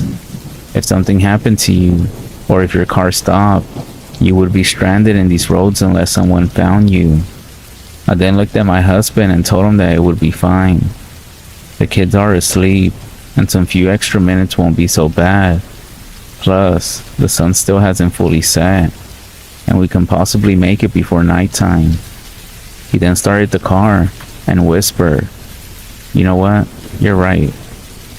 Que Dios nos ayude. God will help us." And we ventured into the road. The road was lonely and surrounded by woods as well. After about 30 minutes or so, I noticed that he started speeding and going faster. I asked him if he could slow down, that it was important that we arrive safe, but I know why he was speeding. The sun was beginning to descend, and it was getting dark. He was saying that we had to get to his parents' house soon, before they come out. Now, I'm not sure if you're familiar with some of the stories from Mexico about brujos, nahuales, duendes, la Santa Muerte, the Holy Death, and people who can shapeshift into animals. Basically witchcraft. Now, it doesn't matter if you believe it or not. There is a lot of that going on down here. My husband was one of those superstitious type, and so he always talked about certain things about Mexico. Like, don't speak about these things. Don't go out at night, especially out here in the ranchos. He always had stories about stuff happening to him as a kid, about birds turning into witches and flying away, noises being heard at night, and people cursing animals and livestock, and even humans themselves. Another 30 minutes or so passed, and I chose not to say anything no more, as I saw my husband focused on the road. And then, there's a loud noise that comes from the front of the bumper. I only remember seeing something crossing out of nowhere when it happened. It was so fast. I screamed, and the children started crying. Francisco stopped the car and got out to see what we had hit. I still had the children hugged when he returned, and he quickly started the car. He had a horrified look on his face that I had never seen before. Whatever he saw scared him. I asked him what was happening, and all he said was that it was an animal and we needed to get out of there quickly. A few minutes passed, and that's when I began to hear loud shrieks in the darkness, getting closer and closer to us. Then, I started to hear those screams alongside of us. It also sounded like something was running beside the car. I turned to look, and that's when I saw it. It was a huge animal, similar to a black bull, but its size was abnormal. It had horns, and it had large red eyes. It was looking at us as it was running beside us. I could see saliva coming from its mouth with every scream it let out. I know this wasn't a normal animal. Its distorted face and features, it looked almost like a demon. Our kids started screaming. I covered their eyes to try to protect them, but those sounds made all of us tremble in fear. Francisco began to shout some words towards it, and he told me to move away from the window. That's when this thing, or this demon, or whatever the fuck it was, started hitting the car with its body. I felt like my heart wanted to jump out of my chest with every hit. I think it was on the 4th or 5th blow when Francisco lost control of the car, and we ended up on the side of the woods, stopping right next to a tree. The impact was so hard that all I remember is seeing my husband passed out on the steering wheel. That's when I felt blood starting to trickle down my forehead, and still dazed, I managed to see towards the window, and I saw those demonic red eyes staring at us through the window. It was doing this while fogging up the glass, and it looked like it had a smirk on its face. That's the only thing I remember of that night. That's when I passed out, and that's all I remember. Sometime later I woke up. I was lying on the side of the vehicle, and there were several people helping my husband and children. A woman approached me, and she started cleaning the cut on my forehead. Then I recognized them as my in-laws, and my brothers-in-law as well. The morning found us in a small medical room. Lucky for all of us, we were all fine, just a few bruises. But that night, back at my in-laws' house, they revealed to us that this creature that had attacked us was a nahual that was actually known in the town. What we hit with the car moments before the crash was a different nahual, and apparently it was the young son of the first one. Francisco then said that when he got out of the car, this thing was lying on the ground and couldn't move. The nagual that was trying to kill us was near the young one at the time of the crash, and upon seeing him injured on the ground, he followed us as revenge. The call my husband received that morning was from his relatives back home, and it was about the road being blocked, and to warn him that the detour road that we were gonna take was full of brujos, or witches. After spending the week with my husband's relatives, we returned back to Texas. It was the most terrifying experience we had to live through. Even though the last memory we had was disturbing, before leaving the town, I felt a chill run through my body again. At a distance, in front of us, I could see an old man walking alongside his young son, who had a broken leg. When they fixed their gaze on us, my blood froze, as I remembered the same feeling I had that night when that demon, brujo, nagual, or whatever the fuck it was, looked at me with those unforgettable, sinister, red eyes. So if you ever go down to Mexico, my advice to you would be for you to stay in the city. Take only the main roads. And if you're going to visit family or friends in a rancho, in a village, don't go through any back roads. You never know who or what you might come across.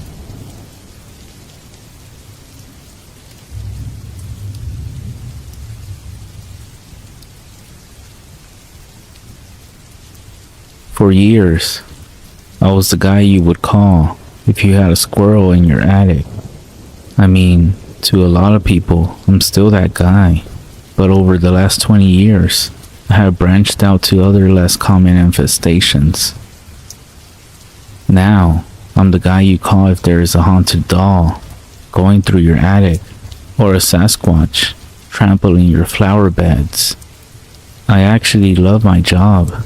All the skills I have acquired have allowed me to travel across the country.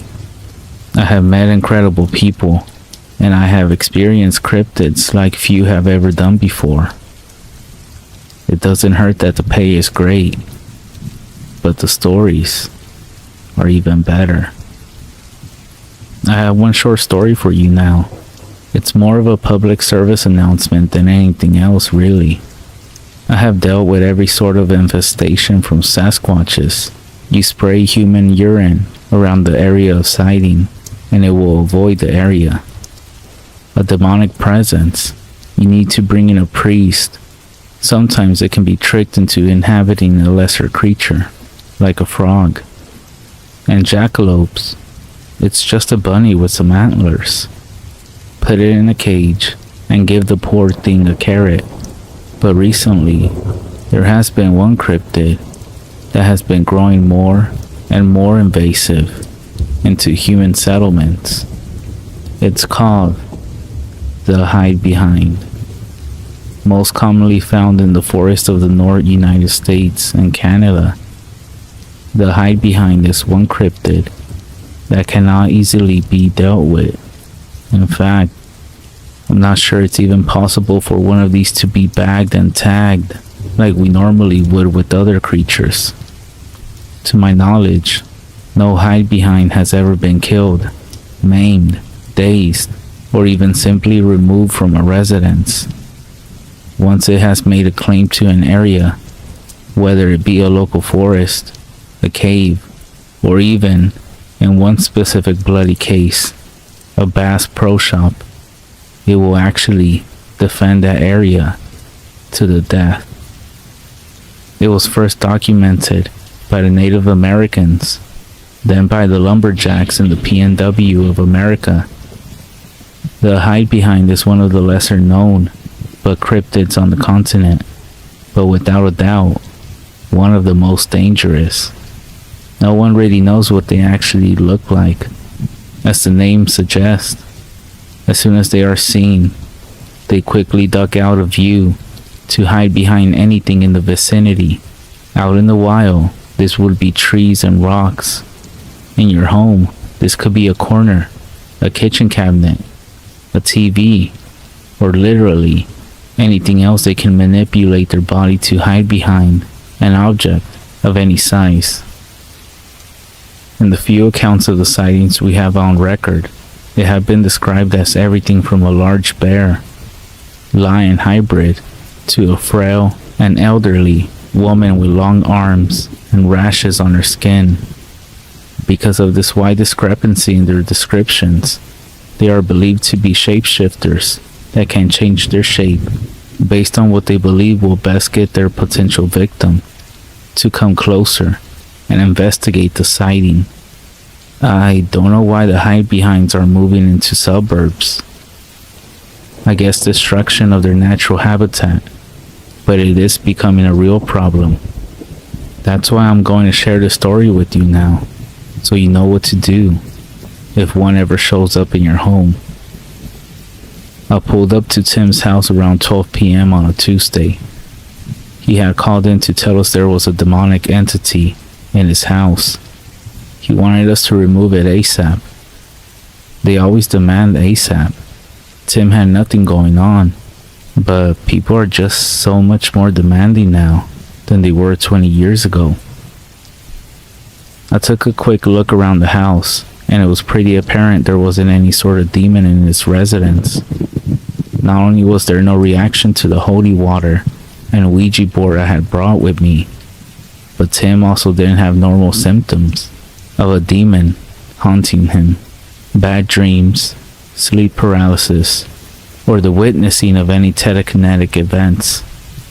After further questioning, he described what he had seen in more detail. He said, "First, I was sitting right there on the couch watching TV when I got the feeling I was being watched. I turned my attention to the screen door, and for just a second, I saw a bear looking in through the screen. But it wasn't a bear, you see. A bear would have just kept on staring at me or keep poking at the door. But this thing just ducked out of view as quick as can be, like it was trying to sneak up on me, and I had caught it in the act. But I just grabbed my gun, set it on my lap, and kept on watching the TV, and eventually that feeling, like I was being watched, just kind of melted off. It was all peaches and cream until she showed up a few days later. This she that Tim was referring to was a new human form that the hide-behind was taking. I assume it was because of the lack of a reaction to the bear form it had previously shown itself as. Like I said earlier, the hide-behind wants you to look for it, to come near. Like the anglerfish, it dangles something in front of you, attempting to bring you closer. It's a lazy hunter. Tim then continued, I was out in the garage in my workshop, and that feeling came over me again. That being watched feeling. I turn around, and I'm looking out the garage door, but I don't see anything. But then out of nowhere, I see a lady's head and shoulder pop out from the corner of the garage, and the second that she sees me looking at her, she pops right back around the corner where she came from.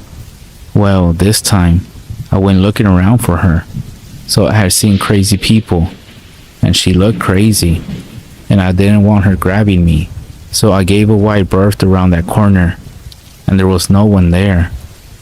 I walked all around the house, and I didn't see anyone, not even footprints. Tell me that's not demonic. It wasn't demonic. It was a hide-behind, and I told the man as such. I told him living out here on the edge of town made him an easy target for it. I told him that there really isn't any way to get rid of them or scare them off. I told him he could try to leave his house for a year at minimum, and maybe, with luck, it will leave on its own. But the best bet would be for him to burn the place down and never come back. He didn't like that answer. My family lived in this house for 3 generations. I'm not leaving. And I sure as hell ain't burning nothing down. I'll tell you what though, I'm gonna keep my shotgun on me. And when I get that feeling again, I'm gonna shoot it. It works for bears, and that's the meanest thing around these parts. I don't see why it wouldn't work for this, what you call it, hide behind. You can't argue with anyone over the age of 65. People get set in their ways. Their beliefs calcify. So instead, I was honest with him. I told him 2 things. The first thing I told him was that eventually, he'll get that feeling that he was being watched. And he'll get his gun, and he'll start looking around for the hide behind. Only he wouldn't find it. That's what happens in all these cases. Because at that point, it found the best hiding spot it can possibly get. The only place you won't be able to lay eyes on it. Directly behind you. And at that point, it's too late for you. The second thing I told him was that I'll be back in 2 days. And more than likely, he'll be dead.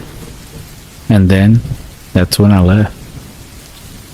2 days later, I pulled my van up to Tim's driveway to find the screen door open and blowing in the wind. I didn't even need to cross the threshold of his house to find him. He was everywhere. On the floor, the ceiling, the walls. The smell was unbelievable. I poured some gas on the front porch, and then I used a match to light it. The house was an inferno within 30 seconds. I got in my van and started to pull out of the driveway. And I took one last look at the house, and then beyond, out in the tree line where I saw, for just a split second, a young boy, before he quickly pulled back and disappeared behind a thin, little tree. I was hundreds of miles away by lunchtime. I say all of this to you. If you ever think you might have a hide behind in your house, or even in the area, leave. Burn the place down if you can, so nobody can move into it. These things are like bears. If they know they can get food someplace, they are just gonna keep coming back. And if you get the feeling that you're being watched and you can't figure out why, call your loved ones, because it's standing directly behind you.